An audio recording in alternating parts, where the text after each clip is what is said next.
Chapter 9 Lost and Found.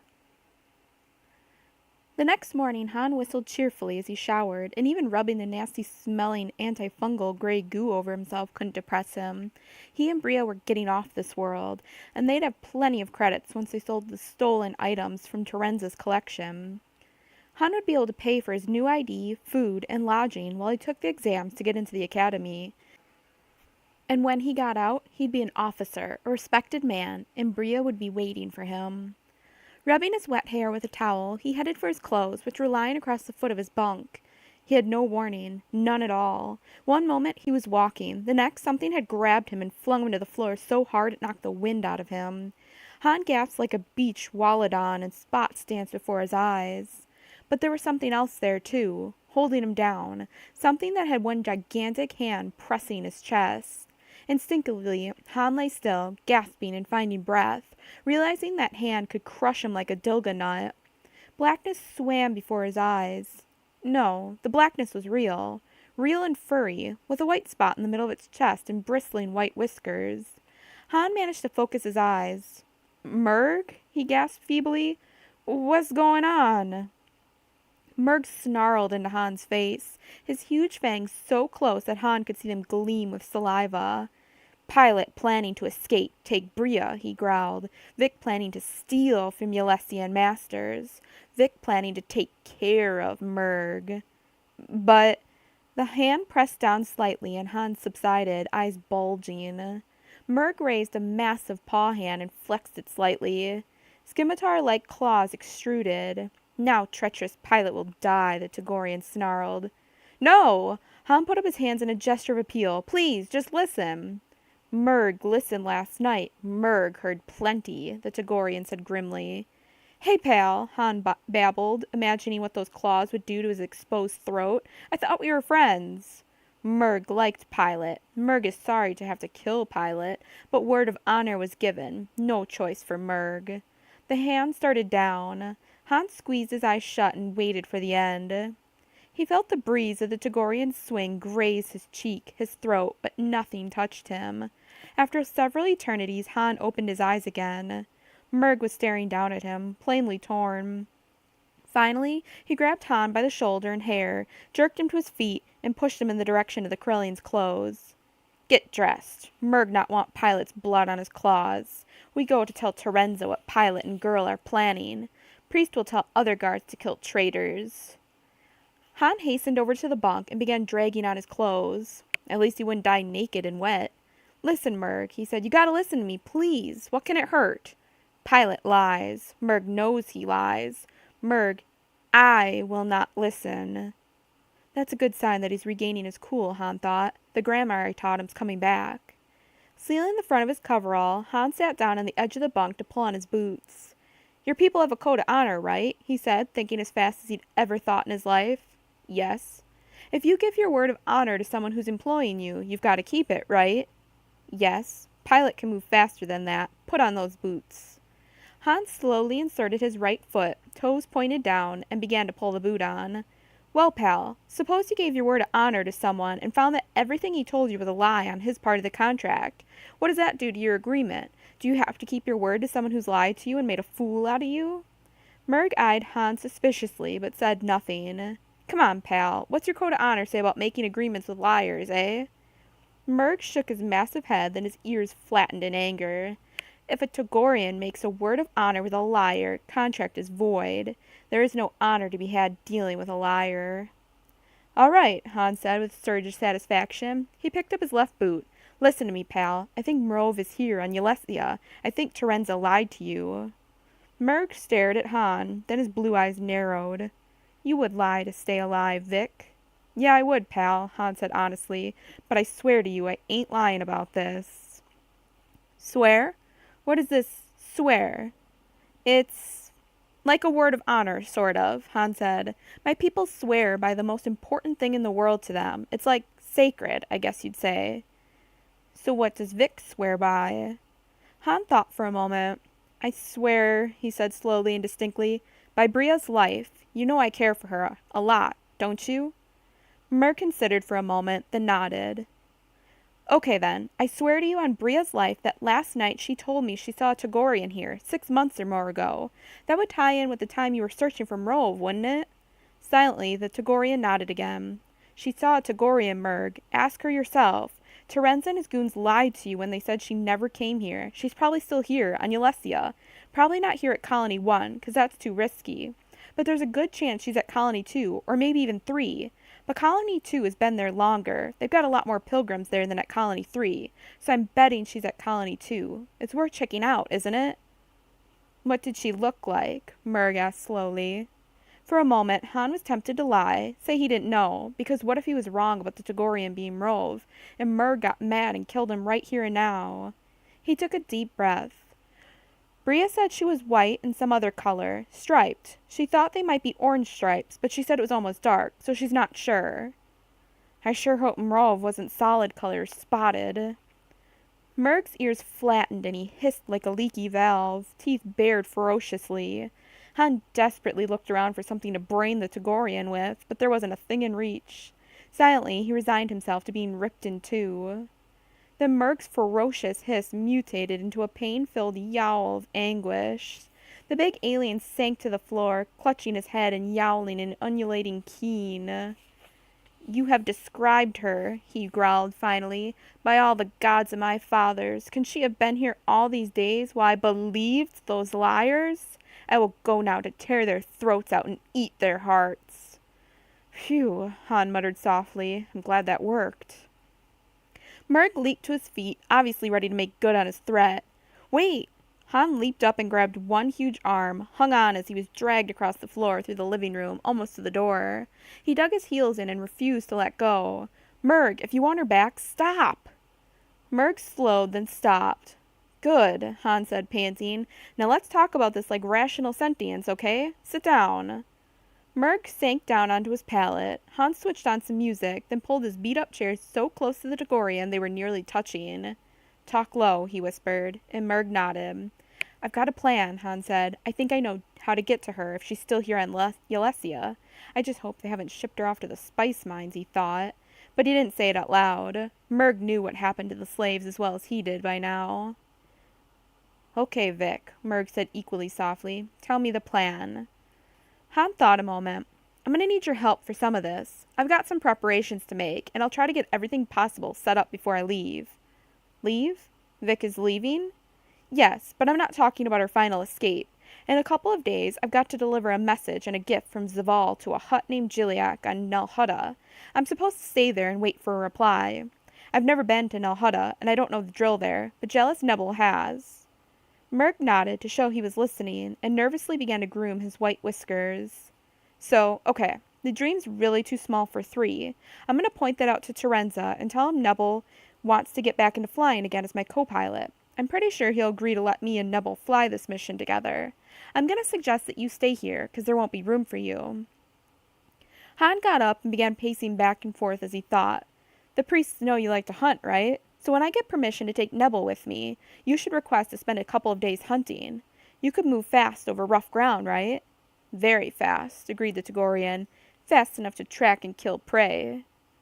Do you think you can make it on foot to Colony 2? Yes. Murg sounded positive. Well, it's our best shot. If Mrov is still here on Ulesia, there's a better than 50-50 chance she's at Colony 2. You should go there and scout it out, find out if she's there. And rescue her! Murg leaped to his feet. No! Han snapped. Sit down! That would be the worst thing to do. They'd start a planet-wide search for the two of you. They'd use sensors tuned to Tagorian readings to pinpoint you. Then you'd be captured and probably killed, or sent to the mines of Kessel, which amounts to the same thing. You want Murg to see Mrov and not let her see him? Exactly. Just find her, scout out where she sleeps, eats, stuff like that. Then when we make our getaway, you and me will hop over to Colony 2 and break her out of there. I've been doing some late-night scouting around this place in case you haven't noticed. Murg noticed, the Tagorian said dryly. Everywhere Vic went, Murg was behind you, watching. Why do you think I knew to listen when you walked Bria back to her dorm? Well, anyway, I figured out how to create a diversion that'll keep the guards busy while we get the best stuff out of the collection, and I know where the communications center is. I'll make sure that communications between the colonies are down by the time we get out of here. We'll hop over to Colony 2, and before they know what's happening, we'll grab Mrove and be hightailing it off this planet. Then I'll take you both back to Tagoria, okay?" Murg looked at Han, his blue eyes narrowing, whiskers twitching with emotion. "You would do this for Murg and Mrove?" "Yes, I swear it. If you help me and Bria break into and steal Terenza's stuff, I swear to you we won't leave without Mrove." The big Tagorian thought about that for a long time. Then his eyes met Han's. "I will do it," he said. "Word of honor." Han nodded. "It's a deal, pal." That same evening, Han went over to Terenza's treasure room to find Bria. He was wondering if she'd be attending devotions now that she knew they were faked. Standing outside, he knocked on the heavy metal-sheathed door. "It's me," he called in response to her voice from inside. The door opened and Bria stepped out. Han's eyes widened. "Hey, you look great!" For the first time since he'd known her, she doffed her bulky tan robes and concealing cap. Instead, she was wearing a simple pale blue tunic and trousers. Although modest in style, they revealed a figure that was slender but definitely female. "Exalted Terenza told me I could dispense with my pilgrim robes while I was working on the collection," she told him. When she saw the warmth in his eyes, she blushed a little but smiled. "He was afraid I'd catch my robes on some valuable artifact and knock it off a shelf."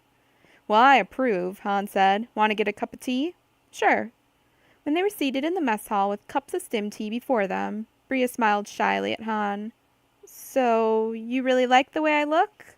"You bet," he said. "You're the prettiest girl on this planet, no kidding." She smiled. Then the smile faded and she looked troubled.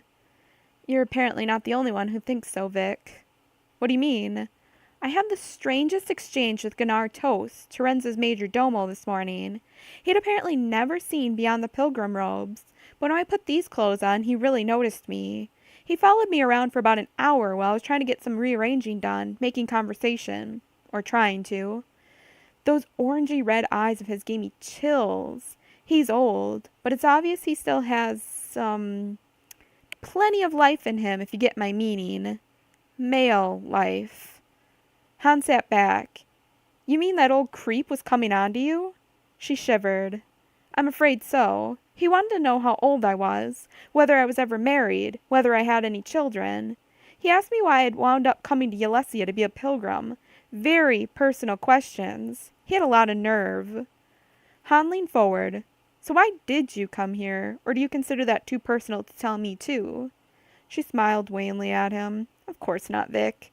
Why did I come here? It seems so long ago, it's hard to even remember. I was going through a bad time. I just finished kids' school, and I was kind of scared at the idea of going to the university. I'd never been on my own before.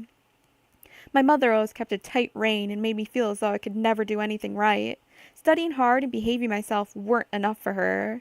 She smiled, but it was not a nice smile. "My father encouraged me to have a career, but all Mother could think about was my making a brilliant match. She thought her dreams had come true when I started seeing Deal." Han felt a stab of jealousy, but reminded himself there had been other girls in his past. More than a few, matter of fact. "We were on the verge of getting engaged when I caught him sneaking around with another girl, so I told him it was over. My mother was furious with me for breaking up with Deal. He'd come from one of the richest families on Corellia, and she'd already begun planning the wedding." She sighed. "She ordered me to go to him and apologize, get him to take me back. For the first time in my life, I told her no." "She sounds like a very determined woman," Han said cautiously. "Determined isn't the word. Mother had pushed me at DL ever since we were in school together, and I didn't have the courage to tell her I didn't like him that much." "It's funny." Her blue-green eyes grew misty.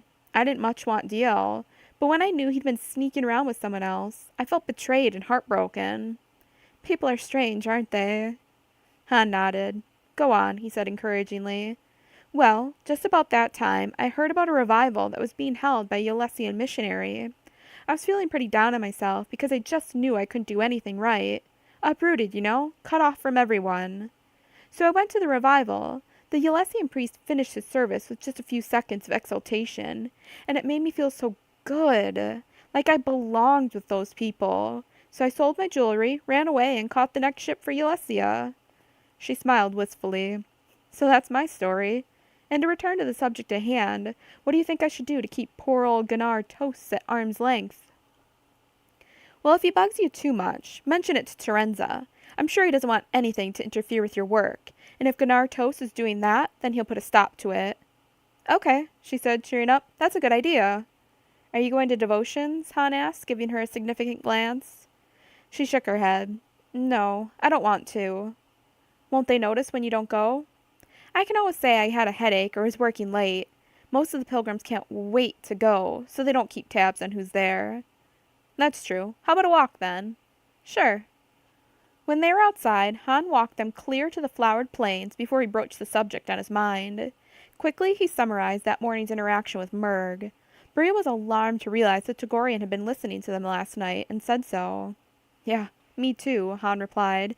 That big guy can be real quiet when he wants to be. No wonder he says he's the best hunter on this planet. He's apparently been following me the whole time I was scouting out the lay of this place and figuring out the best way to get us out of here. We'd better be careful where we are when we're discussing escape plans, she said, glancing nervously around. Why do you think I walked us clear out here before I even brought up the subject? The trees have ears around here. We gotta be real careful. Last night it was only Murg, so we're okay, but it could have been one of the skin changers that got his guards down in that Glitterstim factory. She shivered at the thought. So what did you have to tell me? Murg's gonna go ask to go on a hunting trip, while Jealous Nebula and I make a run to Nalhutta. We've got it all set up. Terenza approved me taking Nebel with me today. Nalhutta's 2 systems away, and it'll take us 4 days, maybe 5. I promised Murg he'd have that long to find out if Merov is still here, and that, if she is, we'll take her with us. That would be good, Bria said. I hated the idea of leaving Murg behind. If Terenza got angry enough, he'd probably kill him for letting us escape, whether Murg was responsible or not. Right, Han sighed. I just wish I could figure out a way to break into Terenza's living quarters and search the place, until I found where he keeps those ship access codes and the security lock codes for the collection. So far, I'm stumped. I figured out a way to keep the guards busy, but if I can't get those codes, I may have to change my plans. I might have to set the welcome center on fire or something. Security codes? Bria frowned and closed her eyes. Security codes. She drew a deep breath and began reciting a string of numbers, symbols, and letters. That sounds like it. Han grabbed her arm in excitement. How'd you get them? She gave him a tremulous smile. They were in Terenza's mind. I'm afraid they're burned into mine, along with everything else. I wish I could forget them and all that other stuff, but I can't. He grabbed her shoulders and gave them an ecstatic little shake. Well, don't wish that till we're off this mud hole. Bria, honey, this is great. You've saved me a lot of trouble. She smiled at him shakily. I paid an awful price for it, but if it helps us, I guess it was worth it. It will be, Han promised. Trust me, I swear it will be. She nodded. So all we have to do is avoid arousing suspicion until we're ready to make the break. That's going to be easy for me. Nebel and I will be off-world. Think you can manage to just do business as usual here till we get back? I think so, she said, but hurry back. I will, sweetheart, he said. Bria gave Han a pleading look. After we're free, could we go to Corellia, Vic? I want to see my folks again. I want to let them know I'm all right. Han gave her a reassuring smile. Sure, sweetheart. I've got some business to take care of on Corellia, so that'll be one of our first stops, okay?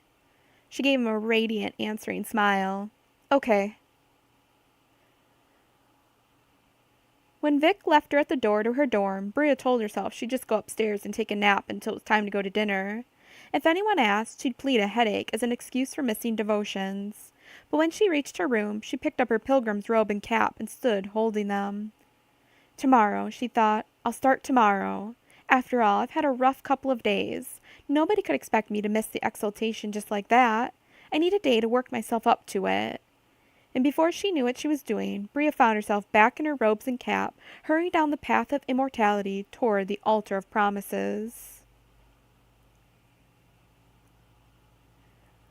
2 days later, a jittery Han and a placid, jealous Neville stood waiting outside Jiliak the Hutt's audience chamber in his winter palace. A small holo-recording device rested at Han's feet. It was designed to project a visual and audio simulacrum of the sender. Neville was studying a large, elaborate box on an anti-grav lifter. The box contained the gifts Zaval the Hutt had sent to his business associate and sometime rival, Jiliak. Wonder how much longer we'll have to wait, Han muttered nervously, pacing a bit. It's been almost an hour. For an audience with a clan leader, this is nothing, jealous Nebel said. Once I waited 2 days to even reach the antechamber. And don't forget, we've got to wait for a reply. Once I waited a week. Don't tell me that, Han grumbled. I don't want to hear about everything that can go wrong. I'm still skeptical we're going to walk out of this place alive. Hutt's notoriously bad-tempered, you know. I already told you, we're perfectly safe, the Sullustan replied. Forgive me if I'm being dense, but why can you be so sure of that? Han snapped. Long ago, in the early days of their coming to Nahada, Huts lost so many messengers that communications between the clans completely broke down and everyone lost profit because of it, Nebel explained. So all the clans made a sworn pact. A messenger from one hut to another is sacrosanct. While we're delivering Zaval's message and taking back his reply, we cannot be touched or interfered with in any way. Yeah, I sure hope you're right, Han mumbled. He looked over at the big box. I thought Zaval was mad at Jiliak, he whispered. So how come he's sending him a gift? Nibble shook his head. Gifts are traditional. To gain a Hutt's attention, you must either present him with a gift or threaten him or her. Sometimes Hutts do both at the same time. Han grimaced. Weird. You sure you don't have any idea what's in there? That box is big enough to hold most anything. Even a body if you folded it up. I'd feel better if I knew. The box is sealed, Nebel pointed out. If we open it, His Excellency Jiliak will know. We don't want any trouble. Yeah, I know. Han grimaced, and to distract himself from his worries, looked around. The antechamber was high-ceilinged, with skylights. It was built of light-colored stone, and the pale walls were hung with tapestries woven, it was said, by Jiliak's enemies while they languished in his dungeons, waiting for the mercy of execution. One depicted the original Hutt homeworld, the desolate and barren planet Varl, and another the great cataclysm that destroyed it long, long ago. Still another showed the great Hutt diaspora to Nalhada in the YouTube system. Nalhada, Han knew, meant glorious jewel in Huttese. The last tapestry was a full-size portrait of Jiliak himself, reclining in state upon his lavishly appointed but tasteful dais. Han hadn't seen much of Nalhada since he and Nebel had been whisked into a droid-chauffeured landspeeder and taken south to Jiliak's remote winter palace. The Hutt Lord's retreat was located on a small island near the equator. Jealous Nebel had informed Han that he was lucky, that this island was, by comparison with the rest of Nalhada, a virtual garden spot on this dank and noisome world. This island reminded him of Yelesia, hot, humid, and full of giant trees choked with huge vines. Han's attention jerked back to the here and now when he realized that Dorzo, Jiliak's Rhodian major domo, was beckoning to them. His Supreme Excellency Jiliak, clan leader and protector of the righteous, will see you now. Hastily, Han picked up his recorder, and then he and Nebel walked into the audience chamber. It was huge. Han paced up the central aisle toward the dais, feeling the luxurious pile of an expensive carpet beneath his boots. The chamber was filled with fawning sycophants of all races, tastefully garbed dancing girls and boys, and an orchestra off in one corner. A massive buffet table heaped with food from a dozen worlds made his nostrils twitch, as Han suddenly recalled he'd forgotten to eat lunch. Jiliak reclined at his ease on an audience dais, smoking something that Han couldn't identify, but which he wanted no part of. Even the faint whiff he got of the expelled smoke made his head swim. Jealous Nebel nudged Han, and he nervously stepped forward. Almighty Jiliak, he said in Huttese, recalling the speech Zaval had rehearsed with him, we come from our Yelesian master Zaval the Hutt to bring you a message and a gift. First, the gift. He beckoned to Nebel, and the Sullustan, as agreed, stepped forward. Jiliak appeared down at them, then ordered, in Huttese, Open it. I wish to see what Zaval deems worthy of me. Yes, Your Excellency, squeaked the Sullustan, who set about slitting all the seals and releasing all the catches. Han watched in fascination as the Sullustan raised the lid on the box and withdrew 2 crystalline globes with bronze supports, which he balanced one upon the other, and then placed the entire contraption upon a sturdy, curved bronze stand. All of the metal was chased with gold and silver designs.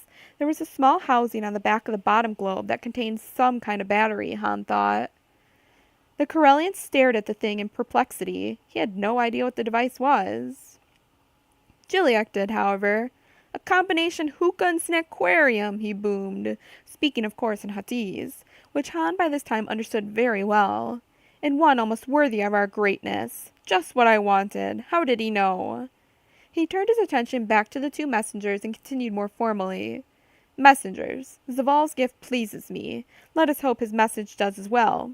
Activate it, human. Han bowed low, set the recorder on a low table, and switched it on.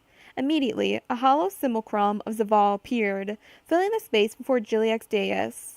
My dear Gilliack, Zaval said, stretching out a hand toward Gilliack, as though he could see the other and were really present. Over the past year, some unfortunate occurrences have plagued our shipping operations out of Elysia. Ships have disappeared, and one ship was attacked. As one of the heads of our Kajir, it was my duty to trace down these despicable incursions. Gilliack's pleased expression had faded. Han cast a nervous glance at the Sultan. I sure hope he's right about us being safe. We have traced these so-called pirates to Nar Shaddaa, and recently my operatives have captured and questioned one of the captains of these vessels. This unfortunate individual revealed, before succumbing to a weak heart, that he was recruited and sent upon this villainous mission by you and your great-nephew Jabba. Your enmity wounds us deeply, and what is more important, cuts into our profit margin. Be warned, Gilliack, leave our shipments alone. Any more attacks will meet with swift reprisal upon you and your clan. We have assembled a great fleet, which will surely vanquish your paltry forces. We have? Thought Han wildly. There's just me and Nebel. Zaval's bluffing. Or did he recently hire more pilots? Zaval's message continued inexorably. Accept our gift as a peace offering, or meet with grim consequences, among which your own death will be the least, Gilliack. I appeal to you in the name of Hutt Brotherhood to cease hijacking and terrorizing our vessels. We can make a much better profit if we work together, instead of contending with each other. By this time, Han and the Sultan were backing away in terror, because Gilliack was swelling up like a poisoned wound. Heed my warning, Gilliack. Cease your Gilliack's scream of fury made Han and Nibble leap behind the buffet table. The Hot Lord's tail lashed out in a giant sweep to strike the recording device, sending it flying. Zaval's image vanished. Gilliack slid forward. Han watched in horrified fascination. It was the first time he'd seen a Hut Lord move under his own power. Messengers! Gilliack screamed. Come forth! Slowly, reluctantly, Han and Nebel crawled around the edge of the table and got shakily to their feet. Yes, Almighty Gilliack? Nebel quavered. Han was incapable of speech. I send you back to that worm-ridden parasitical infestation who calls himself Zaval. Gilliack raged, tail lashing as he moved back and forth. Tell him he has malaligned me and my kin Jabba. Tell him this lack-witted attempt to incite me into a precipitous attack has failed utterly. I will bide my time. He is a dead Hutt, but for the moment, by my grace, he may pretend to be among the living. I alone will decide when he is to die, and it will be at my convenience. Do you understand, messengers? Yes, Almighty One, Han said, having recovered his voice. It was obvious that Gilliack was letting them go, and he wanted nothing more than to get off this world. He bowed, then bowed again. I'll tell him exactly what you said. Good. You may go. Take my message to Zaval, immediately. Bowing, Han and Nebel backed from the audience room. Once outside, they hastily leaped into their transport and ordered the droid driver to return them to the spaceport immediately. Han had never been so glad to see the Elysian dream waiting for him. He and jealous Nebel ran across the landing field, scrambled up the ramp, and threw themselves into the control cabin. Only when they were out in space and Han was pulling the lever to send them streaking into hyperspace did enough of his sense of humor return that he was able to grin feebly at the Sultan. Well, Nebel, he said, that went well, didn't it? The Sultan rolled his large, wet eyes. You still don't understand, Vic, he said. When one is dealing with Hutts, there are wheels within wheels within wheels. It's entirely possible that Zaval sent that message because we are vulnerable, to keep Gilliack from attacking more openly. We're just underlings. We only see part of the picture. All you can do is pray to any gods you believe in that you never anger a Hutt. One would be better off dead, and that is no understatement. Han nodded. I believe you. Still, if I were Zaval, I wouldn't rest too easily at night. He may not have long to live. Murk glided through the jungle in the dimness of the short Elysian twilight. It had taken him a day and a half to travel the 147 kilometers to Colony 2. Part of his slowness had come from the perilous crossing of the Gakua River. He'd been so exhausted by struggling through the rapid current, he'd had to take 2 hours out of his trip to hunt and then another hour to sleep. He was still tired from his ordeal, but he was finally here. He listened for the sounds of chanting voices as he skirted the perimeter of the compound. Colony 2 followed, as far as he knew, the same schedule as Colony 1, so the pilgrims should be at evening devotions. His nostrils flared as he tested the wind, constantly sniffing for any Tagorian spoor. Several times Murg got down on his hands and knees and moved forward, sniffing, drinking in the scents left by the pilgrims who had recently passed this way. 5 minutes later he jerked as if he'd been hit with a stun prod. Mrove came this way no more than a day ago. Wandering cautiously around the outskirts of the buildings, he located first the dorm she slept in, then the factory where she worked. Lastly, he followed the freshest scent trail to a path he was sure must lead to the Altar of Promises. Apparently, Colony 2 was laid out on a nearly identical plan to Colony 1. Without checking farther, the Tagorian melted back into the jungle and moved as quickly as he could toward the site of the devotions. For a moment, he wondered whether Mrove might scent his trail, but it was unlikely. He'd been thoroughly soaked in that river and had deliberately avoided the instinct to rub against anything and leave scent markers. He didn't want Mrove to try following him back to Colony 1 and possibly becoming lost in the jungle when his trail was interrupted by the river. The Tagorian arrived just in time to automatically resist the mental and physical waves of the exultation. Narrowing his eyes, Murg scanned the writhing forms in front of him and found Mrove. She was twitching, but not really writhing, and there was something false about the way she moved that allowed him to pick her out easily. She is faking, Murg thought. I knew Mrove was too strong-minded to be fooled by these liars for long. He strained his eyes to make out every line of her beneath her pilgrim's robe, but all he could see clearly was her head, orange stripes contrasting vividly with the white. He longed to see her lovely yellow eyes, but he was behind her and to her right.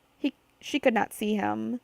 For a second, Murg nearly threw caution in his vow to Vic to the winds. It was everything he could do not to race into the crowd of pilgrims, grab his mate-to-be, and carry her off into the jungle. But he had given Vic his word of honor. Mrove must not know he was here.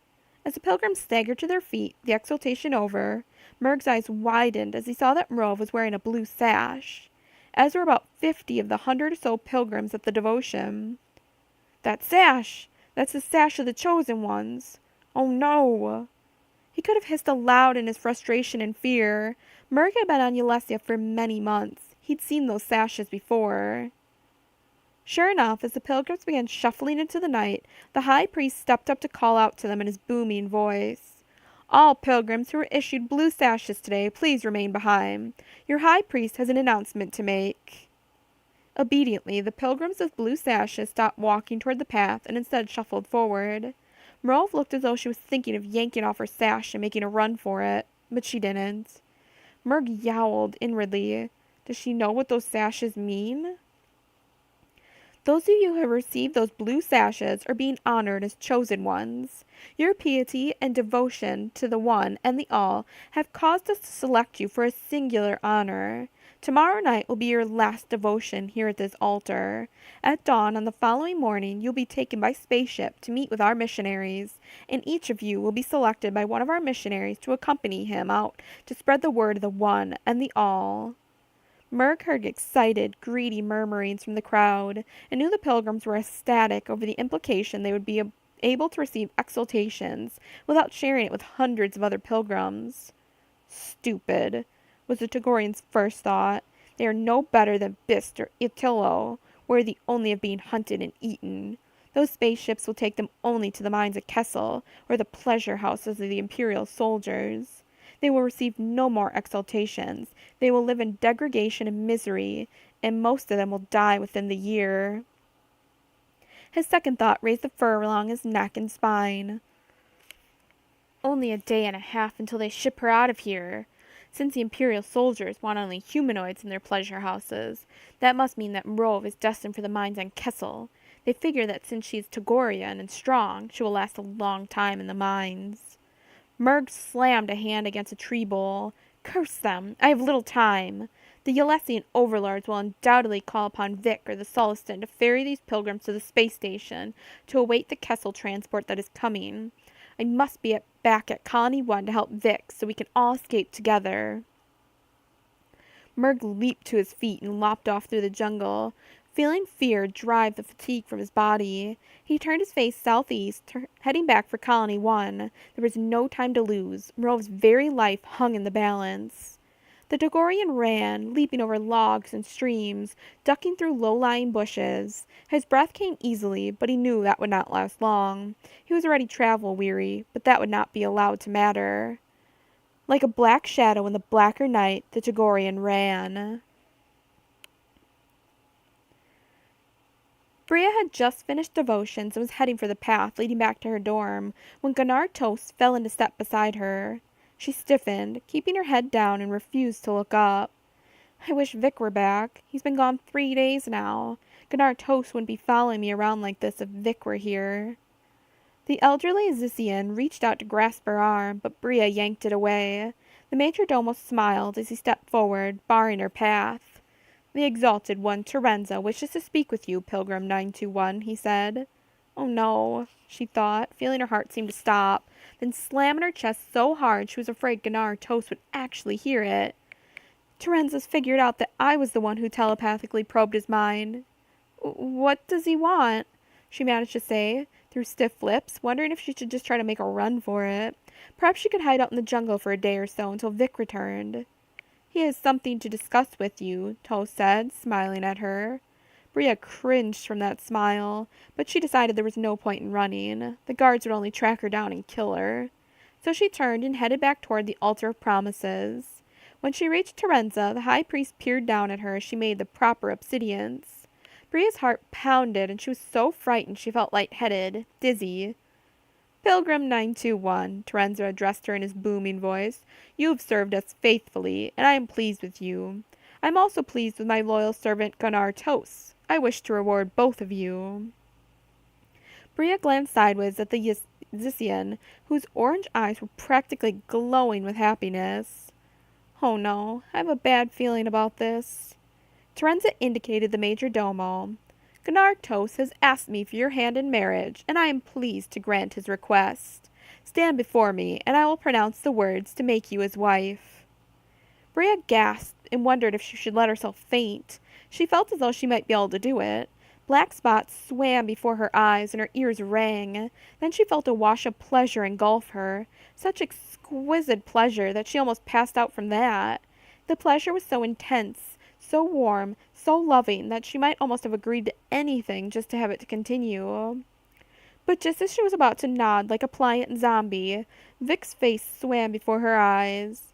Bria's spine stiffened and her chin came up. She didn't dare faint. If she did, she'd likely wake up married to Gunnar Toast and being carried back to their nuptial bed. The thought made her gag, and the priest's pleasure vibes lost their power over her. Bria experienced a sudden, vivid image of herself sharing a bed with Gunnar Toast, and for an awful second she was afraid she might be sick. "Control yourself," she commanded. "Think." "But, Exalted One," she murmured timidly, forcing herself to keep her eyes modestly downcast, "I have taken vows of chastity. I cannot marry anyone." "Your piety does you credit, Pilgrim," Terenza boomed, "and yet the One and All bless fruitful unions, just as much as they bless the celibate state. I am granting you a special dispensation so you may marry Gunnar Toast and raise your children to be faithful to the One and the All." Clever old monster, Bria thought, hating Terenza. She'd never hated anyone before in her life. There's no way around his argument without my committing blasphemy. She took a long, deep breath to give herself time to think. "Very well, Exalted One," she said meekly. "If you say this is the will of the One and the All, I must bow to it. I will be a good wife to Gunnar Toast." Gritting her teeth inwardly, she forced herself to lay her hand on his warty green arm. "Good, Pilgrim," Terenza said, raising his arms to begin the ceremony. "But, Exalted One," Bria raised her voice slightly, "I must follow the customs of my own people before I can consider myself legally married." Before the priest could refuse her, she hurried on. They are simple and easily fulfilled, Exalted One. I ask for but a day to purify myself and meditate upon the sacred state of marriage. Also, on Corellia it is traditional for a woman to wear a green gown to her wedding. I can easily ask the tailor droid to prepare one for me by tomorrow evening. Bria held her breath as Terenza hesitated. Finally, the high priest must have decided she wasn't asking for that much. Very well, Pilgrim 921, he boomed. Ganartos's face fell. Tomorrow evening, before the entire assembly, you and Ganartos shall be joined. May the blessing of the one and all be upon you. Terenza sketched a quick sign in the air and then turned and lumbered away. Ganartos headed purposely for Bria. I will walk you back to your dorm, he said. Very well, she agreed, but she pulled away when he tried to put an arm around her. The groom must not touch the bride during the last day before the ceremony, she cooed, lying through her teeth. Another Corellian tradition. Surely you can wait one short day, my groom-to-be. He nodded shortly. Very well, wife-to-be. I swear to you I will be a good husband. It is my fondest wish that we will be blessed with many children. That is my fondest wish, too, Bria said sweetly. Within the voluminous sleeves of her robe she crossed all the fingers of both hands. Please, Vic, she thought frantically. Hurry back, please. Chapter 10. Farewell to Paradise? Han and Nebel made good time on their return trip, and Han guided the Elysian Dream down through the clouds on the night side. They saw several spectacular storm cells light up from within by lightning, but when they had landed at Colony 1 an hour or so past midnight in the short Elysian night, it was not for a miracle raining. Jealous Nebel turned to Han and commented, Nice landing. I can't say I've ever done better. Han smiled at the praise and was still grinning happily as they came down the ramp and onto the landing field. Both he and the Celestin had to hastily don their infrared goggles. The night was dead black, and not a single star was visible. Well, I'm off to get a few hours of sleep, lad, the Celestin said as he turned to head for the infirmary, where he was still under treatment, though he was no longer having to breathe filtered air. Good night. Night, Nebel, Han answered, and he turned, yawning, toward the path that led to the administration center. My bunk's gonna feel awful good, he thought. Think I'll sleep in and... Without warning, something large grabbed him from behind, and a furred paw hand clamped over his mouth to stifle his yell of surprise. Han gasped as he was lifted clean off the path and carried a few steps into the jungle. Then a familiar voice breathed into his ear. Murg is sorry to have to do that, but Vic was going to yell. We must be quiet. The Togorian set the Corellian on his feet again, and Han took a deep breath, preparatory to giving the giant alien a good scolding about not scaring people on dark nights. Murg shook his furry head, and something about his expression, as seen through the infrared goggles, stopped Han in mid-word. Instead, he asked quietly, What's wrong? I found Mrov, Murg said. Pilot will be roused at dawn to fly to Colony 2 and take her and other shipload of pilgrims to space station to meet an incoming ship. Ship coming from Kessel must be, so no time to lose. Must escape. Now, or Mrov will be gone. Han shook his head. He was tired. He'd been sleeping in short shifts for the past 4 nights, and it was catching up with him. Escape? Tonight? Yes! Murg's anxiety was catching. Han could feel adrenaline beginning to course through his body. Must escape! Tell Murg what to do. Almost 2 hours before dawn. By sunrise, Mrov will be waiting with others at Altar Place, and Vic and Murg must be ready with ship. Okay, pal, calm down. Han tried to think what had to be done first. You've caught me by surprise here, and I need a second to unscramble my brain. First things first, we'll need some blasters. 5 or 6 of them. You used to live in the guards' barracks. Think you can sneak in and get 'em? Murg nodded. Yes, I will get 5 or 6 blasters. If I were you, I'd swipe 'em from the Gamorreans. They're as dumb as box of rocks, and they sleep like logs. Murg's whiskers twitched with amusement. Yes. Okay then, meet me in front of the administration center in half an hour. With a final nod, Murg melted into the underbrush. Han headed for the administration center. First item on his agenda was to knock out the colony's comm units. He didn't want anyone summoning reinforcements from the other colonies, or warning them there was trouble afoot. When the Corellian reached the comm center, he dug in his pocket for the scrap of flimsy that Bria had given him, containing all the security codes she'd gained from her foray into Terenza's mind. There was the code for Terenza's personal yacht, Talisman, the ship Han planned to use for their getaway.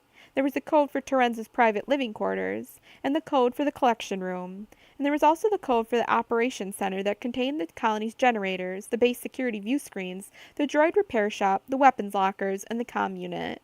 Han tiptoed through the quiet hallways, wondering if he'd catch a glimpse of Murg on his errand, but he saw not a flicker of motion. By now, he knew enough about the security layout of Colony 1 to automatically avoid the bored night guards, who were, most likely, from what he'd seen on his previous forays, asleep at their posts. It seemed an eternity before he reached the operations center, but finally he was there, entering Bria's code. With a soft electronic hum, the door swung open. "That's my girl," Han muttered as he crept inside. There was a guard stationed there, as Han had known there would be. A Twi'lek, asleep in the chair, feet propped up on the comm unit console, head-tails dangling behind him like two ropes of pallid flesh. Resounding snores vibrated through the still air. Han drew his blaster, changed the setting to stun, and squeezed the trigger. A blue circular burst erupted, enveloping the guard. The Twi'lek jerked once, then collapsed bonelessly into the chair, looking exactly the same, except the snores had stopped. "That's a definite plus," Han muttered, holstering his gun. Stepping over to the comm unit, he pulled out the small multi-tool most pilots automatically carried in their pockets, and set to work loosening the casing. He intended to disable the comm unit, then replace the casing, so whoever tried to use it wouldn't realize for a while it had been sabotaged. Moments later, he lifted the outer shell off and put it on the floor. His eyes widened at the myriads of wires, circuits, transponders, cables, and row after row of identical, unlabeled compartments. Han groaned aloud. "How am I supposed to know which of these carries the line to the power generators?" Selecting a wire at random, he cut it with the multi-tool's small laser torch. The power indicator remained on. Han cut another wire, then another. With growing frustration, he grabbed a handful of the circuits and yanked them loose. Still no visible result. Swearing under his breath, he ripped and tore and labored ruthlessly until he was breathing hard with the effort, and the power was still on. Over 5 minutes had passed. "Stupid board," Han snarled, and drawing his blaster, thumbed it up to full intensity and discharged it right in the middle of the stubborn console's innards. Flames shot up, the smell of singed insulation tickled his nostrils, sparks erupted, and the power indicator went out. "That's better," Han muttered grimly. For good measure, he stunned the Twi'lek again, then he turned and left. Once outside the administration center, he pulled on his goggles and headed down the jungle path at a trot. His strides came faster and faster until he was nearly running full out, and only a headlong fall into a mud puddle slowed him down. Dripping and cursing, he climbed back to his feet and headed off again. The other buildings were ahead of him now, including Bria's dorm. Han had checked out the dorms long ago and determined that unlike the administration center and the spice factories, they were not guarded at night. After all, the Tilondatil didn't care whether anyone harmed their slaves. Slaves were easily replaceable. Bria's little bunk was on the second floor. A dim nightlight glowed in the stair landing. Han tiptoed up the stairs, blaster set on stun at the ready, but he met no one. The pilgrims were so euphoric after the exaltation each night that they slept like the dead. Han wasn't sure exactly which bunk Bria occupied. Peering through his goggles, he padded quietly down the central aisle, glancing at the sleeping faces in the various types of sleep couches, pallets, and bunks favored by various species. A board creaked beneath his foot, and Han paused, holding his breath. A figure sat up in a human-style bunk, clad in a sleeveless white nightshirt. "Vic?" she whispered. Han nodded and beckoned urgently. "Fast!" he hissed. To his surprise, she was already wearing her pants. Grabbing her overtunic and her sandal, she tiptoed toward him, automatically avoiding the squeaky floorboard. Together, in silence, they made a cautious way down the stairs, through the hall, and out into the blackness of the night. Bria pulled on her goggles. "Come on," Han said, catching her hand before she had time to say a word. "We gotta hurry." He broke into a run, and she pounded gamely alongside him. Soon, though, her strides shortened, and he could tell she was fighting a stitch in her side. Slowing to a rapid walk, he towed her along the jungle path. She was breathing too hard to speak, but Han, who was in better shape, caught his breath quickly. "Tonight's the night," he told her. "I need you and Murg to start in on Terenza's collection while I get the guards off our backs. Think you can do it?" She nodded breathlessly. "Gnar Tos," she gasped. "Forget him," Han said curtly. "You'll never see him again with any luck." "But he and Terenza," she yielded to his urgent tug and began jogging again. "Going to make me marry him." Han's eyes widened. Gunnar Toast wanted to marry you? Minions of Zendor. Good thing we're getting out of here. Unable to speak again, she just nodded. By the time they reached the administration center, Bria had her second wind. She followed Han as he led the way down the darkened corridors to the doors of Terenz's collection room. Murg was waiting for them. At his feet lay a pile of blasters. Bria's eyes widened. What are those for? Diversion, Han said. Okay now, here's this bypass code. Quickly he entered the code, and as before, the door opened. The three of them tiptoed into the huge, dimly lit room. Han reached into Bria's desk and removed a powerful glow rod and flicked the bright light around the room. Think we dare turn on the lights? She nodded. It's well sealed. I checked that last week. No way to see it from Terenz's apartment. Han switched on the overhead lights, and the room was suddenly fully illuminated. Since Bria had taken over the maintenance of the collection, she'd rearranged the entire room. The collection cases gleamed, the shelves were far less cluttered, and the colors on the tapestries were vivid, freed from their film of dust. The room's 3 white central support pillars had been freshly painted. All right, Han whispered. You and Murg get started and begin picking out the items you selected. I'll be back in about 15 minutes, okay? She nodded. But what'll I carry them in? Last week I hid a knapsack beside the backsides of the 2 sprites on the white jade fountain, Han said, pointing to the huge artifact. That'll get you started. I'll try to bring something else back with me if I see anything that'll work. Okay, she whispered. Murg was some distance away, examining a collection of jeweled daggers. Bria hesitated, her expression anguished. Han put his hands on her shoulders. What is it, honey? Vic, I've never done anything like this before. She bit her lip and gestured at the blasters Murg had brought. Guns and stealing. People could get hurt, even killed. You could get killed. Or me. She was shivering all over. Han put his arms around her, pulled her to him. Bria, we have to go tonight, he said, though it was an effort to keep his voice gentle and hide his impatience. Tomorrow they're shipping Rove to the mines of Kessel. The ship's probably going to arrive in orbit any time now to take her away. It's now or never, sweetheart. And... She was clinging to the front of his coverall with both hands. I'm afraid of what will happen to me when I leave here, without the exaltation. How can I live without it? You'll have me, he reminded her. We'll be together. I'll be with you. Every minute. You'll be okay. She gulped and nodded, but 2 tears ran down her cheeks. Han gave her an encouraging grin. Hey, he said, I'm better than Gunnar Toast, right? Bria managed a choked laugh, and then gave him a watery smile. Han grabbed the blasters and headed out the door, making sure it was closed behind him, then down the corridor. Carrying 6 guns in one's arms, he discovered, wasn't easy. He finally wound up shoving them into the front of his coverall and into his belt. They impeded his motion somewhat, but it was better than juggling them in his arms and fearing that one or more would fall to the floor with a crash. The night was as dark as ever, but Han knew that dawn couldn't be more than an hour away. Anyhow. He managed an awkward lope down the muddy path, blasters whacking into his legs and bouncing against his chest. It took him nearly 7 minutes to reach the first Glitterstim factory, and another 2 to creep up close enough to the guard, a huge Gamorrean, to stun the alien at close range. Seeing the creature's huge, porcine bulk, Han gave him an extra shot to keep him quiet for as long as this was going to take him. Then he turned and walked into the factory, straight to the turbo lift. The extra blasters nearly tripping him as he squeezed through the mesh door. Setting the turbo lift for the bottom floor, he endured the ride down into the night-black chill and the darkness beyond darkness. When Han reached the bottom level, the one where Bria had worked, he turned right to where he'd caught a glimpse of the container's raw Glitterstim waiting to be apportioned to the workers. Yanking the 5 blasters out of his belt, he kept the 6th as a spare, since he hadn't known to make sure his own was fully charged for tonight's escapade. Han arranged them atop the Glitterstim in a tasteful Raid Sun design. Then he quickly opened each one up and, peering through his goggles, set the powerful weapon to overload.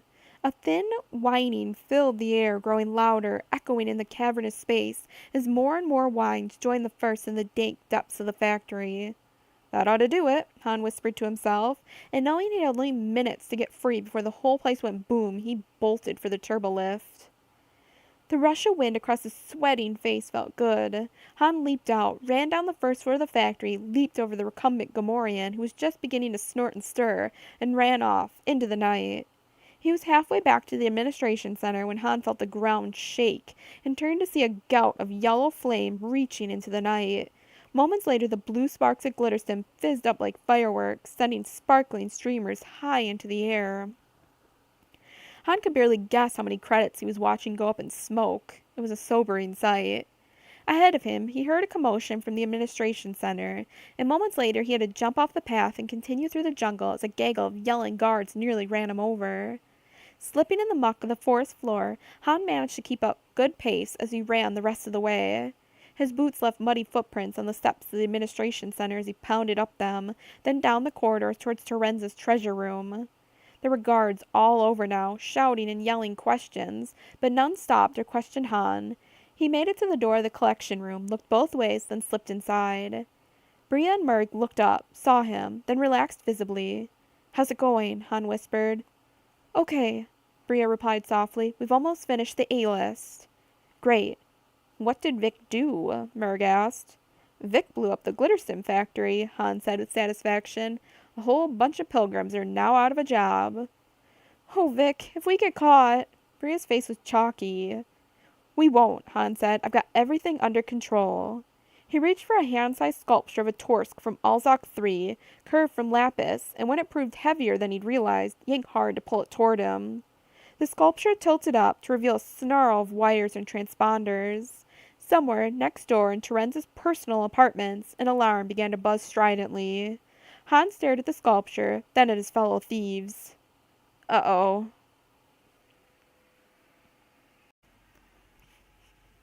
Chapter 11.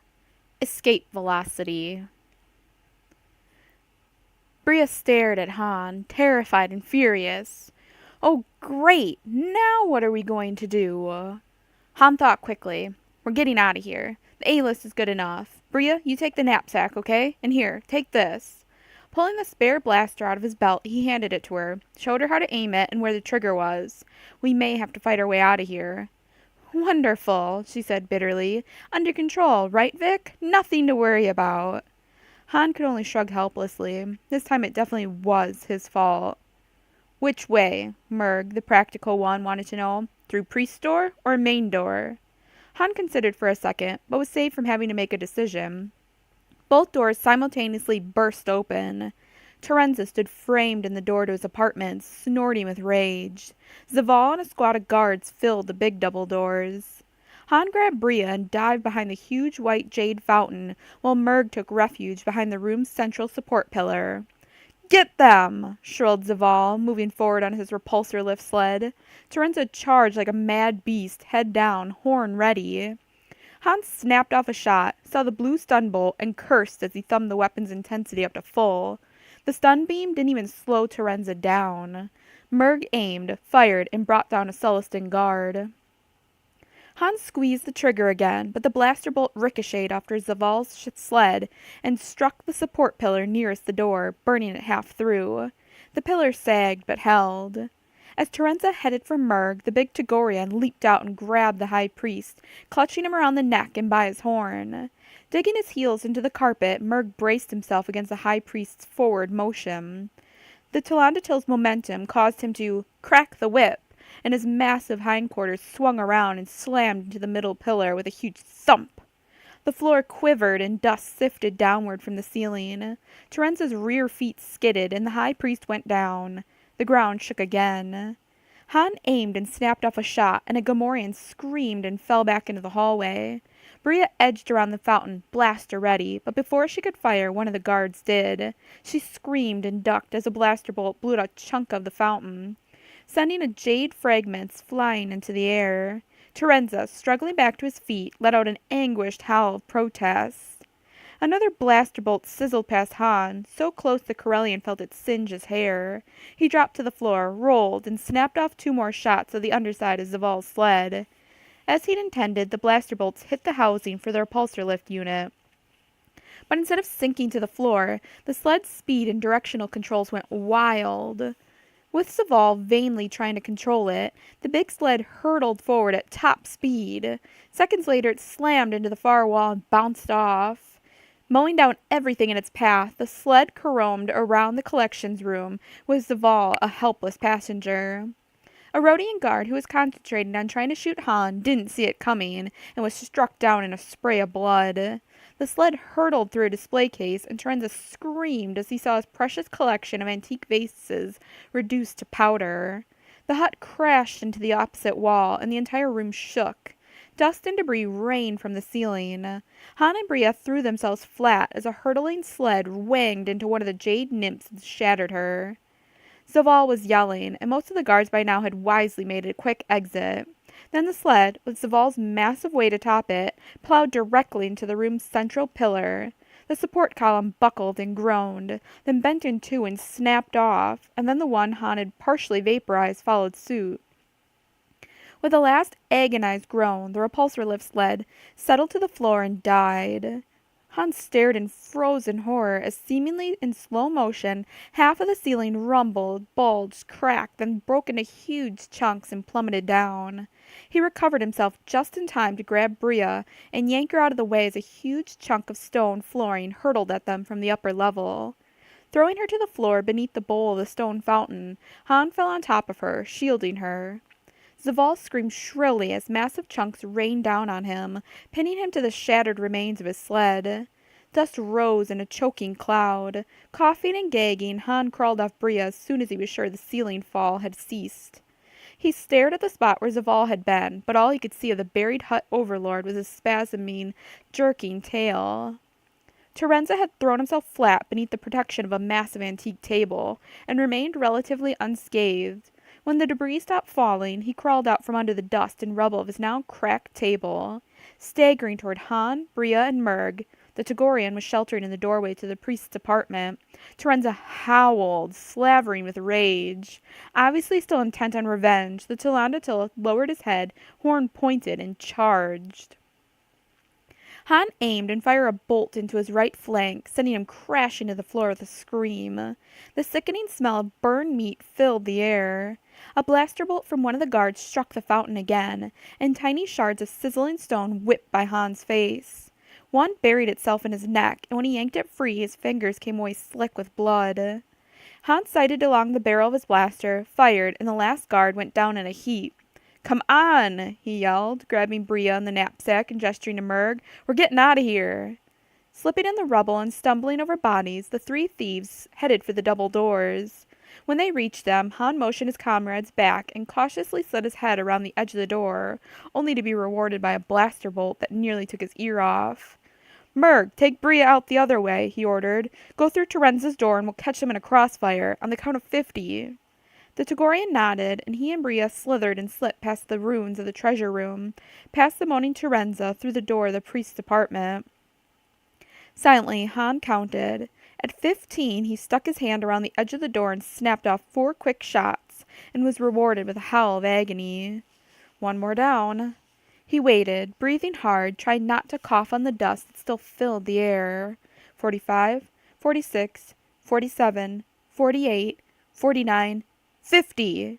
Han dived out the door, hit the corridor rolling, and fired. Red blaster bolts zinged past his legs and where his head would be, but he got another guard, a whippet. As they'd planned, Bria and Murg were firing from behind the guards, and 2 more fell. The remaining 2 guards, a Deveronian and a Gomorian, took to their heels and pounded away from Murg and Bria, leaping over Han's still recumbent body as they did so. Han got shakily to his feet just in time to hear Murg let out a huge battle roar and grapple with... Who? Han couldn't see anyone. Has he gone crazy? Han wondered. But then he glimpsed a reddish-orange eye, a mouthful of teeth, and heard a loud hiss. He saw a blaster wave, seemingly in midair, then suddenly he could make out the pale-skinned, warty-scaled being. A skin changer. Murg growled and snarled as he savagely attacked the Yarara. The Togorian was so much taller than his opponent that Murg was bent over nearly double. Han winced as the Togorian fell to his knees, grasping his foe. The reptilian creature was the exact color of the neutral walls and flooring in the dimly lit corridor. With a motion like a striking Grawl viper, the Togorian buried his fangs in the being's throat and ripped. Reddish-orange blood spurted into the air. Murg jumped back, and Han watched, fascinated, as the Ara sagged, then fell, with ponderous slowness, to the floor. As the being lay there, it slowly reverted from its pale color to its own natural skin tone, a grayish tan. Han didn't have to look twice to know that it was dead. Bria was staring in horror at the spot where the dead Ara lay. "He almost had me," she whispered, "if it hadn't been for Murg." "How'd you see him, pal?" Han said, holstering his blaster. "I couldn't see a thing." "I did not see him. I smelled him," Murg said matter-of-factly. "Togorians hunt by sight and smell. Murg is a hunter, remember?" "Thanks, pal," Han said, and put an arm around Bria. "I owe you one. Now we better—" "Look out!" Bria yelled, and Han instinctively ducked. Bria's blaster went off in stun mode just over his head, making his ears ring. He straightened up in time to see Gunnar Toast slowly crumpling to the floor as the blaster slipped from his green fingers. Han walked over to the old Major Domo and, picking up the blaster, slipped it into his belt. Bria came to stand beside him. "All I can think is if you hadn't come back tonight I'd have been his wife," she murmured, and shuddered so deeply that Han hugged her reassuringly. "I'm glad you only stunned him," Han said. "He may be a lecherous old creep, but how can I blame him for being attracted to you?" He smiled at her, his eyes very intent. She glanced down and her color rose. "I didn't want to marry him, but I'm glad he's not dead." "Well," Han said, "I owe you one, honey." "No, you don't," she said. "We're even. If it hadn't been for you, I'd be buried under that ceiling back there like that hut." "Yeah, I'm afraid old Zaval's no longer with us," Han said, "and I suppose the huts will blame me for it." For a moment, Han remembered Terenza, who was still alive, only wounded. Should he go back and finish off the Talandatil? The thought of walking up to a helpless sentient and coldly shooting the creature in cold blood didn't appeal to him. "Let's get out of here," he said, beckoning to Murg, who was licking around blood off his claws with fastidious distaste. "Come on, Murg, you can finish grooming your whiskers later. Don't forget, Mrove is waiting." As they jogged out the administration center, they could see the Glitterstim factory still shooting up blue sparks into the air, but the sky was no longer black, but lighter, almost blue. "Dawn's not far off," Han said. "Come on." The three broke into a run down the jungle path. When they neared the end, Han motioned them to stay back as he cautiously scanned the landing field. He saw no guards. Apparently all of them were still fighting the fire or in the administration center. Still, they went cautiously, blasters ready, every sense alert for movement or sound. When Han reached the talisman, he quickly coded Bria's access code into the lock. Then the three went up the ramp. The talisman was a little larger than the Alessian Dream, teardrop-shaped, bulging along its keel. But instead of cargo space, most of its interior was given over to lavish passenger quarters and amenities. It was proportioned and laid out for the Talandatil, so only the pilot's cabin contained human-style seats. There was one small, human-sized bunk in a guard's cabin, but the rest of the passenger cabins were outfitted with the sleeping hammocks the Talandatil favored. Once inside, Han motioned Bria to the co-pilot's seat and instructed Murg to strap himself into one of the passenger berths. He'd never flown this particular ship during his time here. Terenza had been too worried by the pirate attacks to risk traveling before the weapons and shield upgrades had been completed. Quickly, Han familiarized himself with the controls. The talisman didn't have as much weaponry or shielding as the Dream, but for a private yacht, it was now heavily armed and well shielded. "Pre-flight checks completed. We're good to go. Strap in, folks. We are out of here," Han cried and raised ship. The talisman responded well to his touch, and seemed a willing, though rather slow, craft. "Now for Mrove," Murg called excitedly. "Right, Vic?" "Right, pal," Han said. "We should be there just at sunrise. Where are they assembling the pilgrims destined for the Kessel ship?" "The altar of promises," Murg replied. "The altar of broken promises," Bria amended, a bitter tone in her voice. "I wonder whether Terenza will survive." "I didn't wound him that bad," Han said. "I'll bet even now he's on his way to the infirmary in the medical droid." As he flew, he kept an eye on the map. "Oh, and by the way, there's something I'd better tell you two." "What?" asked Bria and Murg together. "My name's not Vic Drago. My real name's Han Solo. It'd be good if you started calling me that." "Han?" Bria said. "Why didn't you tell me before?" "I was afraid if I did, you might slip and give me away to Terenza or one of his goons," Han said matter-of-factly.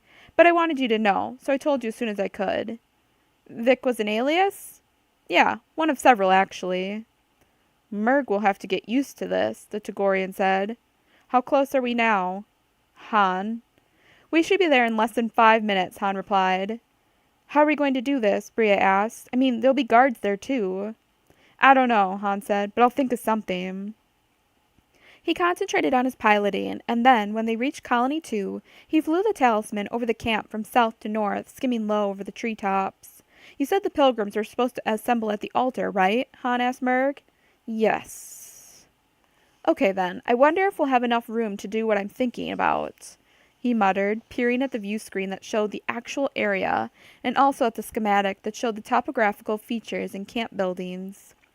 Colony 2 was over the mountains of Faith from Colony 1, set on the northeastern edge of the Zoma Gawanga, the shallow ocean that enclosed the entire eastern continent.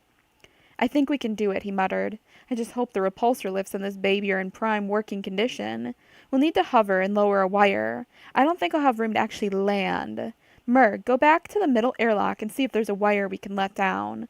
I think most of these ships are equipped with emergency gear, and a wire and hoist should be part of it. Murg disappeared, and Han concentrated on flying a slow circuit of the colony. Bria peered out the view screen. I see them, she said excitedly. There's a big crowd assembling at the altar. Good, Han said abstractedly. Murg reappeared. Yes, we have a wire. There's a harness that can be attached to it. Okay, pal, here's what we'll do. I'm going to bring this crate down over the amphitheater real slow. Then I'm going to set her to hover on her repulsor lifts. Merov has no reason to know who we are, so she's going to have to get a look at you in order to run over to the ship, right? Yes. You're going to have to go down in the harness and let Merov see you. Bria, you control the wire, okay? All right, Han, she said. Both of you, stay sharp. There may be shooting. The ship's deflectors should protect us against small arms, but once you're outside, that won't count, Murg. I understand. If the guards get too aggressive, I can give them a burst in the ship's light laser cannon, Han said. I'll aim over their heads so I won't hit the pilgrims, but that should make the point. Murg is ready, Han. Okay, here goes. Carefully, Han brought the talisman in over the amphitheater, wishing he'd had more time to get used to the feel of these controls. He circled the amphitheater, belly holocams on, so he could get a good look at the layout. Han was conscious of all the pilgrims looking up and pointing, as he dropped lower and lower with each pass. Finally, he was about close enough to engage the repulsor lifts and hover, about 12 or 13 meters above the permacrete. Han could see several priests and a bevy of guards behind the milling crowd of pilgrims. He knew the sacred does must be wondering why the high priest's personal yacht was being used to ferry pilgrims to the Kessel slave ship. That's as low as I can get and hover safely, Han yelled. Lower, Murg. He kept a finger poised over the controls that would lower the light laser cannon, but he didn't want to make an aggressive move first. Han could hear Bria and Murg talking, their voices muffled by distance. He glanced over at the belly holocam screen just in time to see Murg descending, his blaster still holstered. The cam didn't provide audio, but he watched as Murg's mouth moved, and he knew he must be calling to Merov. Guards milled, still uncertain, but clearly uneasy. This whole scenario was highly irregular, and they were getting suspicious. One of the guards shoved his way through the crowd of pilgrims. When the human guard reached the forefront of the crowd, he had his blaster drawn and was clearly calling to Murg to identify himself and state what he was doing. Bria, Han yelled, turning his head, careful not to jostle the controls on the hovering vessel. Stand by. Looks like they're gonna... Two things happened simultaneously. A tall figure in a pilgrim's robe suddenly broke and raced toward Murg's dangling figure, and the guard aimed his blaster. Han had only a glimpse of orange stripes on white fur and knew the running figure must be Merov. He saw a spurt of blaster fire from the guard's weapon, and it was answered twice in rapid succession by Bria and Murg. Two more guards drew their weapons and fired. The crowd of pilgrims panicked and scattered, trampling each other and the guards. Han lowered the light laser cannon, grateful for the pirate attacks that had made Terenza decide to beef up the ship's shielding and weapons capability. He fired a burst, careful to aim over the heads of the running, screaming crowd. More fire from the guards, and Han heard a faint yowl of pain. Checking the screen, he saw Murg sag in his harness, clutching his side, though he still gripped his weapon. Merov reached him a second later and leaped to wrap her arms and legs around her mate, anchoring her to him. Bria was firing steadily now, and Han saw Gamorrean go down. The wire was ascending now, revolving slowly with its off-balance load. Merov grabbed Murg's blaster out of his lax hand and fired over his shoulder. Han couldn't see whether she hit her target. Han saw that most of the pilgrims had scattered, and only guards and priests remained near the altar. Many of the guards had scattered in the crowd, but a few were still there, still firing. Han targeted the altar of promises, made sure his aim had pinpoint accuracy, and fired the laser cannon again. The altar went up with a boom Han could hear from the inside of the talisman. Dust spurted up, and bits of stone rained down. The priests scattered, galloping away. Han was surprised by how fast and maneuverable their huge four-footed bodies were. The guards had vanished. Quiet suddenly reigned. Seconds ticked by, but outside nothing was stirring. A few bodies, both guards and pilgrims, lay motionless where they'd been trampled in the panic. From the nether regions of the ship, he heard Bria's voice. "I've got them. Let's go." Han checked that the bay doors were safely closed, then took the talisman up in a rush. The belly holocams showed a dizzying view of the amphitheater receding into the distance. Han flicked them off as he circled, checking the weather in relation to his closest escape vector. Ironically, he'd have to angle back toward Colony 1 for the best window off Eulesia. Han gunned the talisman and took her south and up, up. "We're almost there," he thought with a rush of excitement. "Almost free." Murg repressed a moan as his shoulder banged against the side of the talisman. He felt Bria's hands on him, then he heard Mrov's voice say in Basic, "Help me up. I can lift him." He clung to the harness with his good hand and felt Mrov's body brush against his as she was pulled into the hovering talisman. The wound in his side was the fire stab of a night demon's talons. It was all he could do to breathe and make no sound. He was a hunter, and hunters knew how to be quiet. The blaster shots had stopped. Murg opened his eyes as the harness revolved slowly and saw that the altar of promises had been blown apart. Perhaps that had been the loud explosion he'd heard. At the time, he'd thought it was inside his head. The blaster wound was throbbing now in waves. Murg struggled to stay conscious as Bria and Mrov grabbed his arms and hauled him, still in the harness, into the talisman. Dimly, he was aware of the cargo airlock being sealed behind him. Then he heard Bria's voice call out, "I've got them! Let's go!" Murg lay on the deck, breathing shallowly, but a little of his strength was returning. He could hear Mrov talking to Bria. "Is there a medic kit aboard?" "I'll check." With a rustle, the human was gone, leaving him alone with Mrov. With an effort, Murg opened his eyes. When she saw him looking up at her, Mrov leaned down and lovingly rubbed his cheek with her own, exchanging scent.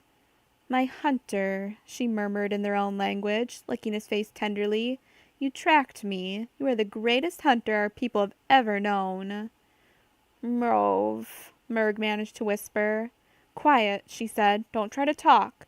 Your wound is serious, though I believe it will heal in time. Oh, Murg, when I saw you come down from the belly of the ship, I could not believe that it was you. For all these days and weeks I have wondered whether you would ever find me, and you did." "You knew I was here?" Murg was confused. "If you knew, then why—" Her lovely orange-striped features were troubled as she gave him another cheek rub. Her whiskers entangled with his own, and Murg sighed with pleasure, despite his pain. "I had only been here a short while when I realized that this entire place was a sham.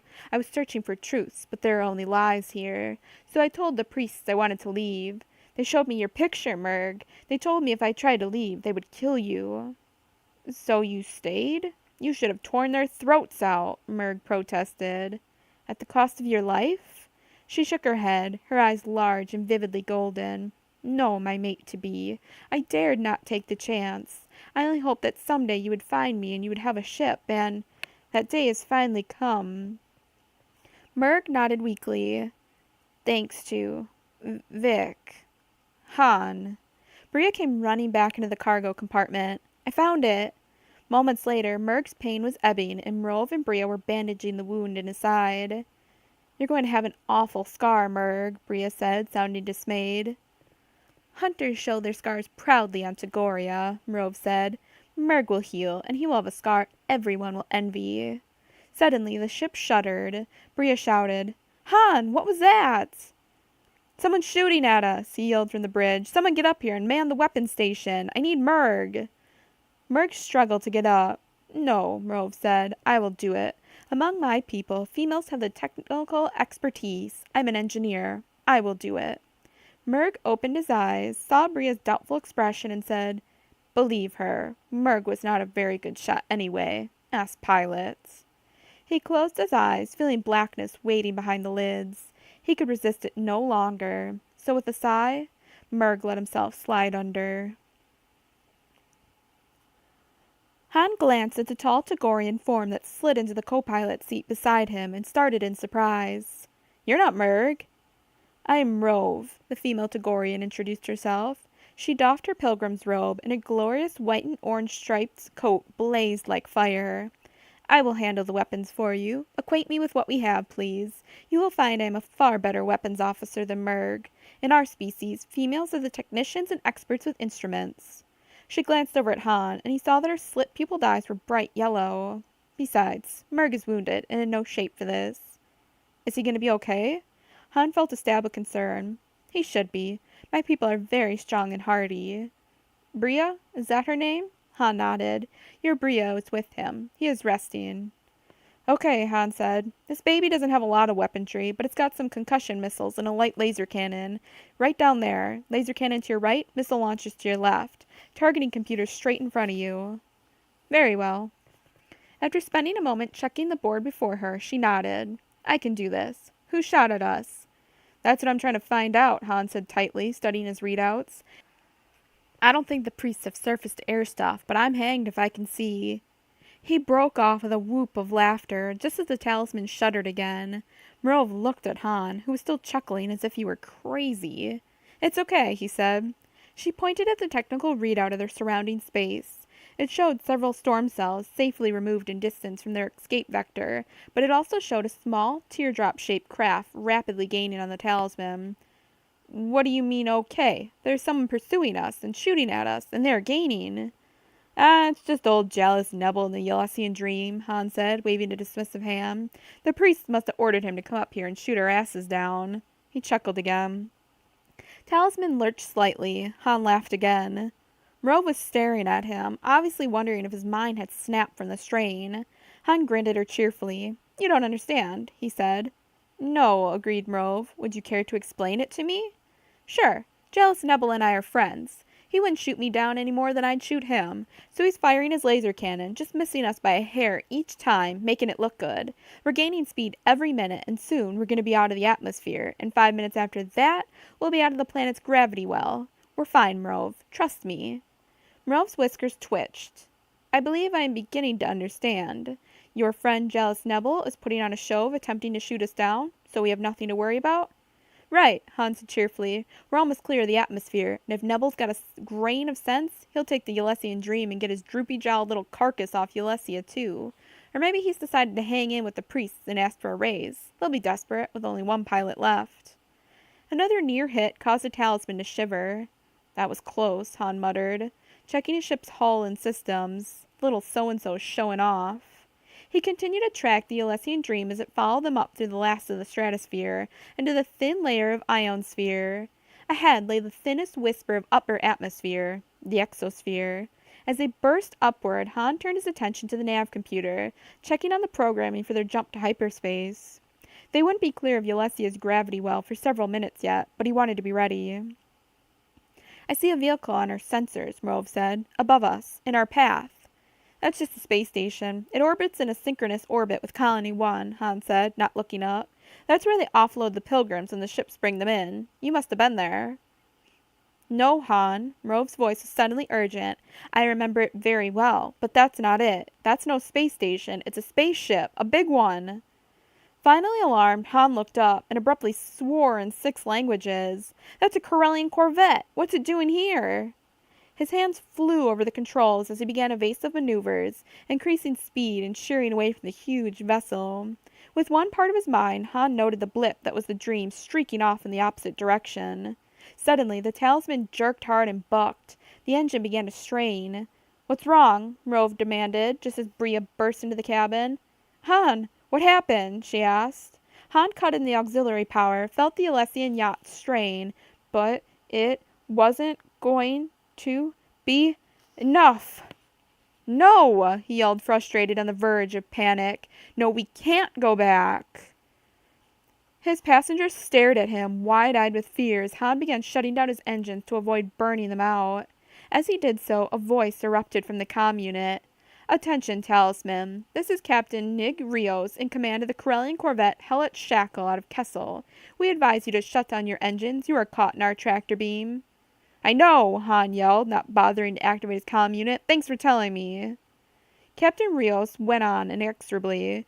We have detained you because I have been advised by planetary authorities you have taken the talisman without authorization. These same planetary authorities have asked that we deliver you back to Ulesia to face charges there. Prepare to be boarded. Any attempt at resistance will be met with summary force.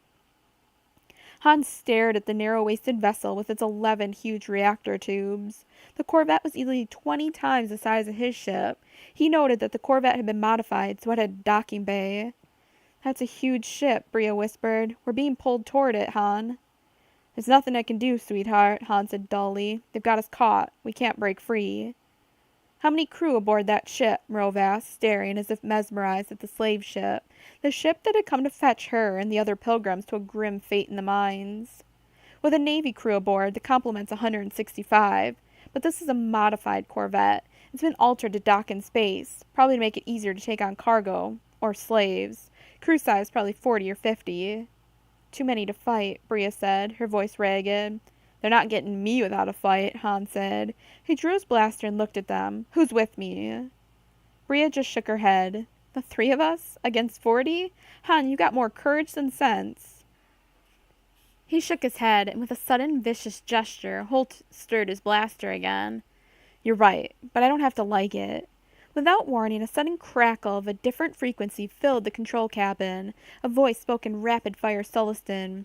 Full throttle, port turn, 7 seconds, mark. What the? Han's fingers moved automatically as he throttled back up, using every bit of power he could squeeze out of the main and auxiliary engines. The sound of the straining engines was painful to hear as they revved, uselessly fighting the inexorable tractor beam. By now, the talisman had been nearly drawn into the gaping maw of the ship's docking bay. Only a few hundred meters separated the 2 ships.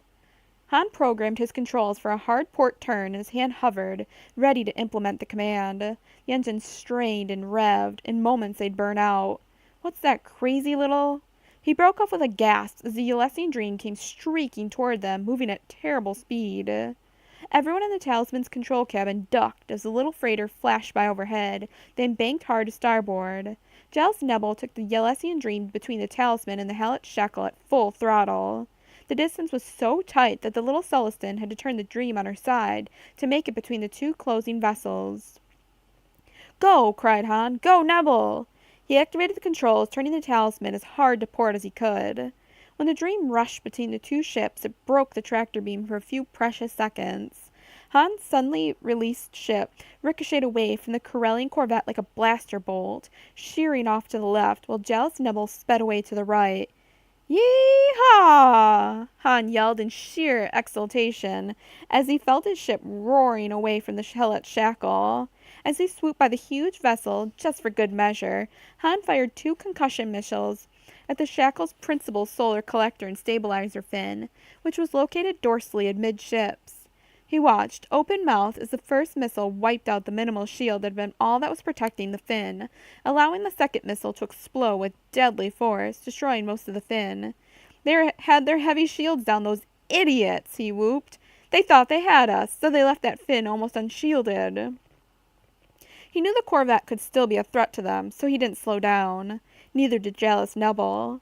The little Sullustan was still gaining speed when Han's sensors reported several minutes later that he'd successfully made the jump to hyperspace.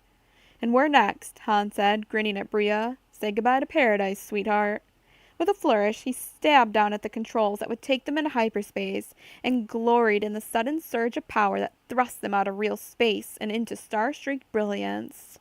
Home free, Han whispered, and slumped into his seat, only just now aware of how very, very tired he was. Bria smiled at him and squeezed his hand. Merov gave him a cheek rub. Thank you, they both whispered. Han had never felt so good. Chapter 12. Tagoria. Han awakened to the sound of soft, muffled sobbing. He had been sleeping on the floor in Terence's living area on a pile of expensive carpets he dragged into place. He insisted that Bria take the one human-style bed. Since Merov had been the only one who'd gotten any rest the previous night, she'd volunteered to doze in the pilot's seat and keep an eye out for alarms. Though now that they'd reached hyperspace, there wasn't much that could go wrong. Han sat up with a groan, feeling stiff. Yesterday had been a hard day, and he now remembered, belatedly, that he hadn't eaten anything. Thirst was even worse than hunger. Climbing to his feet, he staggered over to the room's water dispenser and drank several cups. As he did so, his hand brushed his face, and he frowned as he touched his chin and felt thick, generous stubble. He had forgotten to shave since before he'd landed on Nalhutta. The sounds of human sobbing had stopped. Han grabbed his clothes and went into the luxurious refresher unit, glad that it contained appointments for almost all types of species. He even managed to find a shaver. Minutes later, clothed and feeling considerably better, he went in search of Bria. He found her in the tiny guard's room, sitting up on the little bunk, arms around her knees, her face pressed against them. "Hey," Han whispered. "What's wrong? What's happened?" She didn't raise her face, just waved him away. "No, please, just let me alone. I'll be all right, and I don't want you to see me like this." She sniffled. "I look terrible." Han sat down beside her, but didn't touch her. "I look terrible too," he said. "We could all do with a change of clothes. Hey," he joked, trying to make her look at him. "At least I got rid of the beard. That's a big improvement." She raised her head and gave him a watery smile. Her nose and eyes were red, but she still looked lovely to Han. "You did look kind of scruffy last night." Han drew himself up, pretending to take umbrage. "Scruffy? Me? Never!" He slid an arm around her gently. "Bria, honey, what's wrong? Tell me." She began to shudder. "It's the exaltation, Han. I woke up and realized that the pilgrims are gathering for devotions right now, and I realize I'll never have it again, never feel that good again." Han didn't know what to say. He realized that Bria was missing the physical and emotional sensations that accompanied the exaltation, just as an addict would miss a dose of his or her drug of choice. The realization scared him. Would Bria be able to fight this dependency and win, or would she go through life mourning what she'd lost? "I think that's natural," he said cautiously, not wanting to frighten her by voicing his real thoughts. "Of course you'd miss it for a day or so, maybe a week. But we'll all help you through it, honey. You're a strong person. You'll get through it." And then he made an all-encompassing gesture with his hand. "It's a big galaxy, sweetheart, and it's all ours now. We'll sell Terenza's stuff, and sell the talisman." "Sell the talisman?" she broke in. "Yeah, I'm afraid it's too recognizable. I'll take Murg and Rove home, and then we'll look for a place to sell this ship. I think I know one. A used ship dealer on Tralis, in the Corellian system. But we can easily book passage on a ship from there to Corellia." He gave her shoulders a squeeze. "And there's one big advantage to that. I won't be busy piloting. You'll have my—" Gently he kissed her cheek. "Undivided attention." She swallowed and looked flustered. Han started to lean toward her again, but she pulled back slightly, and he took the hint. She bit her lip, her blue-green eyes haunted. "Oh, Han, what if I can't get over this longing?" "Han!" She twisted her hands together in a convulsive gesture. "It's worse than a longing. It's like a craving. My whole self is crying out to be exalted. I feel like someone punched a big hole in me and took part of me away." She began to shiver violently. Han pulled her to him, held her tightly, and stroked her hair, murmuring words of comfort. Inside, though, his mind was racing, and he realized that he was scared too. Scared of how much he felt for this woman. Han had had some pretty definite plans regarding Bria that had involved them spending copious amounts of time alone, in each other's arms. But she's not ready for that, he realized with a sinking feeling. She needs a friend, not a lover. How long would it take for Bria to regain herself? Only time would tell. "Coming up on Tagoria," Han said. "Where should I land us?" "Our largest city is Kuros," Mrov told him, indicating an area on the schematic of the planet. "From Kuros, we can send a messenger to the Margrave of Tagoria, the ruler of all the male hunters. There's a landing field just outside Kuros. We do not have our own ships yet, but traders and passenger ships from other worlds visit our planet." "Okay then, Kuros it is," Han said. With great care, he piloted the talisman down to a perfect landing in the center of the field. At the moment, no other ships were present. "Murg," Han said as he updated his log, "are you too worried about reprisals from the Salon de Till or the Hutts?" "Not greatly," Murg said, ostentatiously flexing his claws. "When Mrov and I have assembled our tribes, we will be wed. It is then traditional with our people for a newly married couple to spend a long— What do you call it?" He said a word in his own language to Mrov, whose basic was much better than his own. "Honeymoon," she supplied. Yes, a long honeymoon together. Remember that on our world, males and females live separately for much of each year. Once we are past our honeymoon, Merove and I will see each other only once a year, for about a month. It is our way of life. But first, the giant Tagorian gave his mate-to-be a cheek rub. We'll spend a long time together, just the two of us, in the mountains. The Huts and Ulesians will not find us, and our people will not tolerate their looking. Any pilot that lands on Tagoria and asks questions about Merove or Murg will be dealt with. Merove gave a feral smile that showed many needle-sharp teeth. Not many species have the courage to intentionally anger Tagorians.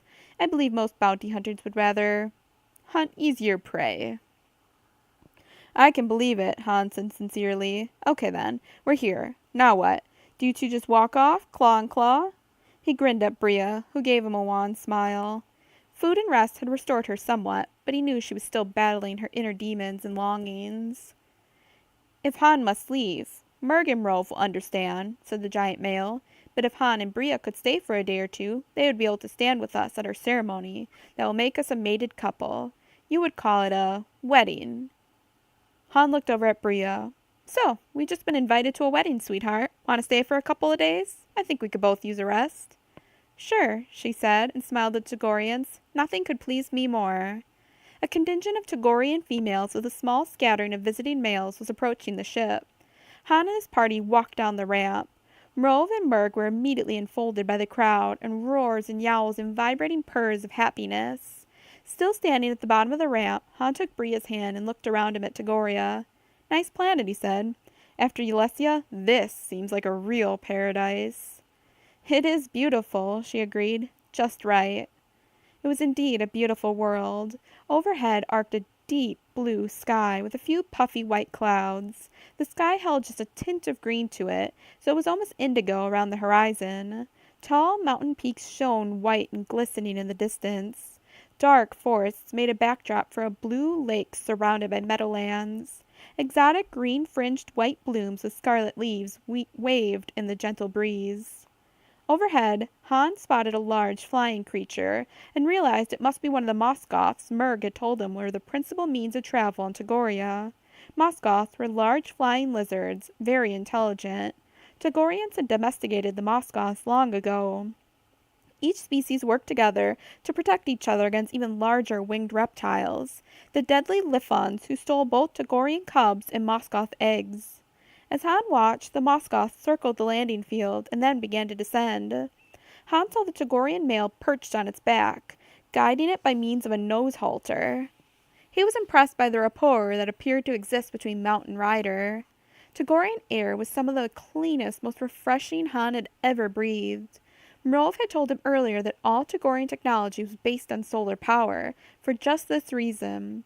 Tagorians revered their world and had no wish to despoil it or pollute it in the name of progress, as so many other species in the galaxies had done. Han took an experimental step or two, then bounced on his heels. He felt light, almost buoyant. That fit, for Tagoria's gravity was somewhat less than Corellian or Yelesian gravity. Suddenly the crowd parted, and Murg, still bandaged but walking with almost his old confident stride, emerged, with Merove at his side. Our clans are being summoned for the mating ceremony, and the feast that will follow, he said. You are our welcome guests. Please, follow us. Han and Bria followed. Kuros proved to be a lovely city. White native stone was used to build terraced houses against the hillsides. Everywhere gardens abounded and parks for strolling. Tagorian females busied themselves with projects or cared for rowdy cubs. Murg explained that both female and male cubs remained with their mothers until they neared adulthood. Then the males returned to the clan with their fathers to learn the ways of the hunter's life. During the next 2 days, Han and Bria rested, ate delicious meals, though they insisted on their meat being cooked, and took long strolls together around the parks, through the gardens. Han also took flying lessons from a young male, Rove, lessons on how to ride and control a Moskoth. With his quick reflexes and daring, Han was soon soaring astride his mount far above the treetops, glorying in the feel of the sturdy, ribbed wings pumping behind him as he sat in a small saddle mounted on the Moskoth's shoulders. The Moskoths proved to be affectionate creatures that enjoyed having their tiny ear flaps scratched and their chests rubbed. All through the day following their arrival, Moscow-bearing male riders arrived from all over Tagoria.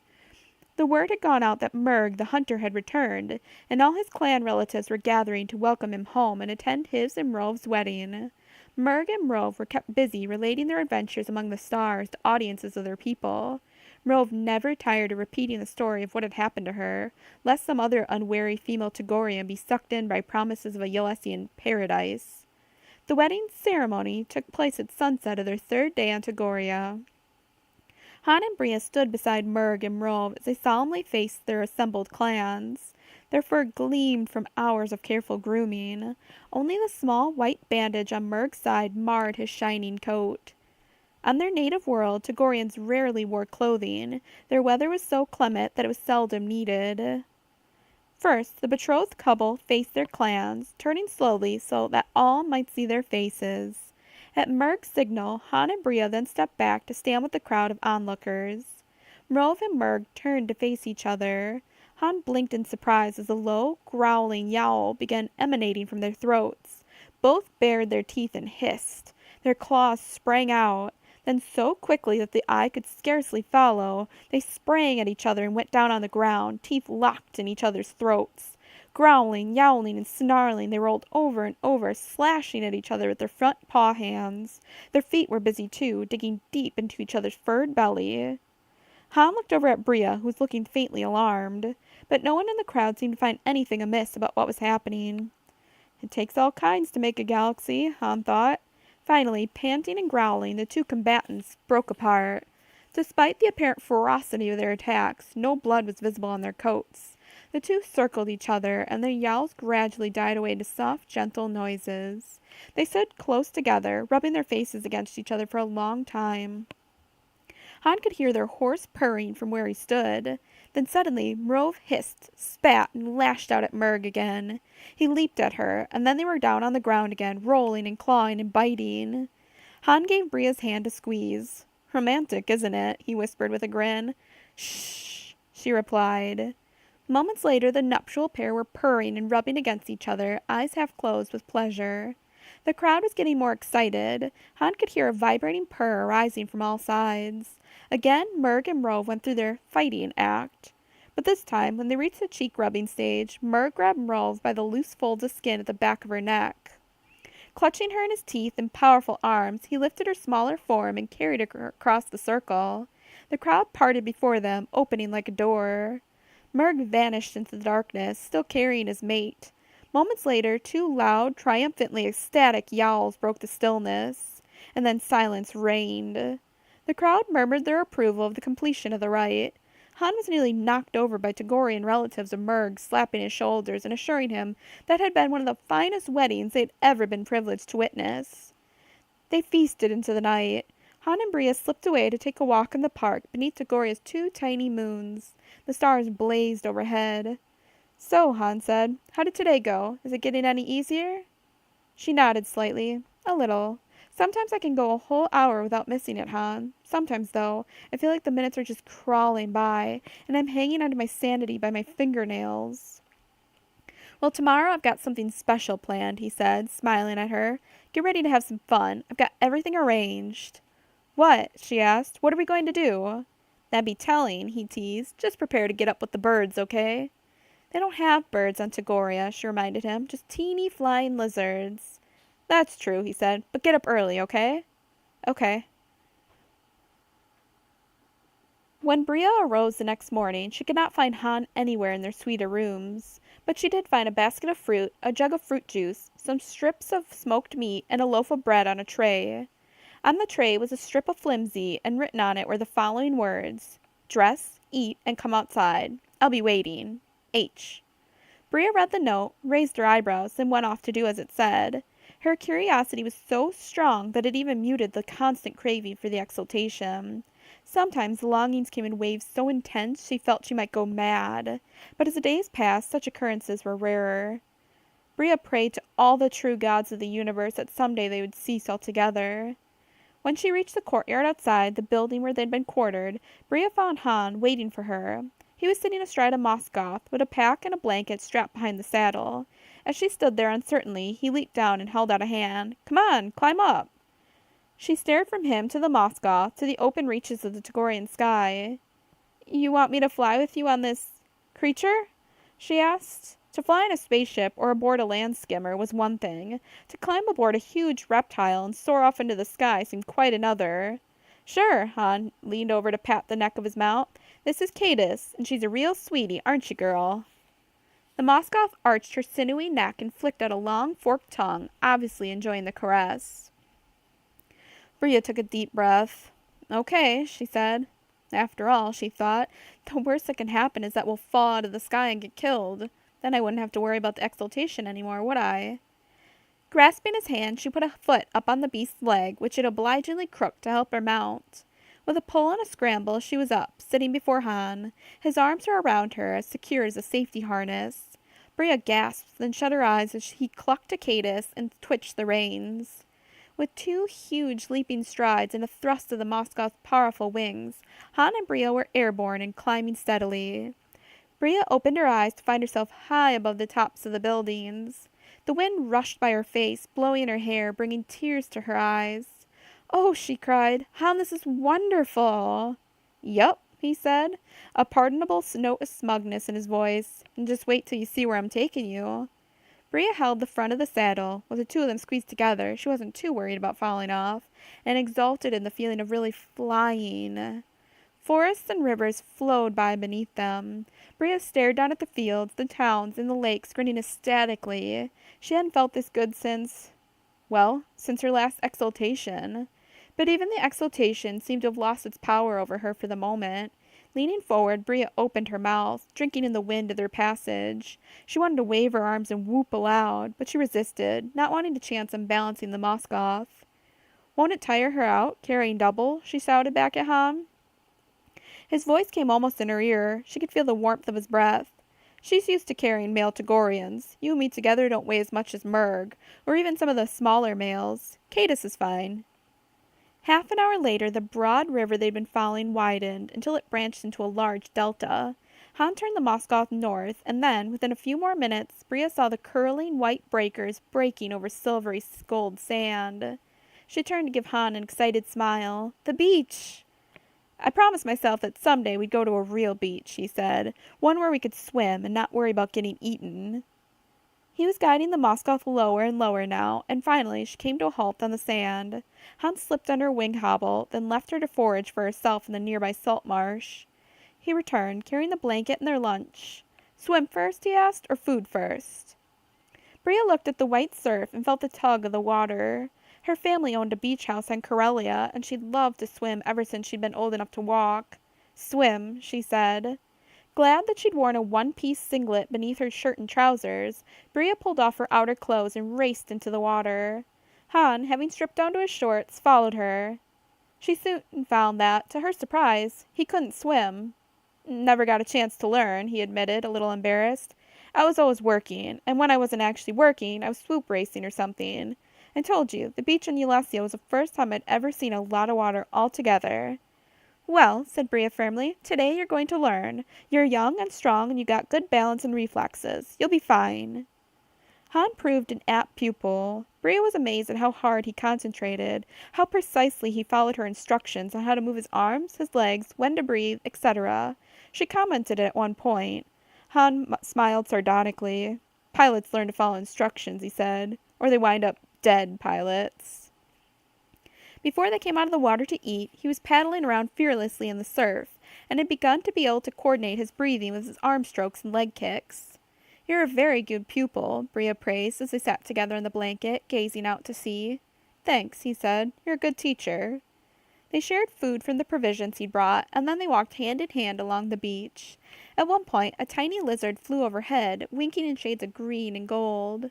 Bria put out a hand and held very, very still, and the tiny thing lighted on her fingers and clung there, its wings waving gently in the breeze. Han grinned at her. You look beautiful, he said. I feel as though I own the world, she replied, half joking. This day, I'll remember it always, Han. You own this beach, he said, smiling down at her. I give it to you. It's yours for today. The lizard took wings, still quite unafraid, and flew away. As they strolled through the breakers, Han told her more about his determination to get into the Imperial Academy. People look up to an Imperial officer, he said. Nobody's ever looked up to me for anything before, but if I can get in, that's all going to change. I'll be able to turn my life around, Bria. I'll never have to steal or smuggle or cheat anyone again. Bria's eyes filled with tears at the earnestness in his voice. She reached up and caressed his cheek lightly. My heart breaks for you sometimes, she whispered. You've known such cruelty, such betrayal. He touched her cheek in return, his brown eyes intense. The wind ruffled his hair. But I also had one person who loved me, he said. Let me tell you about Dulana. They walked slowly along, hand in hand, and Bria listened as he told her about his best friend during his childhood.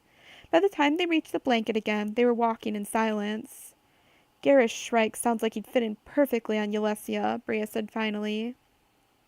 He'd probably wind up running the place, Han agreed, a bleak note in his voice. He lowered himself onto the blanket and sat, arms draped across the top of his knees, looking out to sea, his expression troubled. I should have killed him when I had the chance, Bria, but I didn't. She dropped down beside him. That's because you're a decent person, Han, she said fiercely. You think you're tough, and you are, but you're also decent. You're no cold-blooded killer like Shrike. If you'd shot him, you'd be no better than he is. He turned to her, his face profoundly intent, very serious. You're right, he said softly. Sometimes when things seem so confused, you make them all become clear. With just a few words. You're a very wise woman. Bria sat perfectly still as he leaned forward and kissed her, gently on the cheek. His lips were warm. As he started to pull away, she put her hand on his cheek. Don't. His head turned and his lips found her mouth. He tasted of sea salt. Bria closed her eyes and time seemed to stop. After several long heartbeats, he drew back. Bria opened her eyes to find him searching her face. How was that? He asked softly, sounding a little breathless. Okay? Bria was more than a little breathless. Better than okay, she whispered, sliding her arms around his neck, feeling the sun-warmed skin of his bare shoulders. His arms went around her, holding her tightly. Much, much better. She kissed him back, and it was a long, long time before they spoke again.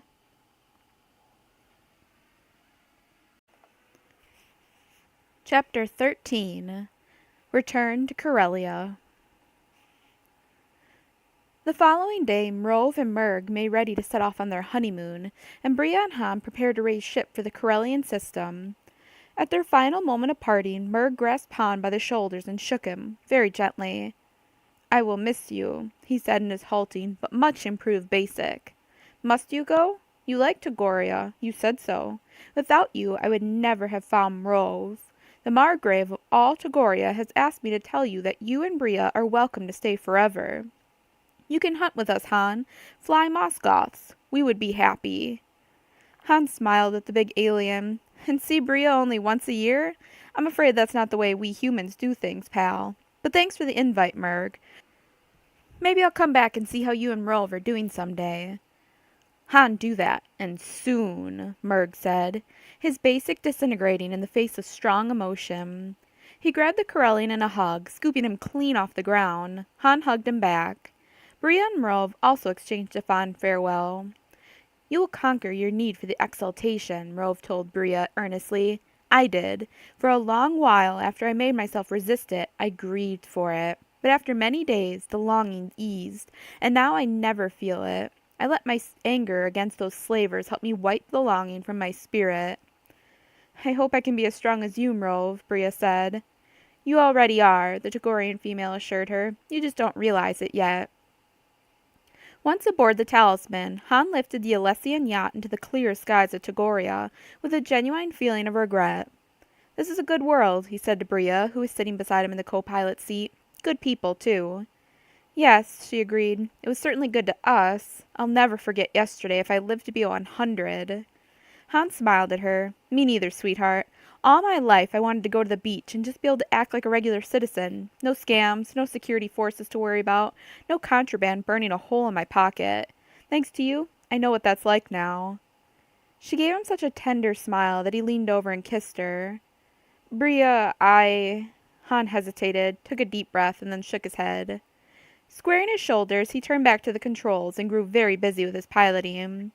Bria sat there, watching him, never taking her eyes off him as he calculated their jump to hyperspace, and fed the coordinates he'd chosen into the nav computer. When the stars streaked by them and they had safely made the jump, she swiveled her seat toward his and put a hand on his arm. Yes, she said. Go on. You were saying? Han tried to look innocent and failed. Huh? What do you mean? You were about to tell me something when you got busy piloting. Well, we're safely in hyperspace now, so there's no reason you can't tell me. She smiled slightly. I'm waiting. Well, I was just thinking that I'm hungry, he finished in a rush. Really hungry. Let's go get some lunch. We ate before we left. Barely an hour ago, she reminded him. Her expression gentle, she reached out and captured one of his hands and held it in both her own. Tell me, she said. Well, he shrugged. I'm telling you I'm hungry again. Are you? She asked quietly. I... He shook his head, obviously ill at ease. No. Hey, Bria, honey. I'm no good at this. You're good at some things, she said, smiling impishly. Like what? He challenged, grinning back. Like piloting, and fighting, and rescuing people. Yeah, I guess I am. He looked at her again, and all the sudden rush of bravado faded. Bria, what I was trying to say was that He cleared his throat. This is not easy. I know, she said. I know. Raising his hand to her lips, she kissed it, then said, Han, I love you too. He looked both pleased and surprised. You do? Yes, for a long time now. I think I fell in love with you that day in the refectory, when you wouldn't go away, no matter how much I told you to. Really? I didn't know until... I don't know when I knew. But when I figured it out, it scared me, Bria. Never happened to me before. Loving someone? Or being loved? Both. Except for Dulana. She loved me, I guess, but that was different. Yes. Her eyes were shining. This is different. I just hope we can be together, Han. Now it was his turn to take her hands in his. Of course we'll be together, he said. I won't let anything get in the way of that. Count on it, sweetheart. Han set a course for the talisman that took them far away from Hutt space and brought them in a leisurely 3-day trip to the Corellian system. He was deliberately prolonging his and Bria's time alone together. Inwardly, he was dreading having to go back to Corellia and meet her family.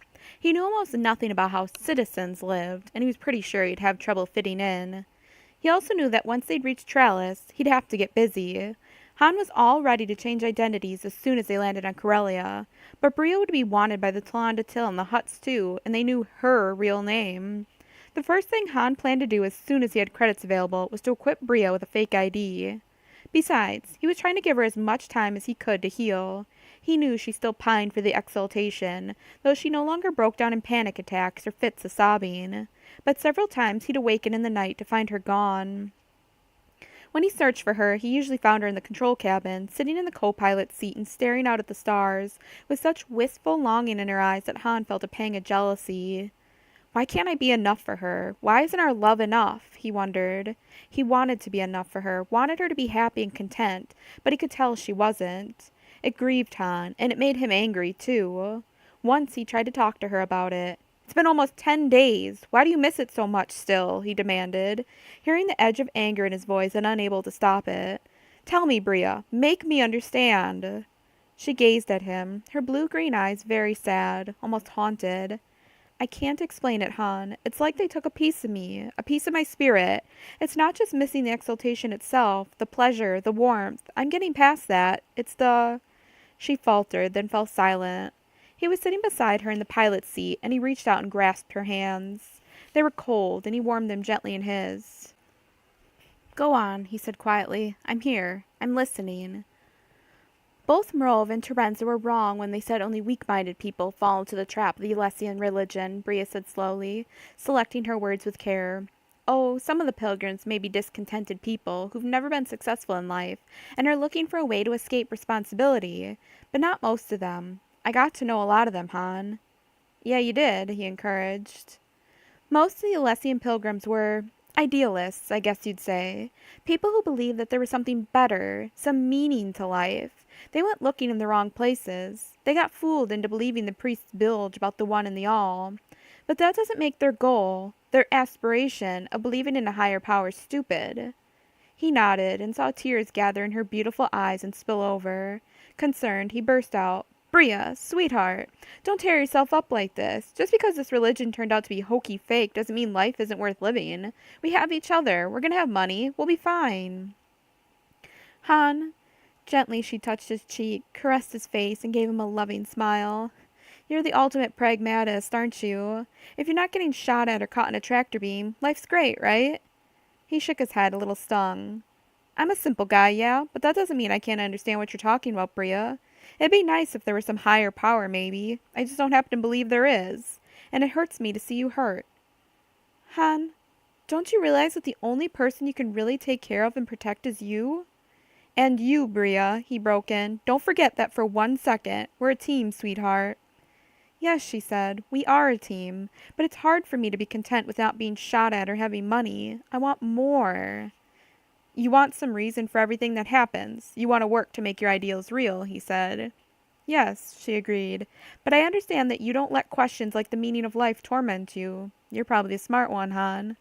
Smart? Han frowned. I ain't dumb, I know that, but I never pretended to be a philosopher or something.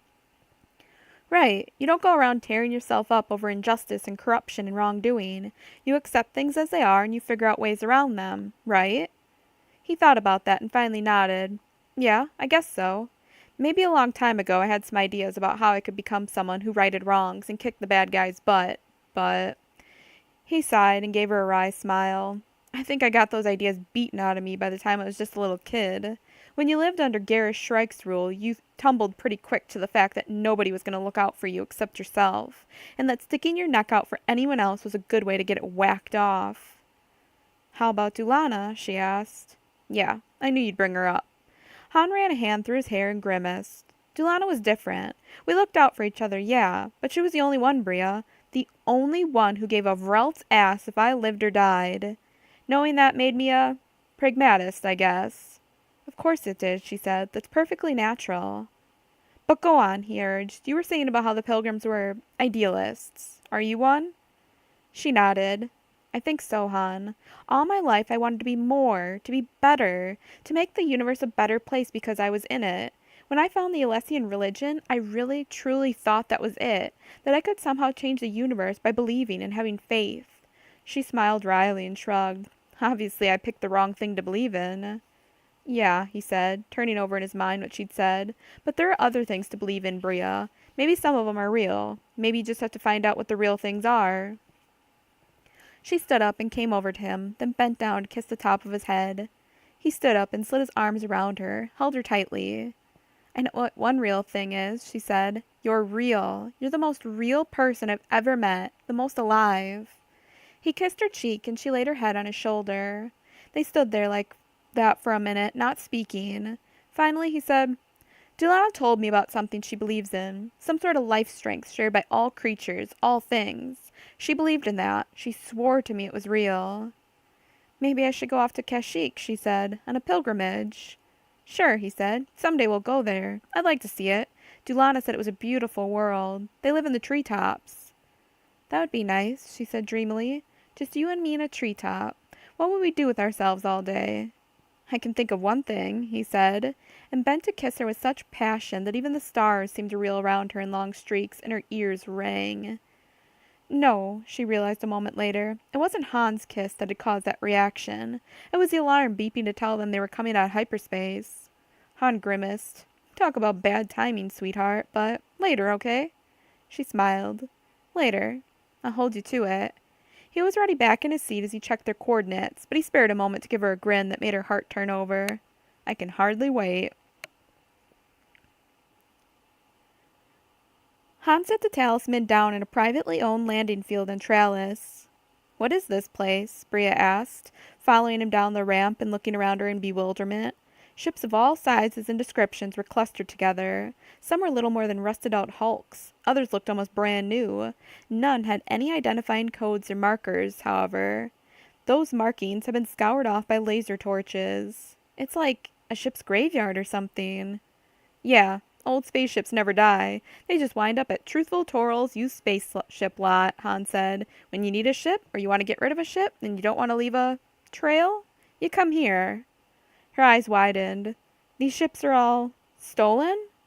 Most of 'em, he said. Ours is too, remember? Bria grimaced. I keep trying to forget. Han glanced over at the small office set in the middle of the vast landing field. And here comes Truthful Toral himself, he said. Truthful Toral was a Doros, a tall, thin, blue-skinned humanoid, completely bald. His face was quite human except for the absence of a nose, which gave him a mournful appearance. Han stepped forward, his hand held out. Good day to you, Traveler Toral, he said. Doros loved to travel so much that the word traveler was their preferred honorific. I'm Keel Datana, and this is my associate, Caloria Minbal. Very pleased to meet you. And I you, Toral said. Greetings to you, travelers. You have time for refreshment and sharing of stories? The Doros were famed for being wonderful storytellers throughout the galaxy. A Doros had near photographic memory for any story he or she heard. Most Doros collected stories, and apparently Toral was no exception. I'm sorry, Han said. We're in a bit of a rush. There's a passenger vessel we have to catch. I quite understand, the Doros said. Since you are taking public transport, I gather you are here to sell, not buy a ship. You're right, traveler, Han said. It's in prime condition, too. A lovely little pleasure yacht. Just needs a little refitting to be perfect for some rich Corellian family who wants to take the kids on the perfect vacation. Yacht? Bria thought Toral's voice sharpened on the word, but he couldn't be sure. I will look and quote you a price, Traveler Datana. Han led the way to where the talisman rested. The Doros' normally mournful appearing features lengthened even farther when he saw the Ylesian vessel. Let me show you around, Han said, pointing at the ramp. The Doros shook his bald blue head. No need, he said. I can offer you 5,000. Firm. Han gaped at the alien, completely shaken out of his normal confident demeanor. Huh? He said blankly. What? That's crazy. 5,000 for a ship like this? That's scrap price. The Doros bowed slightly in Han's direction. Indeed it is, Traveler Drago. He bowed in Bria's direction, and Traveler Theron. Waving a hand at the talisman, Truthful Toral said sadly, I agree that it is a shame to reduce such a beautiful vessel to scrap, but that is all I could do with her. The Hutts are searching for this vessel. Searching intensively, as they are searching for the resourceful pilot Vic Drago who stole her. Han turned away, and Bria saw his lips move in a scathing curse. But when he turned back to see Truthful Toral, his composure was in place again. I see, he said. 5,000. Firm. Yes, I might be persuaded to raise that price slightly if you and your companion would tell me your stories, Toral added hopefully. Sorry, pal. No can do, Han said. He shrugged. Okay. 5,000 it is. Cash. Cash it is, Truthful Toral said. Later that same day, Janil Andrus and his wife Drea Andrus boarded an inter-system shuttle bound for Corellia. Bria had worried about posing as husband and wife, but Han had assured her that the Hutt security alert bulletins listed them as being single. Privately, he was worried about whether the Hutts would try to trace them, since they knew Bria's last name, but he was also aware the Hutts wouldn't want a scene or their scam on Ulesia revealed to the public. He had to hope that would keep them from openly trying to have them arrested. Han wasn't figuring on staying on Corellia long. The pair arrived on their homeworld early in the evening and caught a transcontinental shuttle to the southern continent, where the Theron home was located. When they arrived at the station, which Bria said was within walking distance of her home, they were tired and grubby, with no way to change clothes. Their only luggage was the backpack that held Terenza's treasures. So, Han said, shifting from one foot to the other and looking out of the station window into a soft, foggy drizzle. Now what? Find a place to hole up until morning? Or should we call him and warn him? I think I'd better call, Bria said, sounding uncertain herself. Wait here. She headed off to borrow the station master's comlink. A few minutes later she was back. Han saw how drawn and tired she looked and put an arm around her. So, how'd it go? She smiled wanly. My mother nearly fainted. Then she started screaming at me. She sighed. I know she loves me, but the way she shows it makes me want to scream sometimes. She wants the best for me, as long as it's her idea of what's best. Han nodded, thinking for the first time in his life that perhaps he'd been lucky in a way, never having to deal with parents. So do we start walking? She shook her head. No, my father's coming for us in the speeder. He'll be here any minute. Even as she spoke, an expensive speeder pulled up outside the station. A handsome, distinguished-looking man with gray hair and a heavy-set build was at the controls. As Han and Bria approached the vehicle, the man leaped out of the speeder and, laughing and crying at the same time, embraced his daughter. Long moments later, he turned to shake hands with Han. I'm pleased to meet you, he said. I understand from Bria that you saved her from terrible things. All I can say is, thank you. Thank you, Solo, sir, Han said. Make it Han. Theron's grip was firm. Please, call me Ren, Han. Yes, sir. The ride to Bria's home was short. They passed through a reinforced set of security gates, then headed down a road that seemed to have no other houses on it. Han glanced to each side and saw high fences, the type he used to sneer at back during his days as a burglar. Not many people live out here, he observed. Oh, this is our land, Ren Theron said carelessly. Bought it years ago as a cushion between ourselves and our neighbors. I'm a man who likes my privacy. He turned the vehicle into a drive that was closed with another, equally reinforced but more ornamental gate. Beyond it, Han saw the house and mumbled a virulent curse in Huttese under his breath. Bria, baby, he thought grimly. Why didn't you tell me your family's rich enough to buy and sell half of Corellia? The house was huge, wings and modified towers and landscaping to match. The Theron house made Cousin Thraken's place look like a cottage.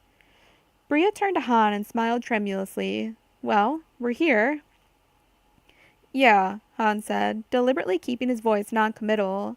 He could tell that Bria was nearly sick with anxiety, and he didn't want to worry her more than she was. At least there was one advantage to Bria's parents being rich. The Hutts would never dare to try and grab her while she was in her parents' home. That would surely cause a major interstellar incident, and Hutts preferred to work clandestinely. Before the party could reach the front door, Bria's mother came bursting out, dressed in a flowing gown that Han could only recognize as rich. Darling, she gasped, enfolding Bria in her arms. Han stood off to the side, glad to be out of the way until Bria and her parents were finished with their greetings. Midway through the hubbub of greetings, recriminations, tears, embraces, and excited questions and answers, Bria's brother came home. Han recalled Bria saying her brother's name was Pavik. Unlike his sister, Pavik Theron took after his mother, short, slender, with dark hair and green eyes. He was a handsome youth, and seemed genuinely fond of his sister. It was a long time before Bria could disengage herself from her family to introduce Han. Eyes shining, she took his hand and led him over to meet her mother, Sarah Theron, and her brother.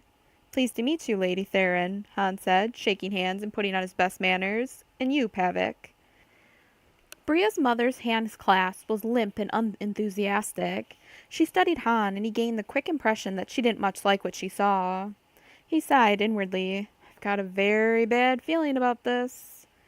Well, please come in, Sarah Theron said. Let's all sit down. I must say this has been a shock. I never thought I'd see my baby again. I really didn't.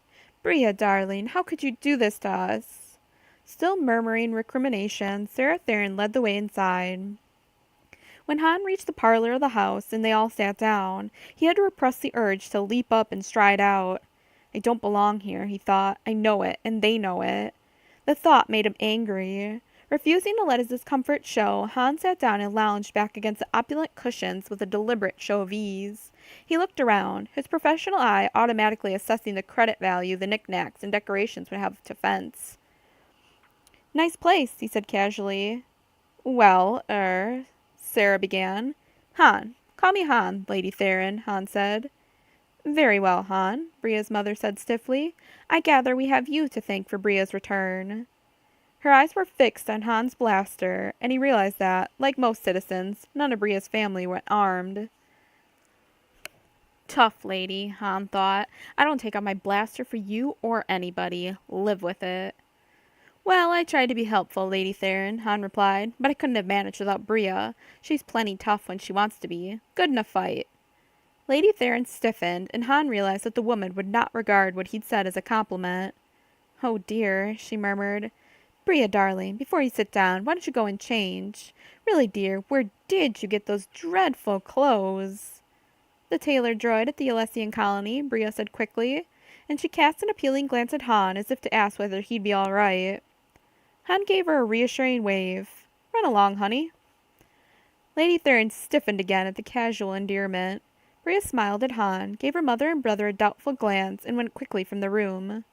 So, Han, Pavic Theron said, what do you do? He was staring closely at Han, his eyes assessing in a way that made the pilot uncomfortable. Oh, whatever it takes to get by, Han replied carelessly. Mostly I'm a pilot. In the Navy? Lady Theron asked, brightening slightly. Are you an officer? Nope, freighters, ma'am. I can fly most anything, anywhere. That's why I was on Yelesia running... Han broke off, remembering for the first time in a long while that the contraband spice trade was highly illegal. That is, hauling cargo. Oh, murmured Lady Theron, obviously not understanding, but uncomfortable with Han's answer. How interesting. Yeah, it has its moments, Han said. I started out as a pilot many years ago, Ren Theron said, a note of approval in his voice. When I was about your age, Han. Worked my way up until I owned the shipping company. That's how I made my first $1,000,000. Han thought of telling Ren Theron that he was intending to enter the Imperial Academy, but the habit of not revealing any personal information was too ingrained. He just smiled and nodded at Bria's father. Those were the exciting days, sir, he said. Lots of pirates back then, right? Ren Theron smiled. I had a few run-ins. I imagine you have, too. Han smiled back. A few. Sarah Theron looked from one to the other, vaguely disturbed. Oh dear, that sounds dangerous. Comes with the job, Lady Theron, Han said. But I'm forgetting my manners, she said. Captain Solo, can I get you something to eat or drink? I wouldn't mind an Alderaanian ale, Han said, and some flatbread with meat and cheese. We've been traveling all day. I'll tell the cook, Lady Theron said. Han was astonished to realize that the cook was a living being, a female Solonian instead of a droid. This further evidence of wealth impressed him more than anything he'd yet encountered. By the time Bria re-emerged, Han was sitting out in the dining room, eating. He saw her walk out and paused in mid-bite. She wore a plain, blue-green dress that matched her eyes. The soft fabric had a faint sheen and clung to her in all the right places.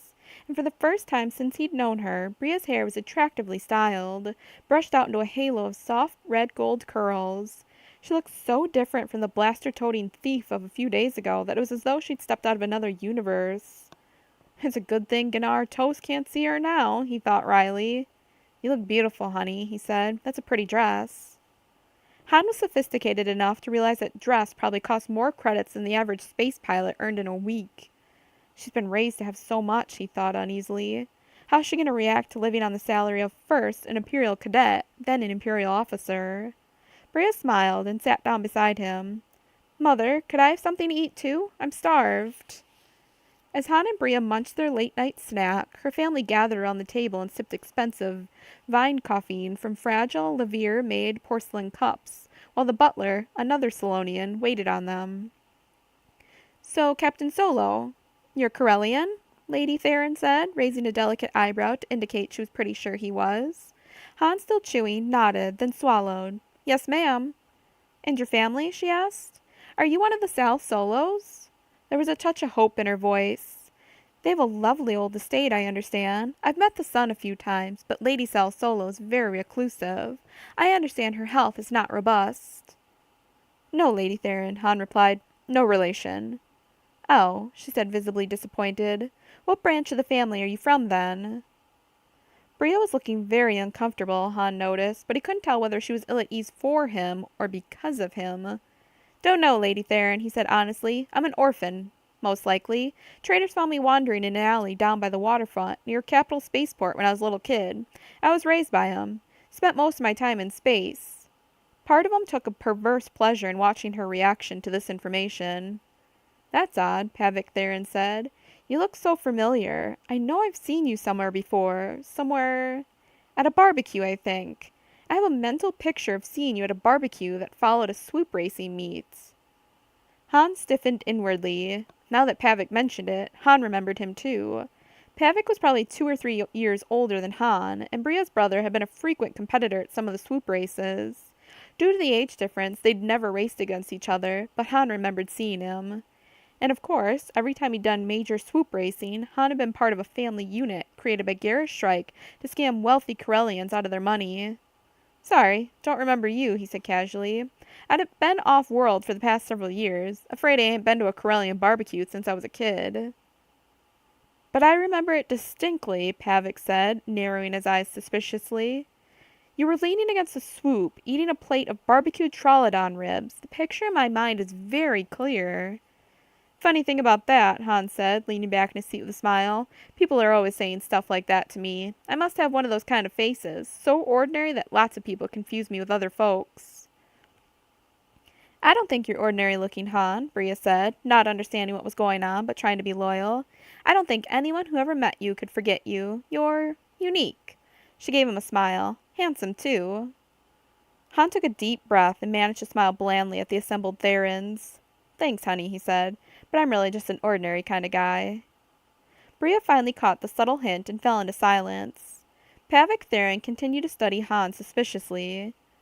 Well, Sarah Theron said too brightly, I'm sure you're both tired. Captain Solo, of Marinea, prepare one of the guest rooms for you. Bria, obviously you'll want your room back. And dear, I haven't changed a thing. I just knew that someday you'd come to your senses and return to us.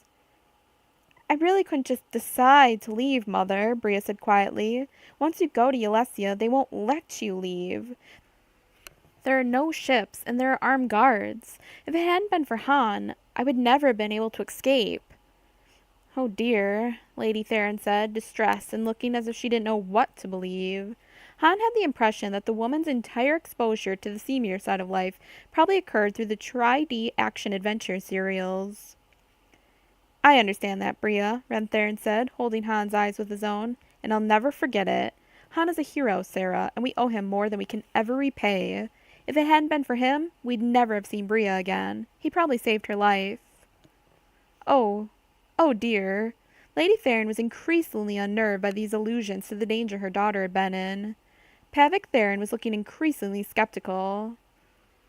Han followed the Solonian maid, Maronea, to the room on the far side of the house. He was amused to note that his room was as far as it could possibly be from Bria's, and that the master suite occupied by her parents lay between the two rooms. Bria's mother, it seemed, had decided to nip any chance of wee hours assignations between her guest and her daughter in the bud. Can't wait until we sell Terenza's stuff and get out of here, he thought as he undressed and crawled into the bed. Bria's dad ain't so bad. He seems like he used to be a regular guy. But her mom and her brother? Hans sighed and closed his eyes.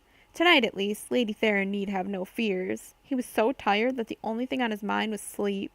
Funny thing about that, in some ways, spending 2 hours in the company of Bria's family had tired him out more than the whole escape from Ulesia. Bria's mother came into her room to say good night and gave her a last hug before she fell asleep. It was a tearful time for both mother and daughter. They hugged and cried a little, then hugged again. I'm so glad to have my little girl back, Lady Theron whispered. It's good to be back, Mother, Bria said, and in that moment she sincerely meant it. The evening had been a strain, no doubt. But things will get better. They're bound to, she thought, trying to comfort herself. Hannah's so lovable. She's bound to fall for his charm and see how wonderful he is.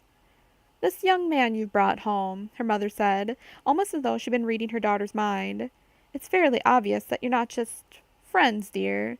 Exactly how involved are you two? Bria gazed at her mother unflinchingly. I love Han, Mother, and he loves me. He wants me to stay with him. Nobody's mentioned marriage yet, but I wouldn't be surprised if the subject came up. Her mother took a quick, sharp breath, as though her worst fears had been confirmed. But something in Bria's choice of words alerted her, and like a hungry velt she pounced. I see.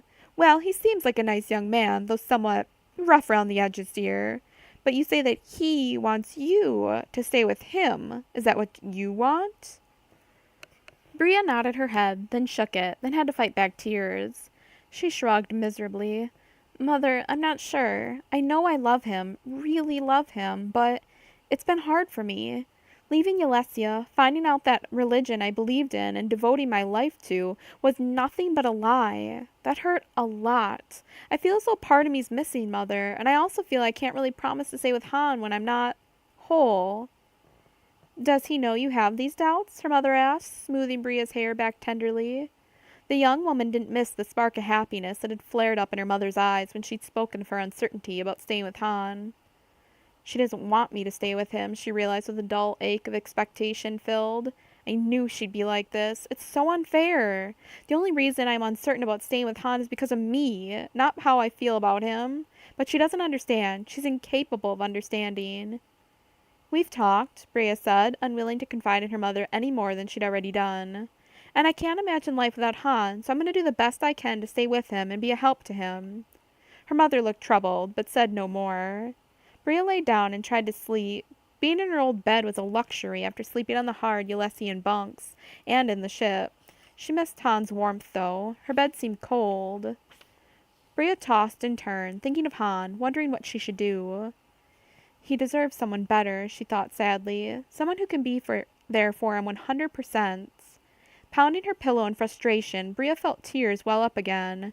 Why can't anything ever be easy? I found a man I can love, who loves me. Why can't they be enough? But it wasn't. Alone in the darkness of her childhood room, Brea acknowledged that. She began to cry softly, aching with misery. After a long time, she cried herself to sleep. The next day, Han left the Theron house shortly after breakfast and headed off to catch the shuttle to the nearest large city. He carried with him the backpack containing the items he and Brea had stolen from Terenza. After the disappointing revenues received from the sale of the talisman, Han knew he had to get top price for their small treasure trove.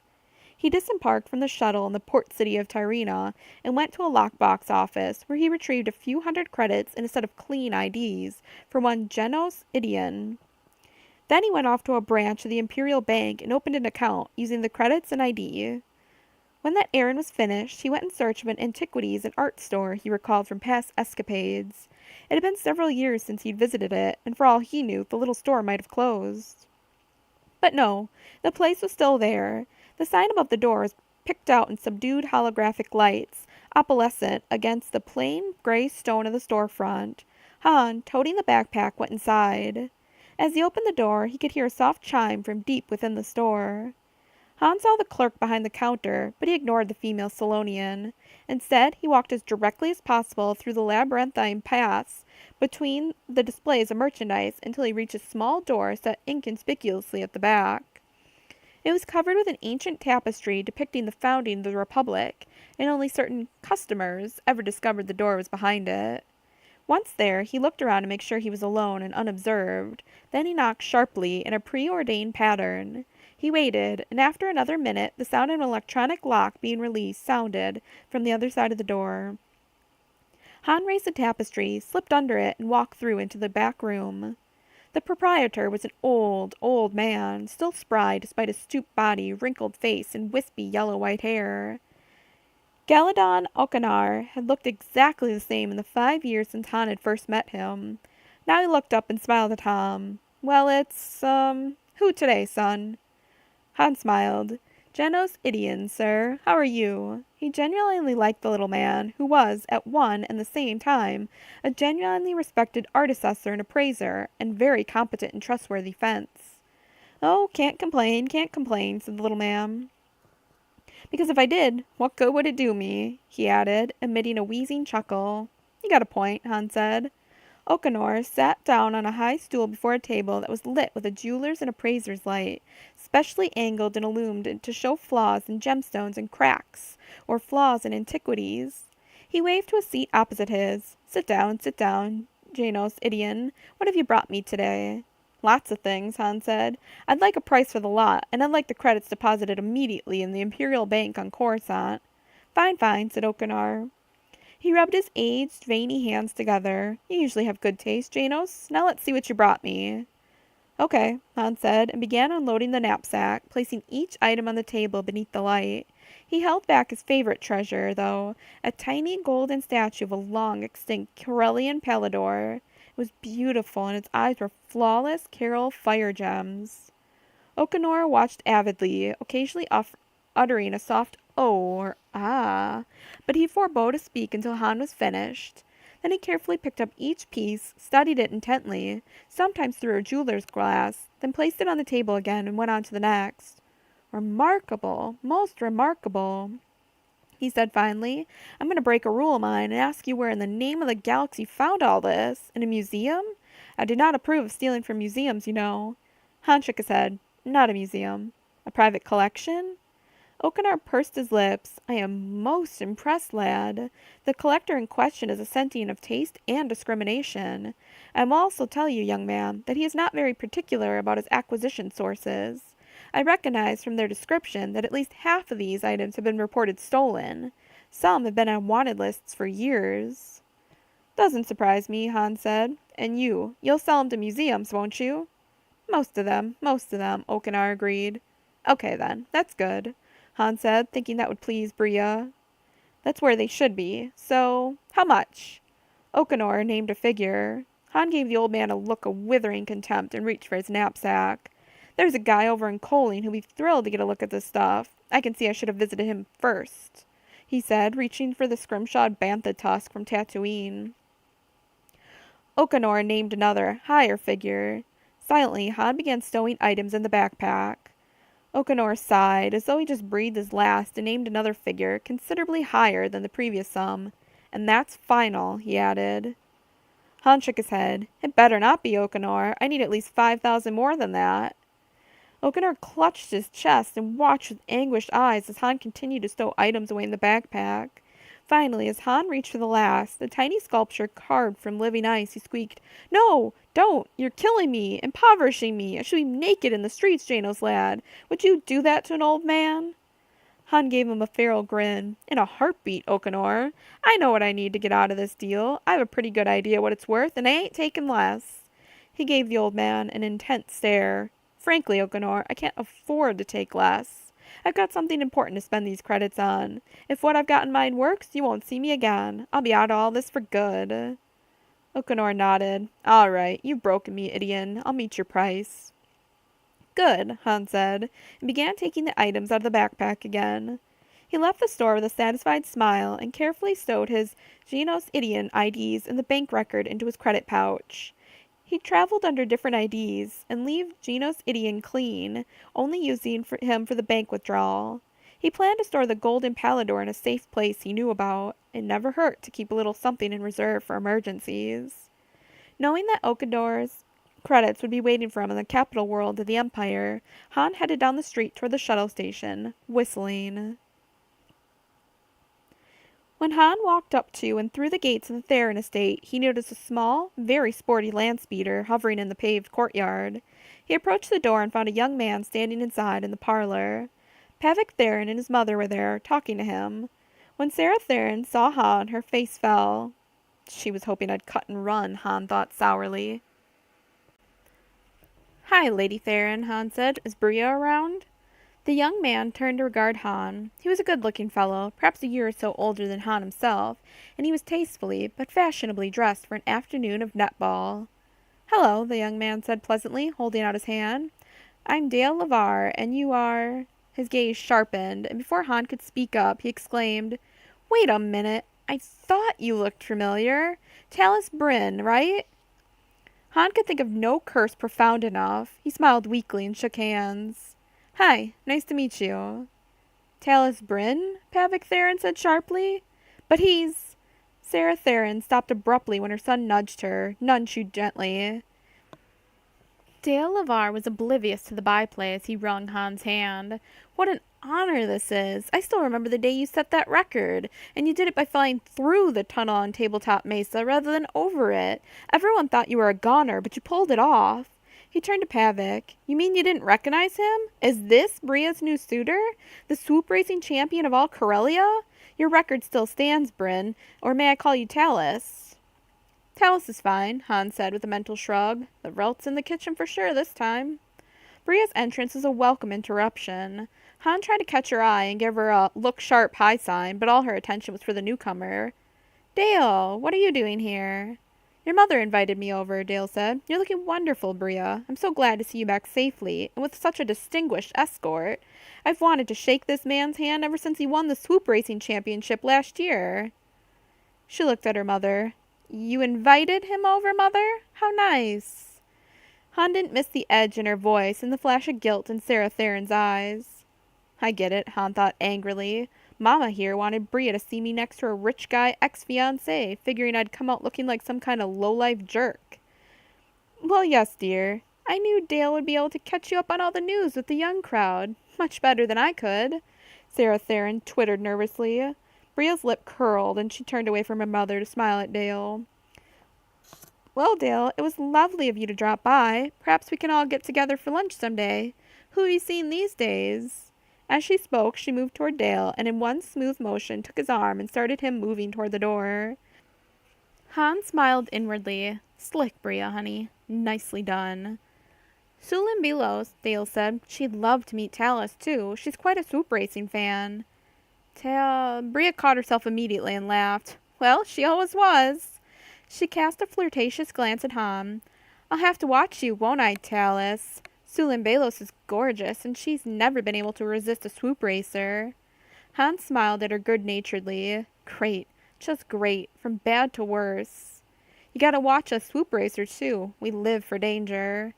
Half out the door, Dale LeVar, who laughed, as though Han had said something clever. Well, I'll call you. Nice meeting you, Talus. Nice meeting you, too, Han said. Don't forget to call, Bria urged, and then she shut the door behind LeVar and leaned against it. Silence ensued. Han had never heard such a profound silence, even inside a spacesuit and vacuum. He glanced quickly from Bria to Pavic to Sarah. All three were staring at him grimly. Han cleared his throat. Think I'll take a little walk, he announced. Get some air. Not meeting anyone's eyes, he left. Bria felt like screaming, then sobbing, but she struggled to control herself. The situation was bad enough without her dissolving in hysterics. She was pacing back and forth in her mother's dressing room. Pavic was sitting on the couch, waving his arms and raising his voice, and her mother was sitting in a pink brocade chair, alternating between gasped exclamations of, "Oh dear," and, "Bria, your brother is right. We must do something." You heard him last night, Pavic shouted. He denied having swoop raced, and he gave us a fake name. Han Solo. Right. Who knows what his real name is? Stop it, Bria cried. Han Solo is his real name. Then why is Talus Bryn listed as the swoop-raising champion of Corellia last year? Pavic said. He can't be both, Bria. Face it, the guy's using an alias, and the only reason to do that is he's got stuff to hide. And this is the guy you want us to accept with open arms just because you say so? Oh dear, Sarah wrung her hands. Bria bit her lip to keep from shrieking. And another thing, Pavic said, my memory's starting to come back on this, and Talus Bryn wasn't Solo's only alias. The time I remembered was about 3 years earlier. He was just a kid, eating barbecue after a swoop race. That time, Solo was Keel Garrus, the son of Venedar Garrus. Remember him? That guy who went around one summer selling shares in that Duralloy asteroid, and the whole thing turned out to be bogus? A scam? Bria did remember. But even if this Garrus man was a con artist, that doesn't mean that Han... Pavic threw up his arms in exasperation. Sis, don't you remember how a couple of our friends' parents were nearly wiped out from buying worthless shares in that non-existent asteroid? He snorted. That whole Garrus family was nothing but a bunch of con artists, and that includes your new boyfriend, Bria. This is terrible, Sarah Theron said. Perhaps we should do something. Both Bria and Pavic ignored their mother. But Han was just a kid then, she pointed out, fighting not to give in to tears. You admitted that. He can't be held responsible for what you say his parents did. But he doesn't have any parents, or so he told us. Bria glared at him. Well, maybe they were his parents, and he's disowned them because they were crooked, she said. Pavic, Han is a good person. He's had a tough life and wound up having to do things he didn't like to survive. I already know that. But he's turned around now. He's trying to make something of himself, and you won't give him that chance. Pavic snorted derisively. If they even were his parents, he said. Sis, don't be blinded by good looks and the fact that he rescued you. Face it, this guy may have romanced you because he checked out family out and found that Dad has money. Oh dear, Sarah said. Do you mean that the boy is a thief?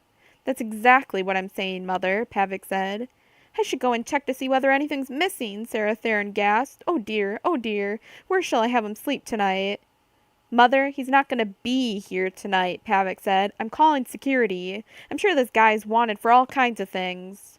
Don't you dare, Bria cried. If you call security, I'll never speak to any of you again. You're wrong about Han. He had absolutely no idea my family was wealthy when we met. I never told him until we got here. A guy like that has sources to check, Pavic pointed out. He probably checked you out within days of knowing you and found out everything he needed to know. No, he didn't. Bria, I'm not trying to be an ogre, Pavic said. I'm just trying to make you see reason. I don't want you to be hurt, and I don't want you to get involved with someone who lives on the wrong side of the law. Han isn't like that, Bria cried. Then taking a deep breath, she amended. Okay, I admit that in the past he probably was, but he's different now. He's going to enter the Imperial Academy and become an officer. Can't you give him a chance? He's trying to change his life. That's what he's told you, Bria, but guys like that lie for a living, Pavic said. I'm calling security. Oh dear. No. Bria stared wildly at her brother, for a moment wishing she were wearing a blaster. She couldn't let him do this. Pavic's hand was actually on the connect button on the comlink when a voice from the doorway stopped him in his tracks. Don't, Pavic. I forbid it. All of them turned to see Ren Theron standing there. But Dad, you don't know, Pavic began. Yes, I do, Theron said. I've been in my study, and the door was open. I've been listening to this entire disgraceful scene, and I'm telling you, Pavic, you're not calling security. But Ren, Sarah Theron began. Her husband turned to her, his glance scathing. Sarah, I'm tired of you trying to use our daughter as a pawn to further your social ambitions. You're most of the reason she ran away last year, so stop it. Do you understand me? Ren, Sarah Theron gasped, how dare you speak to me like that? Because I'm angry, Sarah. Angry clear through, Bria's father snarled. How can you be so blind? You don't understand the danger our daughter was in on Ulesia. Look. Seizing Bria's hand, her father dragged her over to stand before her mother. Taking her hands, he thrust them out before his wife's eyes. Look, Sarah. See her hands? See these scars? Those people mistreated Bria. They made her a slave. She might have died, Sarah, if not for Han.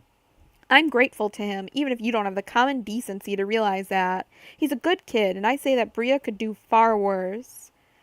But, she whispered, wringing her hands and beginning to cry. Oh, Bria, your poor hands, darling.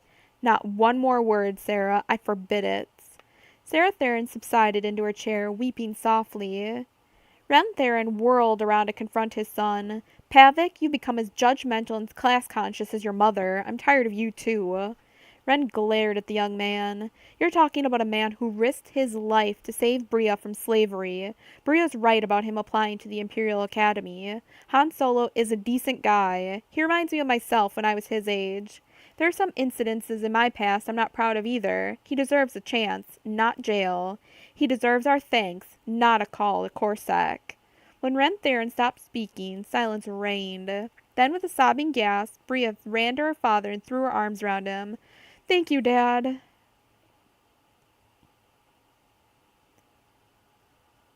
Han had walked the entire length of the Theron estate and was on his way back when he saw someone coming down the path toward him.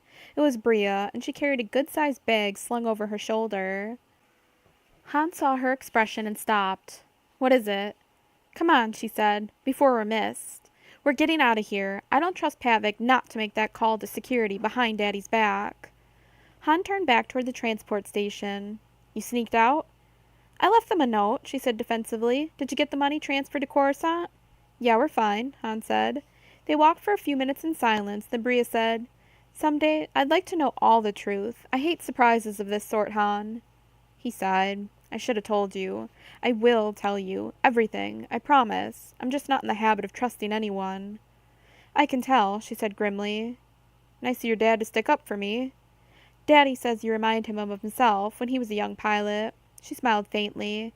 I gather he led a rather checkered existence for a few years out on the rim.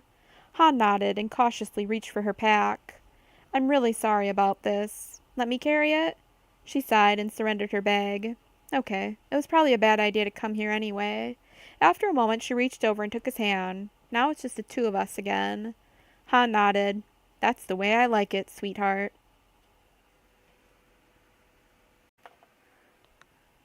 Chapter 14. Down and Out on Coruscant. The trip to Coruscant was uneventful. True to his promise, Han related his history to Bria in unvarnished detail. It bothered him to have to admit many of the things he'd done in the past, but he took his promise to her seriously, and he was as honest as he could be. At first, Han worried that Bria might be repelled by all the things he'd done during his checkered past, but she reassured him, saying she loved him more now that she knew the truth. The 5-day voyage to Coruscant was a long one. Han was beginning to suffer from boredom by the time the passenger liner docked at one of the massive space stations that serviced the huge Imperial city world. From the space station, the passengers were told they'd be shuttled down to the spaceport in small ships. Han was surprised to discover that there was almost no place on the giant world where the natural ground could be seen or touched. Only in Monument Plaza, their steward told the assembled passengers who'd traveled on the liner Radiance. There, citizens may touch the top of the only mountain on the planet that still remains. About 20 meters of the peak extends into the air. The remainder is all hidden beneath buildings. Coruscant, it seems, was a warren of buildings, skyscrapers, towers, rooftops, and more buildings, all built one upon the other in a giant labyrinthine hodgepodge. Han raised his hand when the steward asked whether there were any questions. You say that the topmost rooftops are more than a kilometer above the lowest level streets? What's down there? The Radiance's steward shook his head warningly. Sir, take my word for it, you do not want to know. The lowest levels never see the sun. They are so far beneath the clean air that they are fetid and damp and have their own weather systems. Foul rain drips down the sides of the buildings. The alleys are infested with granite slugs, duracrete worms, shadow barnacles, and worst of all, by the degenerate remnants of what used to be human beings. These troglodytes are pale carrion and garbage eaters, disgusting in every way. Huh, Han whispered to Bria. Sounds like my kind of place. Stop it, she hissed, smothering a grin. You are such a smart mouth. I am. I really am. Han sat back in his seat, chuckling. I'm impossible. I don't know why you put up with me. Neither do I, Bria said, smiling wryly. The couple made their way over to one of the viewports on the station while they were waiting for a surface shuttle down. It's like some beautiful golden gem, Bria whispered, all those lighted buildings. It looks like a Corsica jewel, Han said, eyeing the planet thoughtfully. Must be where the world got its name. They were standing in line, waiting to enter the shuttle, when an official stepped forward and pointed at Han's blaster. Sorry, sir, you'll have to check your weapon. Guns aren't permitted on Coruscant. Han stood there for a long moment, then with a shrug, he unbuckled the tie-down strap from around his thigh, then released the big buckle that fastened his gun belt. Wrapping the belt around the holster and weapon, Han handed it over to the official and received a numbered token in return. Just give this to the official before boarding your return transport, the man said, and you'll receive your weapon, sir. Han and Bria got back into line. Han grimaced at how light his right leg felt without the customary weight against his thigh.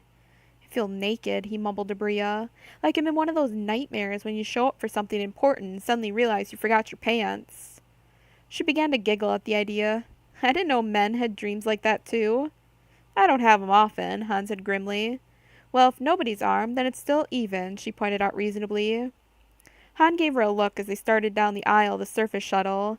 Honey, don't be naive. There's an underworld on this planet, and you can bet your pretty eyes they're armed. She glanced over at him as they fastened their seat restraints. How do you know? I took a look at the Imperial guards. They were all armed. I saw security guards on Aldron, and none of the ones I saw were armed. So it's a good bet whoever they would be going up against weren't either. But these Imperials are armed and wearing armor, too. Gotta be a reason for it. Bria shrugged. I have to admit, your reasoning makes sense. I'm gonna feel strange walking into that bank tomorrow with no blaster at my side, Han said, looking sadly at his empty thigh. Come on, Han, she whispered. Of all the places in the world, they wouldn't let you walk into a bank armed. Why not? Han asked. It's not like a guy could swipe the credits. They don't keep hardly any credit discs there, or coins either. It's all electronic data entry onto personal IDs. Good system, he added thoughtfully. Saves on guards. Well, it's a moot point since you had to leave your blaster, she said, watching the city world grow in the viewport. Soon they'd be entering the atmosphere. Yeah, listen, Bria, I guess this is as good a time as any to discuss contingency plans, Han said. For what? She demanded, alarmed. Are you expecting trouble? Keep your voice down, he cautioned. Nope, I'm not expecting trouble. This should be a smooth operation, a piece of cake. Janos idiot is clean, 'cause I only used him to keep the account and deposit the money. He should be laser-proof. But baby, I learned long ago to always plan for trouble. Okay, she said. What do you want to plan for? That's a big city, a big world, Han pointed out just as the shuttle kissed the upper edges of the atmosphere. If anything happens and we get separated, I want to set up a meeting place. Okay, that makes sense, she said. Where? The only address I know, 'cause I memorized the location a long time ago, is a bar called the Glow Spider. That's where I'll be contacting Nietzsche the Specialist, he said, keeping his voice very low, but not quite whispering. Whispers drew attention, Han had learned long ago, where low-voiced conversations did not. That's the guy who can get people IDs so perfect that even the Imperials can't detect them? Yeah. He's got contacts with the people in the imp offices who actually make the IDs. They're perfect, trust me. Okay, so it's Nietzsche the Specialist. He hangs out at the Glow Spider. Got that? Nietzsche the Specialist, Glow Spider, she repeated. Where is it? Level 132, Megablock 17, Block 5, Subblock 12, Han recited. Memorize that perfectly. This world is a maze, Bria. Silently, she repeated the location to herself over and over until she could say confidently, I've got it. Good. When they reached the surface, the rooftop landing field where the shuttle landed, Han left Bria with their scanty luggage while he went over to an automated tourist center to get information and directions. He and Bria needed an inexpensive place to stay while he prepared for the entrance examinations for the academy. Han planned to rent a cheap room for the duration. When he came back to Bria, she saw that he had a palm-sized locator computer. How much did that cost? She asked, eyeing it worriedly. Their funds from the sale of the Elysian yacht were running low. Only 20, Han said. This world's too easy to get lost on, I figure. All I gotta do is enter our destination like this. Squinting with concentration, he entered level 86, Mega Block 4, Block 2, Subblock 13. What's that? The place where I got us a room for tonight, Han answered, not looking up. And there. Directions from their present location appeared on the screen. First we take the turbo lift down to level 16, Han muttered, looking around. There. They headed for the sign marked turbo lift. Once aboard the lift, Bria gasped at the precipitous drop. They fell and fell. Like being in space, Han said uneasily. Almost free fall. My stomach doesn't like this, Bria gulped. Fortunately, the turbolift slowed as it reached its destination. Bria staggered off, looking slightly green. Now to find Mega Block 4, Han mumbled, still concentrating on his little gadget. Then we'll go down again. Once out of the turbolift, Bria looked around her in wonder and growing claustrophobia. Everywhere buildings loomed over her, so high she had to crane her neck to see their tops. The tops of many of them supported another rooftop, probably like the one she was standing on. Even though it had been bright, but chilly, daylight up on the landing pad, here it was dark and warm.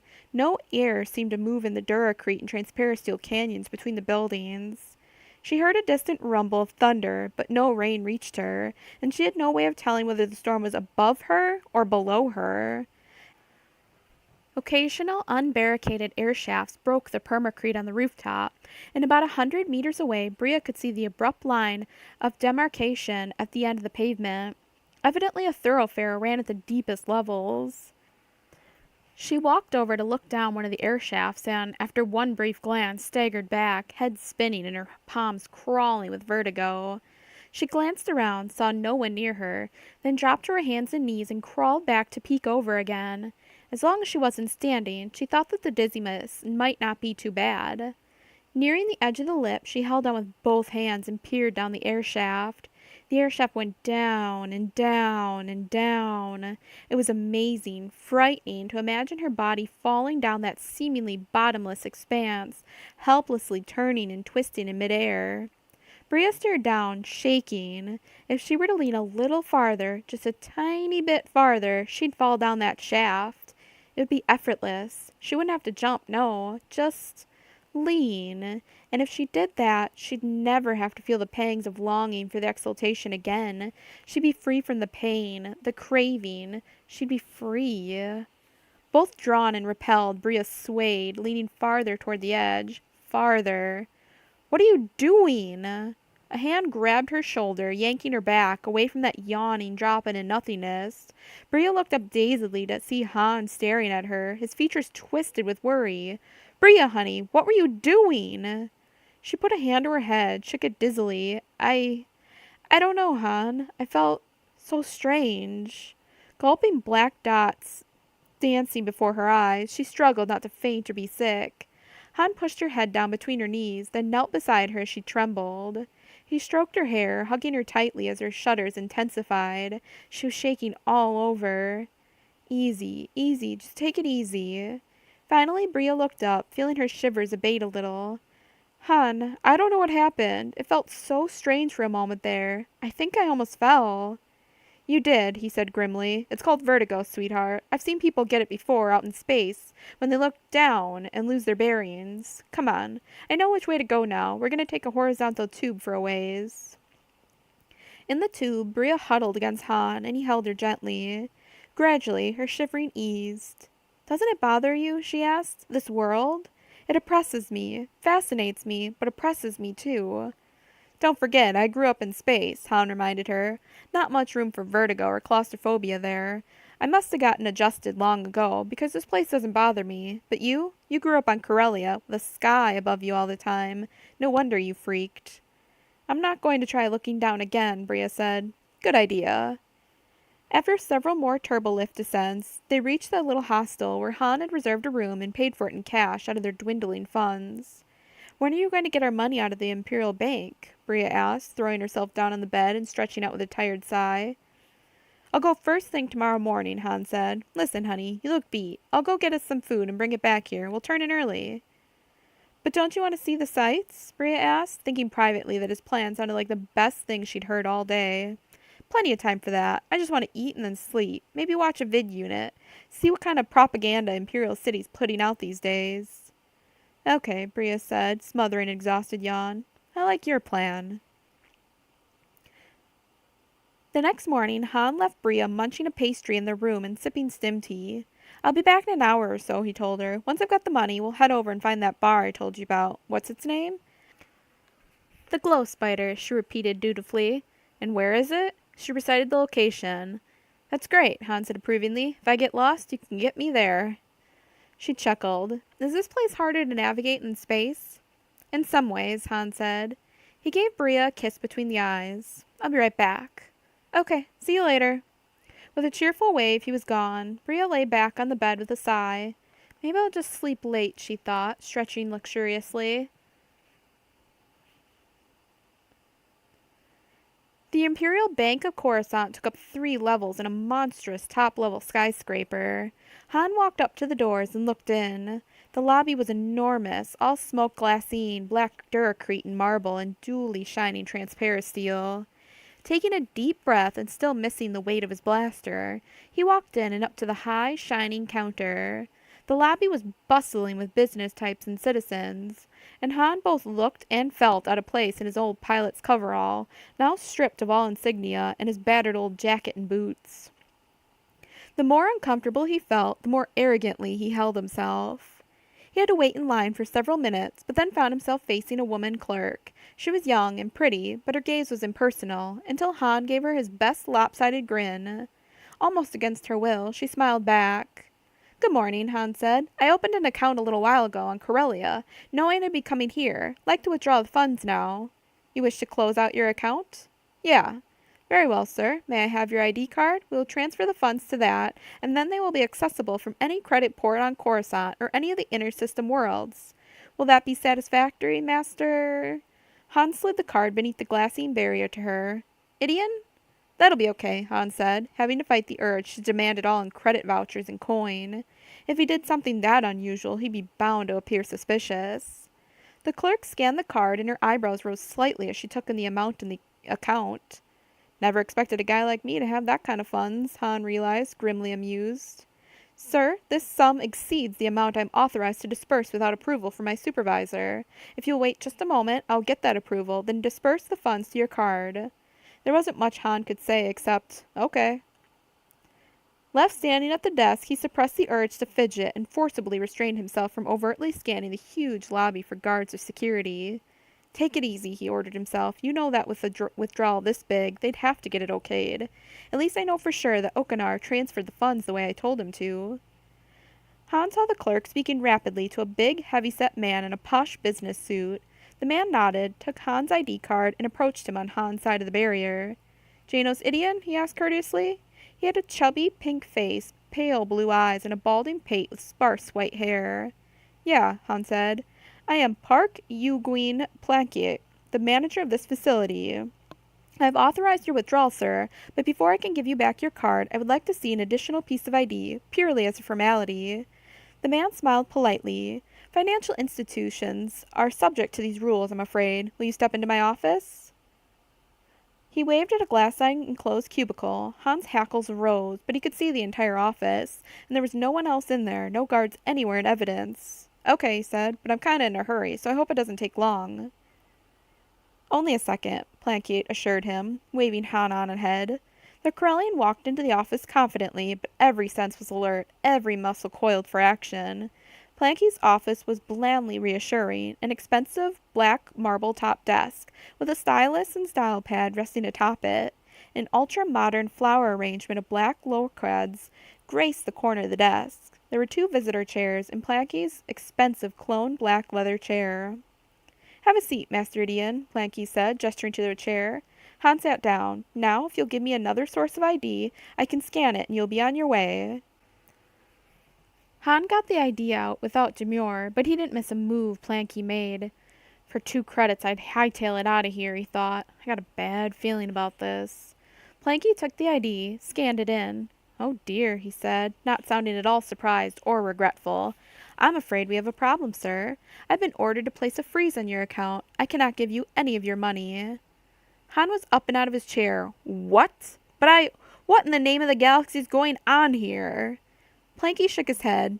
"I only know that the bank has been contacted by Inspector Hal Horn of Corsac. Your funds are suspected of being illegally accrued and are frozen pending a thorough investigation by Imperial and Corellian security." Han didn't waste his breath arguing, just headed for the door. His chest felt as though he were caught in a G-vise. No, it can't end like this. He was a meter from the thick smoke glassine door when he heard an electronic click. "I'm sorry, sir. I'm afraid I've been advised to hold you here for Imperial security forces," Planky said, sounding as if he was enjoying his chance to be a hero. "Have a seat." Han turned and looked back at the fat man. He was smiling blandly, his round little pink cheeks making him look like a jolly sprite out of a child's story. "I've also signaled for our guard. He should be here any moment. Please, have a seat while you wait to be arrested." Rage filled Han with a strength he didn't know he possessed. "Over my dead body," he snarled, bounding forward. He threw himself over the desk, grabbing the bank manager's writing stylus as he did so. Slamming into the astonished Planky, he took him over backward in an expensive chair.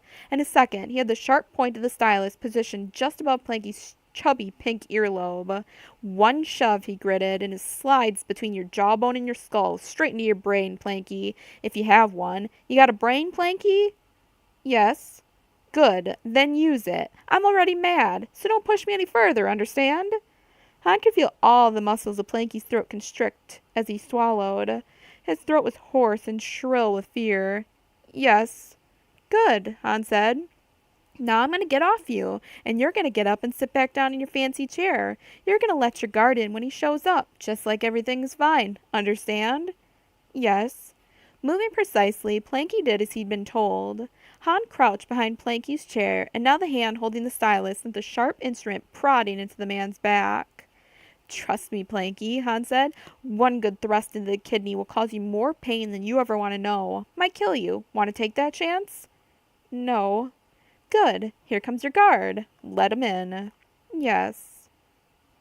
The door lock clicked and the guard entered. In a second, Han was on his feet, the point of the stylus digging into Planky's throat again. "Tell him." "Don't move," Planky said desperately. "He'll kill me." "He's right," Han said with a feral grin, "and I'll enjoy it too. Now you," he said, "do exactly as you're told if you want to see your next pay voucher. Place your blaster here on Planky's desk. Move real slow, understand?" "Yes, sir," the guard said. He was an elderly human and looked terrified at the thought of actually having to do anything besides stand around, wearing his blaster. Slowly, carefully, the guard removed the blaster from his holster, placing it on the black marble. Han reached over, left-handed, and picked it up. "Now, under the desk. Don't come out until I tell you to," he said. "Yes, sir." Han placed the muzzle of the blaster against Planky's temple, still hugging the fat man to him. "Now we're leaving this bank," he said tightly. "We're walking out of here, slow and nice. We're heading for the turbo lift. When I get there, if you've been a good little bank manager, I'm going to let you go. Understand?" "Yes." "Good." They were halfway across the lobby before anyone noticed that something was amiss. A man yelled, another man squawked with fear, and a woman let out a shriek. Han pointed the blaster at the ceiling and pulled the trigger. Flaming debris rained down. "Everybody down!" he shouted. His command was unnecessary. Every citizen was already cowering on the expensive carpet. "Okay, Planky, nice and easy now." Together, they moved toward the doors and out through them. Han relaxed his grip on Planky slightly, ready to shove the big man down and leap into the turbolift. He refused to think about what he was going to do afterwards. One thing at a time, he cautioned himself, one thing at a time. He kept a sharp lookout as he and Planky walked toward the turbolift, and so he spotted the squad of Imperial stormtroopers before they saw him. Han yanked Planky tightly against him and placed a blaster to the man's head. "Don't shoot," Planky babbled as the troopers leveled their weapons. "I'm the one who called you. I'm the bank manager." Han backed toward the turbolift, dragging the heavy man with him. A glance at its lights reassured him the lift was on its way to this level. "He's getting away," yelled one of the stormtroopers. Han stood before the door, tense, sweating, and ready to jump out of his skin. But he betrayed none of that, only waited, his body shielded behind the bank's manager's trembling, corpulent form. Han heard the turbolift doors slide open behind him. "Don't let him escape! Open fire!" yelled the stormtrooper officer. "No!" screamed Planky as the sizzle blaster bolts filled the air. Han jumped back, smelling burned flesh, dragging Planky's falling body with him to the turbolift. He snapped off a shot just as the turbolift doors closed, then slammed his fist against the lowest button on the bank of floors. The high-speed turbolift dropped like a stone. Gasping, Han managed to stagger to his feet. One look told him Planky was dead. Too bad. He'd have let the man go if the stormtroopers hadn't started trouble. Han's ears popped rapidly as the turbolift hurtled down. Quickly he pulled out his map link and checked his location. If the link was correct, this lift would take him down about 150 stories. Then he'd have to catch another. The moment the lift doors opened, Han sprang out. The Corellian had dragged Planky's body into the darkest corner of the lift, so it wouldn't be seen from the front. Han had also shoved his blaster inside his leather jacket, but his hand rested lightly on its grip, ready to draw.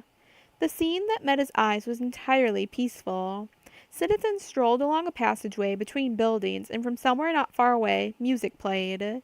Han glanced at his map link as he strode along. Turn right here. And there was the next turbolift. Han passed it up as being too obvious. It wanted to take a horizontal tube into the next mega block. Then came another lift down, 200 stories this time. The streets were dirtier now as he searched for the next lift, making sure his turns were random. Down again. He was 500 stories down by now. The streets grew even seedier. One time, a gang of kids approached him as he hurried along. Han shook his head at them warningly. "Don't," he said. "Don't?" The leader, a huge, dark-skinned kid with a black fall of greasy hair, mocked. "Ooh, is Big Man afraid? Big Man gonna be real afraid when we get done with him." 6 vibroblades flashed in the dim squalor of the alleys the streets had come to resemble. Han sighed, rolled his eyes, and pulled out the blaster. The gang evaporated so quickly they might have been snatched up by hawk bats. Han stood there, blaster in hand, until he was certain the kids were gone. A few startled passerby glanced at him, then quickly hurried on about their business with a "me? I didn't see nothin' expression. Shoving the blaster back into the front of his jacket, Han jogged down the shadowed street toward the next lift. Another 100 stories, then another. He was 700 stories down. By now, his map link was useless. How deep is this place, he wondered, boarding another horizontal lift. The turbo lift reeked of human and alien effluvia. 800, 850. By now, Han was moving through streets lit only feebly by stray gleams from the air shafts, or by wan glow lamps attached to the ramshackle buildings. The permacrete beneath his boots was often awash with foul-smelling, viscous liquid. Noxious rain spattered down, and fungi grew thick on the stonework. No more citizens were in evidence, only darting forms that were too quick and furtive to identify. Han thought some of them might be aliens. And knowing Emperor Palpatine's poorly concealed dislike and distrust of non-humans, Han wasn't surprised to find them lurking here in the depths. 1,000 stories, 1,100. Han went in search for another lift, but couldn't find one. Instead, he found a series of stairwells that took him down and down. He was now almost 1,200 stories down. approximately 3,600 meters below where he'd started out at the top level at the Imperial Bank. Han was panting, even though he was going downhill. The air down here was thick and humid and smelled foul, as though he were at the bottom of a tunnel. No sign of pursuit. I've lost them, Han thought, walking aimlessly along. He caught a flash of something scuttling along beside the front of one of the sagging, sunken buildings, something that moved hunched over, like an animal, but it walked on its hind legs. Tattered scraps of cloth barely concealed pallid skin, blotched with lesions and running sores. The creature snarled at Han from behind a mat of lank, filthy hair, revealing a mouthful of rotting stumps of teeth. Han truly couldn't decide whether it was, or once had been, human. The being scrambled away, hissing like a rout, half on its feet, half using all fours as it ran. Shaken, Han took out his blaster and stuck it into the front of his belt, wearing it openly, hoping its presence would deter any more creatures like the one he'd seen. He passed the mouth of another alley, and there, in the ooze, several of the troglodytes crouched, tearing and ripping at something, cramming bits of it into their red-stained mouths. Revolted, Han drew his blaster, snapped off a shot over their heads, and watched them scatter. He didn't go any closer to their prey, but swallowed uneasily when he saw that human-shaped ribs protruded from the mangled chest. Minions of Zendor, what kind of place is this? Higgs' legs were growing very tired. He wasn't wearing a chrono, but when he passed beneath an air shaft, Han tilted his head far, far back and stared up at the dizzying height. A faint square of pallid light was visible at the very top. Light's going. By the time I'll be able to reach the rendezvous, it'll be dark. For the first time in hours, Han thought of Bria and was very glad he hadn't taken her with him to the bank this morning. She'd be worried, he knew that. With a sigh, Han found another stairway and started the long, long climb upward. By the time he'd reached a level that had such amenities as parks and park benches to sit on, Han's legs were cramped and he was shaky with exhaustion. He slumped onto the bench, wondering for the first time what he'd do now. He was so tired and disheartened that his mind spun like a creature trapped inside a barrel rolling downhill. Gotta think, he told himself. I can't go back to Bria like this. But despite his best efforts, no solution to his present dilemma presented itself. Han got to his feet and shambled off toward the nearest turbolift, feeling like one of the troglodytes he'd seen, only marginally human. When he checked his locator, he found it was working again, and he began following it to the coordinates he told Bria about. Level 132, Megablock 17, Block 5, Subblock 12. He kept repeating to himself. As he ascended the levels to ones that were, to his mind, livable, his stomach growled when he caught whiffs of enticing odors from cafes and restaurants he passed. Finally, he saw a sign lighting up the night in a sleazy section that bordered the alien enclave. A huge, venom-dripping Deveronian fur spider, picked out in garish green-black lights, dangled from the eye-searing scarlet web, the glow spider, at last. Noise and bustle filled the streets, and many of the passerby were the worse for drinks or drugs. Han passed the mouth of an alley and saw someone activate a light, then the blue flash and sizzle as a dose of glitterstim ignited. Han paused in an alcove across the street from the cantina, wondering whether Bria was waiting outside or inside. He hoped she hadn't gone inside alone. Or had she gone to try and make contact with Nietzsche the specialist? He sighed, wiping his sweaty face with his hand, and felt his head spin from exhaustion, thirst, and hunger. As he hesitated, Han felt someone grab his arm. He spun on his heel, hand going to the front of his jacket where the blaster was hidden, then stopped when he saw Bria. "Honey," he gasped, grabbing her and holding her so tightly she began to struggle after a second. She smelt and felt so good. "Han," she gasped, "I can't breathe." He relaxed his grip slightly, stood swaying. She pushed his hair back from his brow, staring anxiously up into his eyes. "Oh, Han, what happened?" Han felt his throat close up, and for a moment he was afraid he might disgrace himself and start bawling. But he took a deep breath, shook his head, and said, "Not here. Let's find a place to stay and some food. I'm done in." Half an hour later, they were locked inside their room in a dingy flophouse. Han had been in worse, but it hurt him to see Bria's brave attempt to pretend she wasn't shocked by the dirt, the smells, and the scuttling insects. But the place was cheap and seemed secure. The first thing Han did was wash up and drink several glasses of water. He still felt light-headed, but the smell of the carrion food revived him somewhat. He sat down on the edge of the rickety bed, and he and Bria took turns eating out of the single container. The food returned some energy to Han's exhausted body. He swallowed the last bite and sat back, staring hollow-eyed at Bria, wondering where to begin. Han, you have to tell me, she said. I know from your expression that it's bad. You didn't get the money, did you? Han shook his head, then slowly, haltingly, he told her what had happened. Tears filled Bria's eyes as she sat listening to him. Finally he stopped. Or ran down. And I made it back here, he finished. The rest you know. Honey, he looked at her, feeling his throat close up. This is it. There's no place left to turn. I can't think of anything to do except use the last of our credits to try and get off-world. Then we can work. I can get a job piloting. I know I can. He sighed and buried his head in his hands. Baby, this is my fault. I should have realized the Hutts would use an all-system scan on my retinal patterns and that they'd turn up all my aliases. I thought I'd been smart, but I was dumb as a box of rocks. Oh, Bria. He groaned and turned to her, sliding his arms around her, putting his head on her shoulder. Can you forgive me? She kissed his forehead and said softly, There's nothing to forgive. It wasn't your fault. If you hadn't done what you did, I'd be in a pleasure house being passed around from one stormtrooper to another. Never forget that, Han. You are a hero. You saved me, and I love you. I love you too, he said, looking into her eyes. I couldn't say it before, but I want you to know. I love you, Bria. She nodded, and a tear broke loose and coursed down her cheek. Han wiped it away with a fingertip. Don't cry, he said. I admit I came close to it myself earlier, but I've been thinking, if we can just get off this blasted world, I know we can manage. We can work. We'll make a life. I know we can. He hesitated, then blurted, We could even get married, sweetheart, if you want.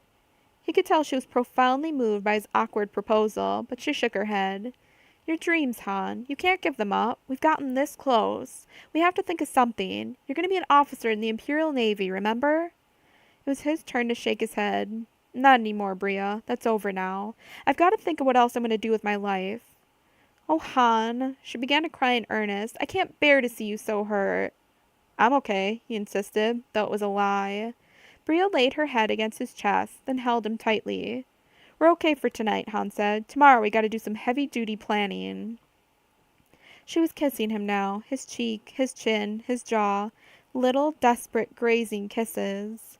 Han held her tightly and captured her mouth, kissing her, touching her cheek, running his fingers through her hair, desperate to touch her, to be healed by her touch. The dingy little room faded away, and all he could think about was how glad he was to be with her.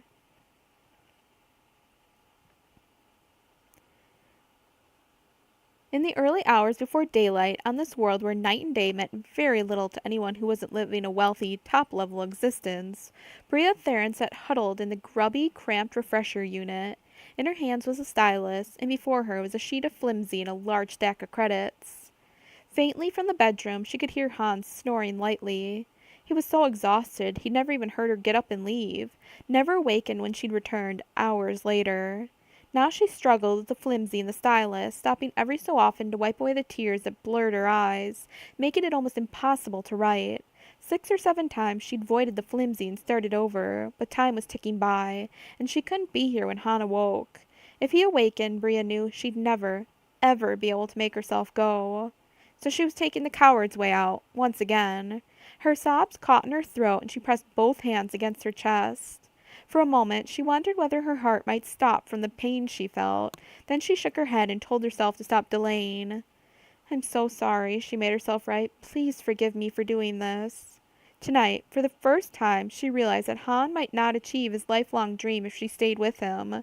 She'd been dragging him down, holding him back for weeks, but she hadn't wanted to admit it. But tonight, seeing the anguish in his eyes, hearing the catch in his voice, it had been too terrible to bear. So she had slipped out, found a bar where the proprietor had let her pay him to borrow his comm unit, and called her father. Bria had appealed for help, both for herself and for Han. The pile of credit vouchers on the floor was the result. Ren Theron was a man who knew how to get things done, and he had wasted no time. The money had been delivered to Bria by one of her father's Coruscant business associates, who had handed her the credits, refused thanks, then headed back out into the night, clearly glad to get away from the sleazy, all-night tavern. During their brief conversation, Bria's father had warned her not to come home. Ren Theron told her that inspectors from Coruscant had come to the house shortly after Bria and Han escaped, asking about Bria's whereabouts. I told them nothing, he said, and your brother and mother aren't speaking to me because I cut off their allowances for a month, even though they swore they hadn't called Corsac. Be careful, dear. I will, Dad, Bria promised. I love you, Dad. Thanks. I've hurt him too, Bria thought. Why do I always hurt the people I love the most? Despair filled her, but she refused to let herself break down. All she could do for Han, if she loved him, was to leave him. Be strong, Bria, she commanded herself. Gripping the stylus tightly, Bria wiped away her tears, then forced herself to finish the most difficult letter she would ever write. Han knew something was wrong even before he opened his eyes. There was no sound, none at all. Bria, he called. Where is she? Sliding out of bed, he pulled on his clothes. Bria, honey? No answer. Han took a deep breath and told his wildly hammering heart to calm down. She probably went out to get some stim tea and pastry for breakfast, he told himself. It was a reasonable guess under the circumstances, but something told him he was wrong. He sealed the front of his coverall, then picked up his jacket. Only then did he notice that Bria's duffel was gone. With a low moan of anguish, he saw something white protruding from the pocket of his jacket. Han pulled it out and found himself holding a pouch filled with high-denomination credit vouchers. And there was something else, too. A note, written on creased and folded flimsy. Han shut his eyes, clutching it. It was nearly a full minute before he could force himself to open his eyes, force himself to read. Dearest Han, you don't deserve for this to happen, and all I can say is I'm sorry. I love you, but I can't stay. Chapter 15. Out of the Fire. She'll come back, was Han's first thought, and I've lost her forever, was his second. He stared wildly around the room, feeling as if it might explode if he didn't do something. With a loud curse, he hurled his jacket at the wall. Then he yanked the pillows off the bed and flung them too. Not enough. Han wondered frantically if he were going mad. His head felt too small to contain his mind, and he was filled with the need to howl his pain and anguish aloud like a Wookiee. Ah! He cried, and grabbing the battered chair that was one of the room's 3 pieces of furniture, Hans swung it over his head and sent it crashing full tilt into the door. A loud curse from his next-door neighbor followed. The chair lay there on the threadbare floor matting, unbroken. The door was still intact, too. Han collapsed onto the bed and just lay there for several minutes, head buried in his arms. The pain came and went in waves. His chest ached, simply breathing hurt. His only relief came when he felt numb all over. Somehow, the numbness was the worst of all.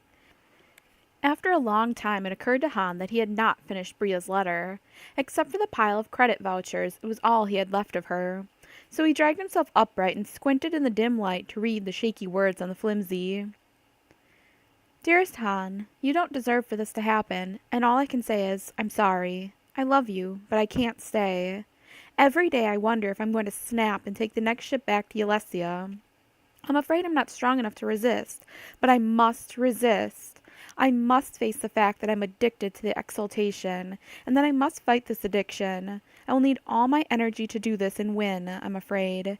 I've been leaning on you for strength, but that's not good for either of us. You need all your strength and determination to pass those tests and make it through the academy. Please don't abandon your dream of becoming an officer, Han.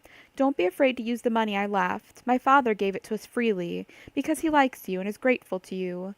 Like me, he recognizes that you saved my life. Accept his gift, please. We both want you to succeed. I've learned so much from you, how to love, how to be loyal and brave. I've also learned how to find people who help me change my identity, so don't bother looking for me. I'm going away, and I'm going to beat this addiction. I'm going to do it if it takes my last measure of strength and courage. You've been free all your life, Han, and strong. I envy you for that. I'm going to be free someday, too, and strong. Maybe then we can meet again. Try not to hate me too much for what I'm doing. I don't blame you if you do, though. Please know that now and forever, I love you. Yours, Bria. Han made himself finish the letter all the way through. Each word burned its way into his mind like a laser torch. When he finished, he decided to go back and reread it, because he was trying to put off the moment when he'd have to start feeling and thinking again. While he was reading Bria's flimsy, it was as if she was still there. He could almost hear her voice. Han knew that the moment he stopped reading, she would be gone again. But this time, although he squinted hard, he couldn't make out the words. They were too blurred. "Honey," he whispered to the letter, his throat so raw he could barely force the words out. "You shouldn't have done this. We were a team, remember?" Hearing himself use the past tense, Hans shuddered like a man in the grip of a fever. He got up and began pacing back and forth, back and forth. Moving seemed to be the only thing that could help him bear this. Waves of anger and frustration alternated with moments of grief so profound he thought he might be easier to go mad. She lied. Never loved me. Rich girl, stuck up, just having a fling. Used me to escape. Used me till she got bored. I hate her. Han groaned aloud, shaking his head. No, I don't. I love her. How could she do this to me? She said she loved me. Liar. Liar? No, she meant it. Face it, Han. She's been suffering. You know it. Bria was troubled. In pain. Yes, she'd been in pain. Han remembered all those nights he'd found her sobbing and had held her, tried to comfort her. Baby, why? I tried so hard to help. You shouldn't be alone. You should have stayed. We'd have worked it out. He was terrified that her addiction might send her running back to Ulesia. Han had no illusions about Terenza's reaction if she did. The Talandatil had no capacity to feel pity or be merciful. The high priest would order Bria killed if he ever laid eyes on her again. Han stared dazedly around the squalid little room. Had it only been last night that they'd been here, in each other's arms? Bria had held him tightly, fiercely. Now Han realized the reason for her passion. She'd known she was holding him for the last time. He shook his head. How could things change so irrevocably in just a few hours? Turn time back, some childish part of his mind said. Make it be then, not now. I don't like now. I want it to be then.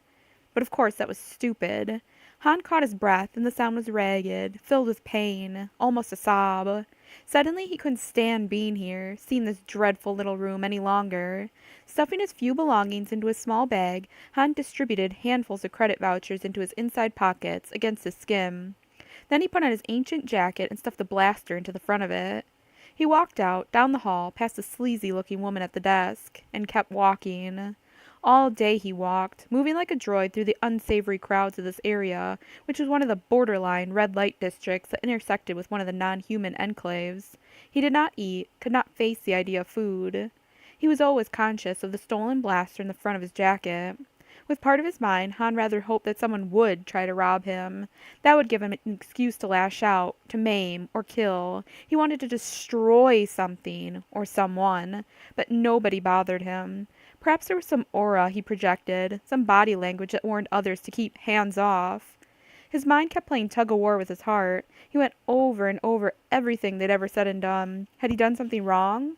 Was Bria a lovely, troubled, but decent girl fighting a deadly addiction? Or was she a spoiled, callous rich kid who'd been playing a cruel game?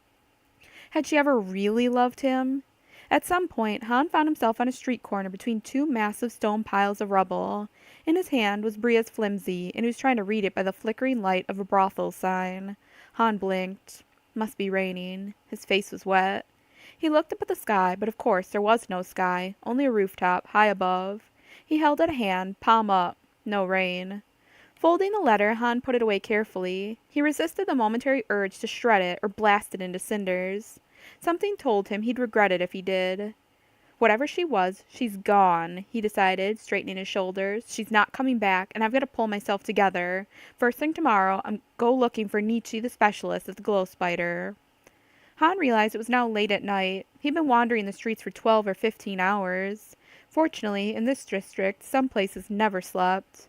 The Corellian realized he needed both food and sleep. He was so empty and exhausted that his head spun.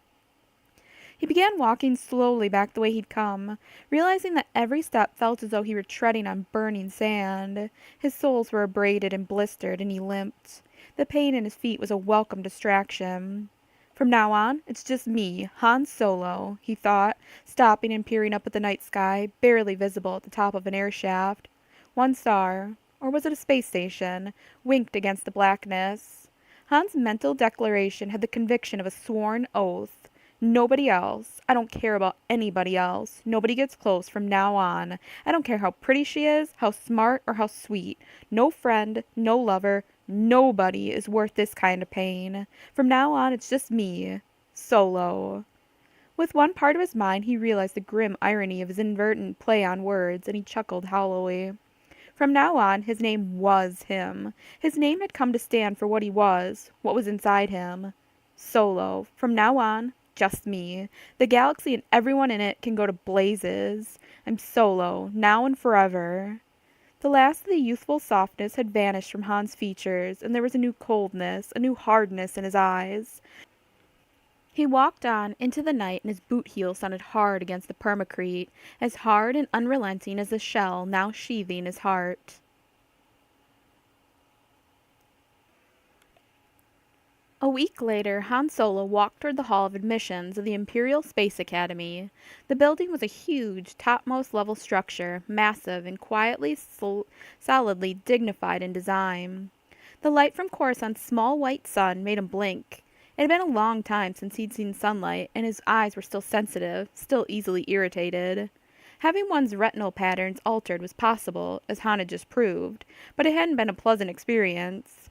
He'd had the laser surgery and cell rearrangement, then he'd spent a day in a Bacta tank, healing. He'd then worn a Bacta visor for 3 more days, lying in a little back room at Nietzsche's clinic.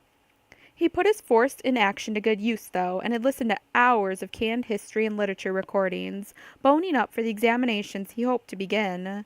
Han was under no illusions that the academy testing would prove easy for him. His education had been spotty at best.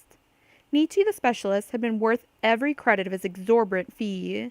Han Solo now existed in the Imperial database, along with his retinal patterns and other identifying marks. Most of these scars were brand new, carefully placed on his body by Nietzsche's medical droids. Han had had most of his old scars erased. Han Solo now had IDs that were indistinguishable from those possessed by every loyal citizen of the Empire. For the first time in more than a decade, he was clean. Han Solo wasn't wanted by anyone for anything. He no longer had to glance guiltily behind him or try to grow eyes in the back of his head. He didn't have to stay alert for the betraying flash of light of a suddenly revealed blaster muzzle. He still tensed at loud noises, but that was just reflex. Han Solo was a regular citizen, not a hunted fugitive. He still had Vic Drago's and Genos Idian's IDs buried deep in a credit case, but he was simply waiting for a good chance to dispose of them. Han's face had never appeared on a wanted poster or in a database, only his original retinal patterns, and they were gone, erased. As he mounted the stone steps to the Hall of Admissions, Han's strides were sure and confident. He walked up to the human recruiting officer sitting behind the desk and smiled politely. "Hello," he said. "My name is Han Solo, and I'd like to apply for admission into the Imperial Academy. I've always wanted to be a naval officer." The clerk did not smile back, but he was civil. "May I see your identification, Mr. Solo?" "Certainly," Han said, and laid it on the desk. "This will take a moment. Please take a seat." Han sat, feeling inner tension, but telling himself he had nothing to be afraid of. Ren Theron's credits had seen to that. Minutes later, the clerk handed Han's ID back to him and offered a remote smile. "Everything checks out, Solo. You can begin the application and testing process today. Are you aware that over 50% of the candidates are not accepted, and that 50% of those accepted never complete their course at the Academy?" "Yes, sir, I am," Han said, "but I'm determined to try. I'm a good pilot."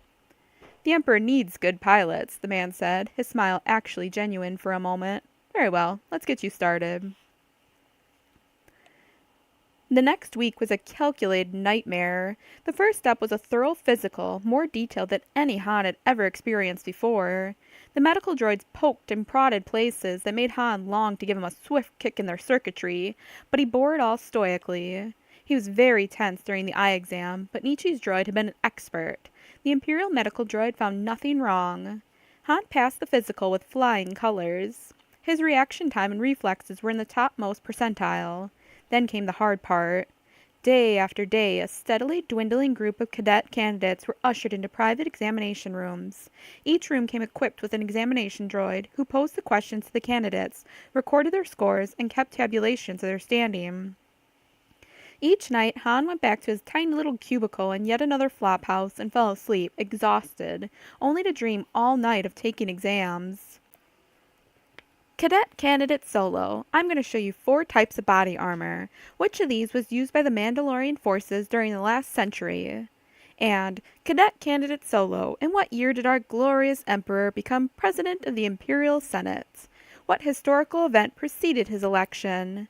And Cadet Candidate Solo, if a Victory class Star Destroyer leaves Imperial Center at the displayed time and carries the mass and weight of armament, cargo, and troops as displayed on this screen, which course and approach vector to the Daedalon system will produce the most fuel efficiency? Which course and approach vector will produce the best speed? Be prepared to show the figures for your answer. And Cadet Candidate Solo, which battle of the Nulian Crisis brought about the liberation of the Bothan sector? On what date was it fought?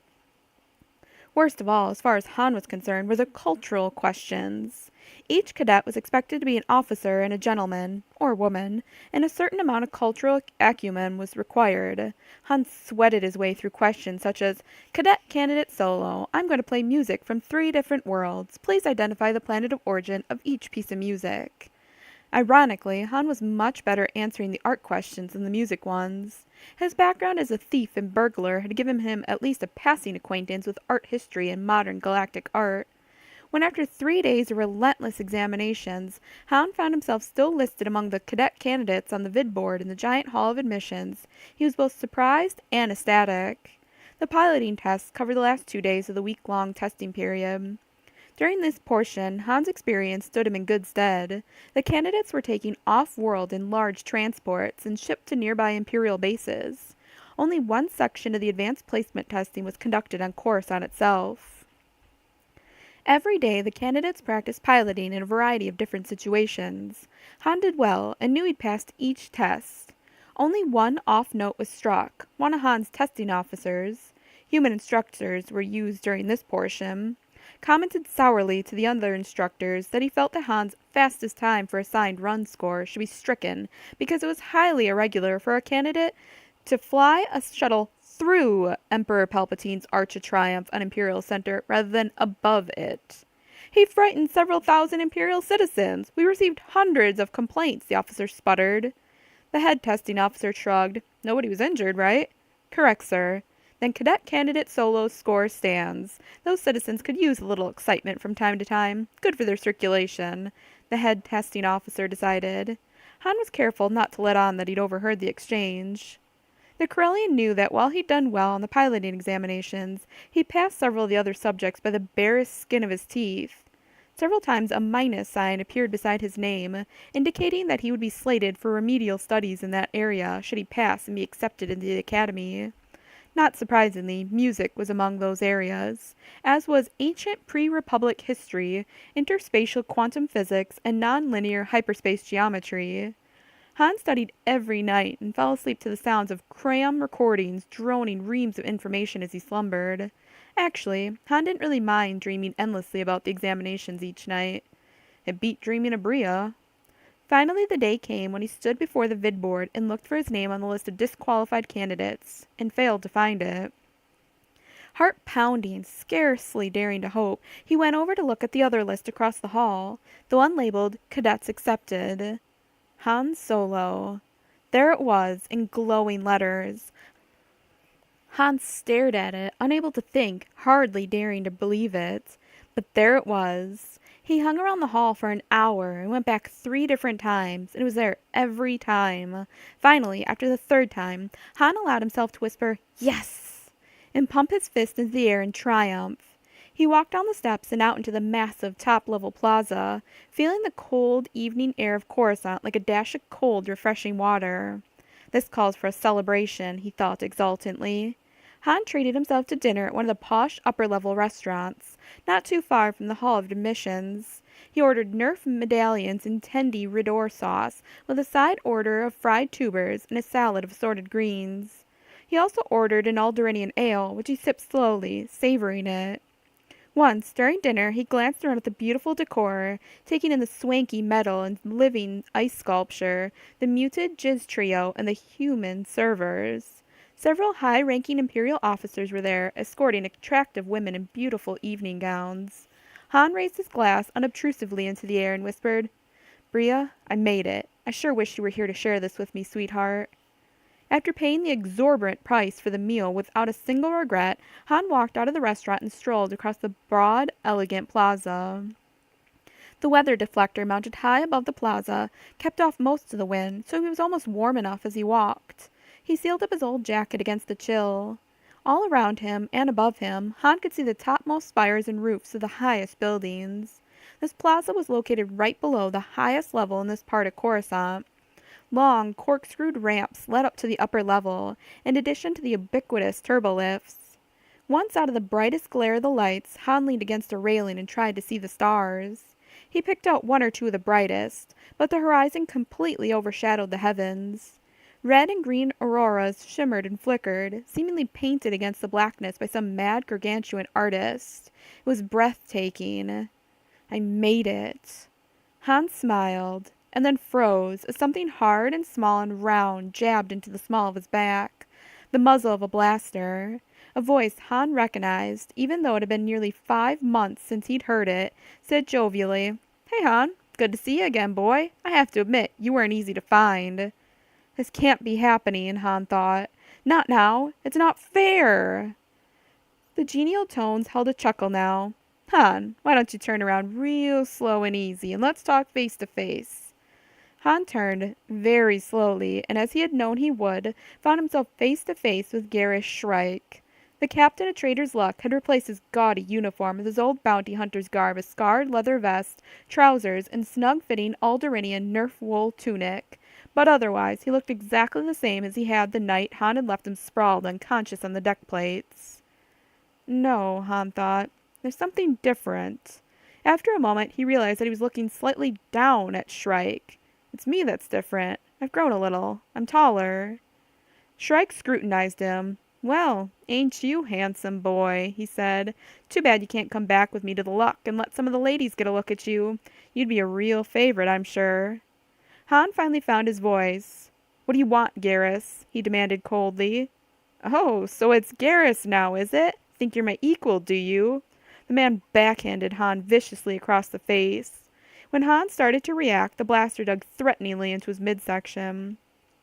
Silently, the younger man wiped blood from a split lower lip. "Well, you're not my equal, and don't you forget it. All you are to me is a pile of credits from the Hutts for bringing Vic Drago back to them alive." "The Hutts are looking for me?" Han asked, stalling for time. "They're looking for Vic Drago, and Genos Idion, and all the rest of your aliases, boy.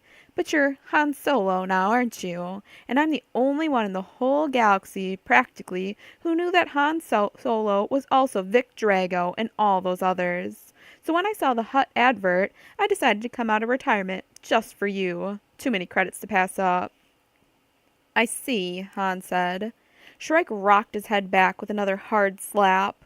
"No, you don't see, Han. You don't see that things ain't been going good for the Luck lately. You don't see that Larad's never been the same since your Wookiee hag dislocated his arm. Those credits from the Hutts are going to turn things around for all of us." "Really?" Han asked. "I don't see how just capturing me is going to change your luck. You do better to pull some kind of scam on Gamorre, and I'm afraid, Garrus, that I can't go along with this little scheme of yours." As he spoke, Han had begun lowering his voice, little by little, speaking more and more softly. Unconsciously, Shrike leaned forward slightly to hear, just as Han, with a wild scream, leaped straight at him. One arm swept up in a block, sweeping Shrike's arm, and almost at the same time, Han brought his knee up into the man's groin. As Shrike doubled over with a grunt, Han punched him in the jaw, hard. The captain went down. The blaster dropped out of Garrus's hand, and Shrike grabbed for it. Han kicked it away, sending it skittering into the black, sharp-edged shadows. Then he leaped over Shrike's crouched form and bolted for the ramp leading up to the tallest roof. From there he could hide and catch a horizontal tube or a turbolift. Han couldn't believe he'd actually managed to down Shrike in a fight. While he'd been growing up, he'd lived in terror of the captain's temper and his hard fists. Han reached the ramp and went up the corkscrew with the rush of a ship using full thrusters. He reached the top of the ramp and hesitated, looking around. The rooftop looked otherworldly with its double-edged shadows from Coruscant's 2 small moons, edging everything into aching, sparkling white and bands of gray that plunged into an impenetrable darkness. As Han headed out across the rooftop, still scanning for a turbolift, a blue bolt shot out of the darkness at his right. The shot had come from the doorway of a turbo lift. Blaster on stun, Han thought, running again, zigzagging frantically. Shrike? How could he have got up here so fast? Another stun beam. Han bolted across the rooftop like a Vrelt running before a blaster ray, running as he'd never run before in his life. He passed another turbo lift entrance, pulled up, and headed toward it. As he reached it, the door opened and Shrike stood there, silhouetted in the doorway, blaster in hand. Han skidded to a halt on the icy permacrate in reverse direction. Shrike here? Who fired those other shots, then? But he was too busy racing across the rooftop to give the question much consideration. Shrike's blaster spat blue-green in the shadows. The uppermost level was mostly reserved for courting couples and was not well lit. Only the light of Coruscant's two small moons illuminated the area. Han's breath was visible in the darkness as he raced across the permacrete, leaping over curbs and exposed conduits. The uppermost spires of several buildings stuck up from the permacrete like grotesque stone evergreens. Han hurdled one and skidded on hoarfrost as he landed. It was cold up here, away from the protection of the weather deflector. His leather jacket offered little protection. "Stop or I'll fry your ass!" Shrike yelled, and another stun beam split the night. Han lengthened his strides, fleeing like a hunted animal, desperate to escape. Daring to look back over his shoulder, he saw Shrike's dark form light up faintly in the reflected glow from another stun beam. Turning forward again, Han ran faster, harder, only to come to a screeching halt and stand teetering on the edge where the permacrete dead-ended. Arms windmilling, Han threw himself backward. He had a brief glimpse of the gorgeously lit plaza 10 or more stories below him, including the elegant restaurant where he'd eaten dinner. Through the shimmer of the weather deflectors, he could see the elegant statues, the exotic flowers, and the greenery. Dinner seemed a lifetime ago. Han turned right, skidding a little, and headed the other way. Another stun beam lashed at him. His breath burned his chest as he gasped in the freezing air. He hurdled another spire, felt it brush the inside of his trouser leg, but made it and ran on, dodging into a patch of shadow to escape another stun bolt. The shadow suddenly gave way to complete and utter emptiness as an airshaft dropped away into nothingness. Han was going too fast to stop. With a yell of terror, he leaped as hard as he could and managed to clear the yawning gap. He landed heavily on the other side, fell and rolled over, gasping, wind knocked out, trying to get to his feet again. He skidded on the icy permacrete, flailing, just as a stun beam splatted right beside him. Han's entire right side went numb. The Corellian crashed back to the permacrete with an agonized grunt. Letting himself go limp, he waited, hoping he'd regain the use of his right side in time. Depending on the intensity level Shrike was using, it might take 2 minutes or 10. Breathing was torture, but Han gulped down every lungful, ignoring the pain. He needed to get his wind back, in case feeling returned to his right side. Footsteps approached from his left. Shrike, going around the airshaft Han had hurdled. Han lay still. Only the white plume of his breath revealed that he still lived. The footsteps paused beside him, circled him. Han could see Shrike's form dimly through his eyelashes. Then a boot kicked him viciously in his right leg. Han gasped with the pain. "You low-life scum," Shrike spat. "For 2 credits I'd dump your worthless hide off the edge for what you did." The fact that Han could feel pain in the place where Shrike's heavy boot had struck him was good. The stun paralysis was wearing off. But Han did not move, only lay limp as Shrike grabbed him by the collar of his jacket and dragged him over the permacrete, bumping and slithering toward the nearest turbo lift. The trader captain was cursing steadily, and Han realized with a flare of satisfaction, walking with a distinct limp. The Corellian made himself the heaviest, deadest weight he could as he bumped along over the rooftop, feeling the icy scrape of the permacrete. His right hand tingled as it dragged, and that was good too. When Shrike reached the turbo lift, he let go of Han's collar.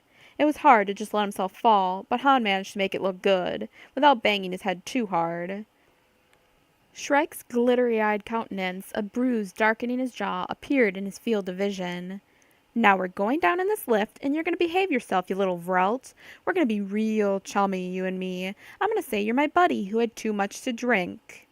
Han could hear the turbo lift coming. He flexed the muscles of his right leg, his right arm. They responded, if sluggishly. He didn't have much time. "So tell me, Han, did you make it into the Imperial Academy?" Shrike asked, just as though Han could speak. "Is that why you were out treating yourself good tonight, eh?" He laughed. "The imps must be real hard up if they take a loser like you." He spat, and warm spittle hit Han's face just above his right eye. Han was careful not to react. The turbo lift was very close. When those doors opened, Shrike would be distracted for a few precious seconds, and then he would make his move. Imperceptibly, Han flexed his right fingers, and they answered the command of his brain. Shrike was still ranting. Those Imperials. Can't shoot straight, can't pilot, and can't fight worth a hoot. It's a wonder old Palpatine can get himself out of bed in the morning, all a bunch of losers. The turbolift doors open. Shrike looked up just as Han lunged up off the permacrete. The element of surprise served him for a moment. Han managed to knock the blaster out of Shrike's hand again, but then Garrus was on him, iron-hard hands clamped around the younger man's throat. Han's eyes bulged as he hooked a leg behind Shrike's and sent the man over backward. Shrike didn't release his grip, so Han went down with him, and they landed in a kicking, punching sprawl. Han slammed a fist into Shrike's midsection, heard the man grunt in pain. The fingers around his throat loosened for a second, then Shrike released his grip and tried to gouge Han's eye. His right eye. The viciously gouging thumb skidded in Shrike's own saliva, and Han turned his head and snapped like an animal. His teeth closed on Shrike's thumb, clamped down. Shrike screamed as Han tore his flesh. The Corellian tasted blood. Han took advantage of the man's momentary distraction to bring his knee up into Shrike's midsection. The older man's breath whooshed out in a stinking rush of white onto the cold night air. Han heaved upward, throwing Shrike off him. The man lost his grip and went sprawling backward. Han scrambled for where he'd heard the blaster land, and his fingers found it. Shrike was already up and heading purposely for the younger man. When Han came up onto his knees, the blaster pointed directly at him. Han ostentatiously thumbed the intensity level up to its highest setting. "Your turn to freeze, Shrike," he said. Speaking brought on a spasm of coughing and searing pain in Han's abused throat, but he managed to get Shrike in his sights. Shrike laughed and slowed, but didn't stop. He was perhaps 6 meters away. "Now, Han, son," he said coaxingly, "old Captain Shrike was just having a little fun with you is all. I wasn't going to turn you over to those Hutts. No, indeed. Did you know you killed one of them, boy? Hutts don't like that. No, they don't. They're never going to stop searching for old Vic Drago, you know." "Stop right there," Han said, and was terrified to hear the quaver in his own voice. He'd never shot anyone down in cold blood before, especially someone he knew. Could he do it? Shrike grinned as if he could read Han's mind. "Come on, Han. You know you ain't gonna shoot me. You can't. I'm like your daddy, almost." Han shook his head and replied with a Hutty's obscenity so blistering that Shrike raised his eyebrows. "Oh my, you've developed such a dirty mouth while you were gone, ain't you, kid?" He was still moving. Only about 4 meters separated them now. Han tightened his grip on the blaster, but he was horrified to realize the muzzle was wavering. "Let's go down below and talk about this, Han," Shrike said, his voice low and soothing. "I won't hurt you. You've got my word on it." "Your word?" Han laughed, then coughed. "That's a laugh. Your word ain't worth spit."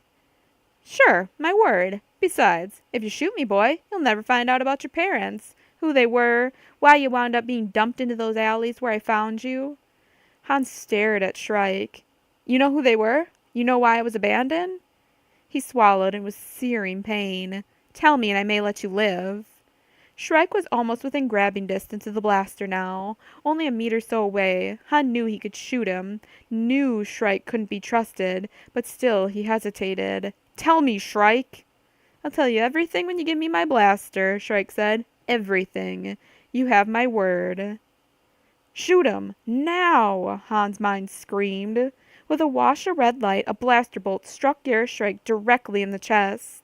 The captain threw up his hands, a look of terror and pain contorting his features. He fell backward like a stone, dead before he hit the permacrete. Han stared wildly at his hand. His finger was on the trigger of the blaster, but he hadn't moved it. Had he? The shot, he realized a second later, had come from behind him. Han whirled, still on his knees, to find himself facing another man. He was human, young, medium tall, slender build, darkish hair frosted by moonlight. He held a drawn blaster, and every line of him screamed, "Bounty Hunter." "Okay, kid, it's over," he said, removing a pair of wrist binders from his belt. "Stand up. You're coming with me." Those first 2 shots, Han thought. It must have been him. He followed me up here and just waited for Shrike to take me down so he could step in and get me. As if he'd sensed what Han was thinking, the bounty hunter added, I knew old Shrike would find you. The huts don't have a picture of you, so I followed Shrike, 'cause he practically raised you, didn't he, Vic? I knew he'd pick you out for me." "No!" Hans' mind screamed. "Not now! Not again!" He was still stiff from the paralysis, exhausted and hurt from the fight with Shrike. Every muscle screamed with pain and weariness. The bounty hunter gestured with the blaster. "Drop your blaster, kid, or I'll stun you right in the head and scramble your brains good. The huts want you alive, but they didn't say nothin' about in your right mind. Drop it." Shaking, Han dropped the blaster from his nerveless fingers. With a grunt of effort, he tried to get up, but his right leg buckled beneath him. "My leg," he mumbled. "Right leg won't take my weight. Shrike kicked me." "Yeah, I saw him. Not very professional of him, but old Shrike always was hot-tempered," the bounty hunter said. Moving forward, he added, "Now I'm going to give you a hand up. Don't try." With a demented howl, Han hurled himself head-first into the bounty hunter's midsection. This man was younger than Shrike, stronger and faster, but Han was fighting like a madman, with a strength born of utter desperation. He had nothing to lose, and he knew it. The bounty hunter went over backward with a yell of surprise. Han threw himself after him, pummeling the man. Recovering himself, the bounty hunter slammed Han across the temple with the muzzle of his blaster. Blood spurted, ran into Han's left eye, but the Corellian didn't let him slow him down. He clawed his way up the other's body as though it were a jungle vine and headbutted the bounty hunter, slamming his forehead into the man's nose. Han heard and felt cartilage break against the bone of his skull. The man's shrill scream rang through the night. Cursing, the bounty hunter grappled with Han, slamming him on the back and in the kidneys with the blaster. Han grabbed his arm and slammed his hand against the permacrete. Wham! Wham!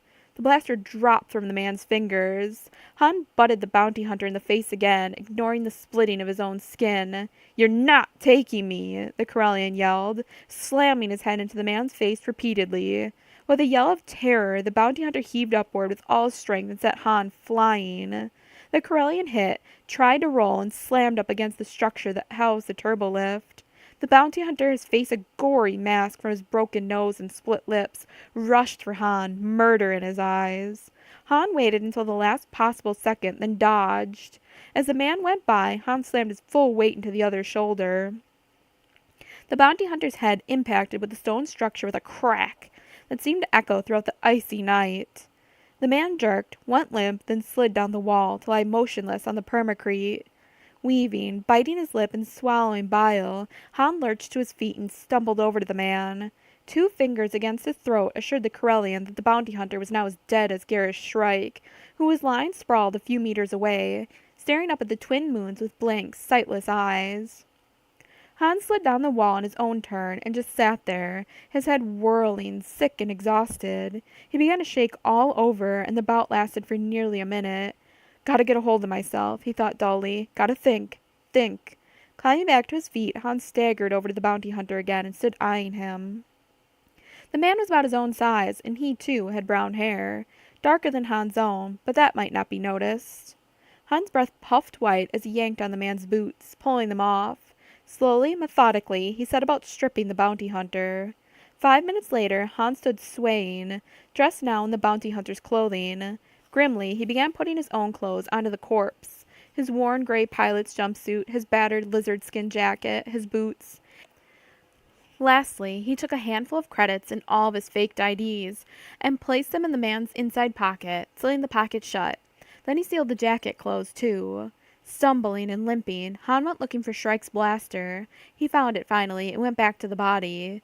Wincing, he adjusted it to its highest setting, aimed the weapon then, turning his head to the side, he fired directly into the corpse's face. When he forced himself to look, the dead man no longer had a face, or eyes, or retinas. Han staggered away a few feet and was thoroughly, wretchedly sick. The thought of what the meal had cost him made him even sicker. With a groan of effort, he grabbed the body beneath the arms and dragged the bounty hunter across the icy permacrete, just as Shrike had dragged him. He went backwards slowly, carefully, until he was once again beside that deep, deep air shaft that he jumped. Han peered down, then looked away quickly, fighting dizziness. The shaft went down a long, long way. He rolled the body to the edge then, with a hard push of both hands, sent the bounty hunter over the edge, tumbling out into empty air. Han didn't watch the body fall. With dragging, limping steps, he lurched back to Shrike's body and placed the captain's blaster in the dead fingers. Then he pressed the button to summon the turbo lift. When the doors opened, he nearly fell into the lighted interior. The turbo lift started down, and Han stood swaying, bracing himself with both hands. He had to work at not passing out. It had been a long night.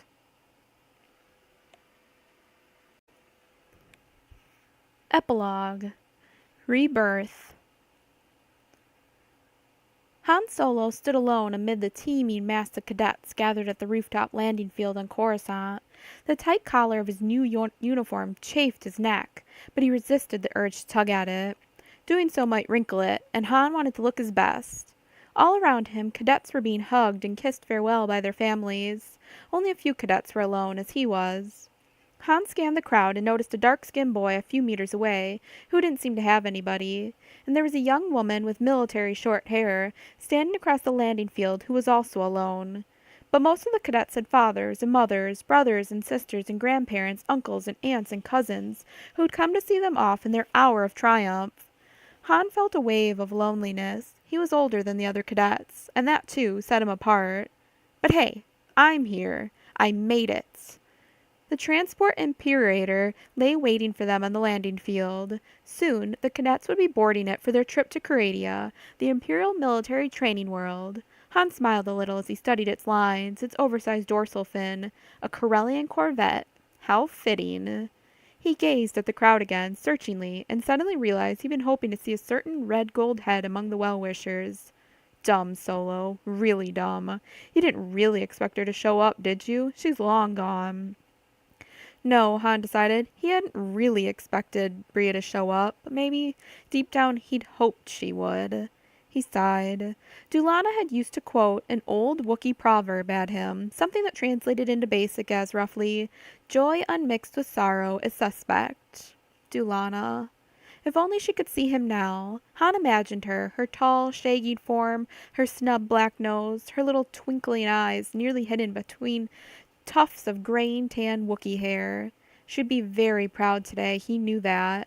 For a moment she was so real he could almost imagine her, could almost hear her growls and moans as she told him how proud he'd made her. She'd ruffle up his hair so he'd look attractively scruffy. Han smiled faintly at the idea. "I made it, Dulana," he told her image silently. "Look at me. You're my family, my only family, so it's right that you be here today, even if you're only in my memory." Bria. Face it, Solo. You still care. You still watch for her and listen for the sound of her step, her voice. You need to get over this, man. Han shook his head as though he could dismiss Bria's image as easily as he'd summoned Dulana's.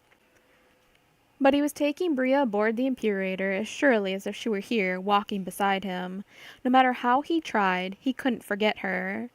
Another of Dulana's old Wookiee proverbs surfaced in his mind.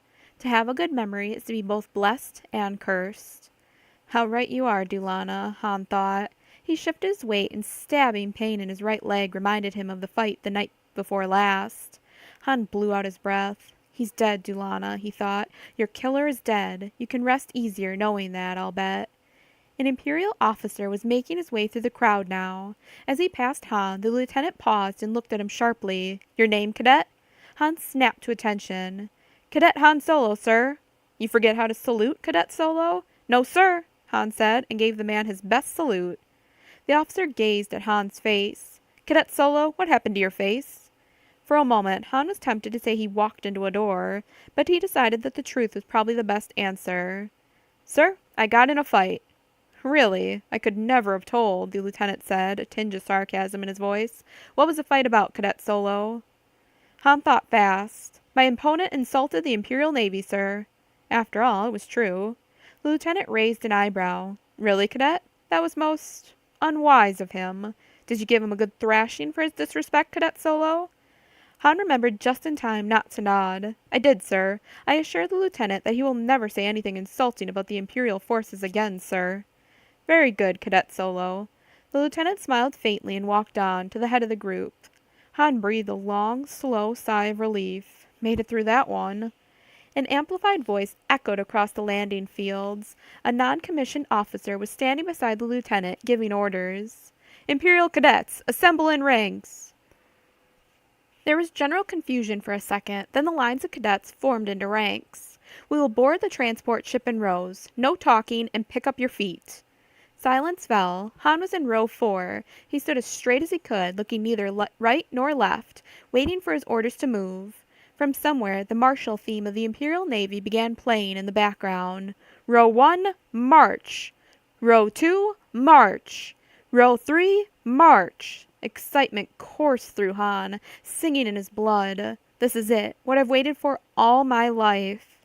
"Row 4, march!" bawled the non-com. Han right-faced smartly and followed the man ahead of him toward the Imperator. As he marched, he allowed himself a faint smile. "Today it begins," he thought. "My real life begins."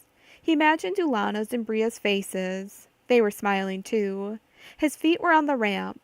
Han took a deep breath, the kind of breath that a newborn might draw in order to give its first cry, its first shout of, "I'm here! Listen to me! I'm alive!" Han Solo felt new, as though he'd just been born. The dark past tumbled off his shoulders, and only the bright future lay ahead. He marched forward into it eagerly, and did not look back.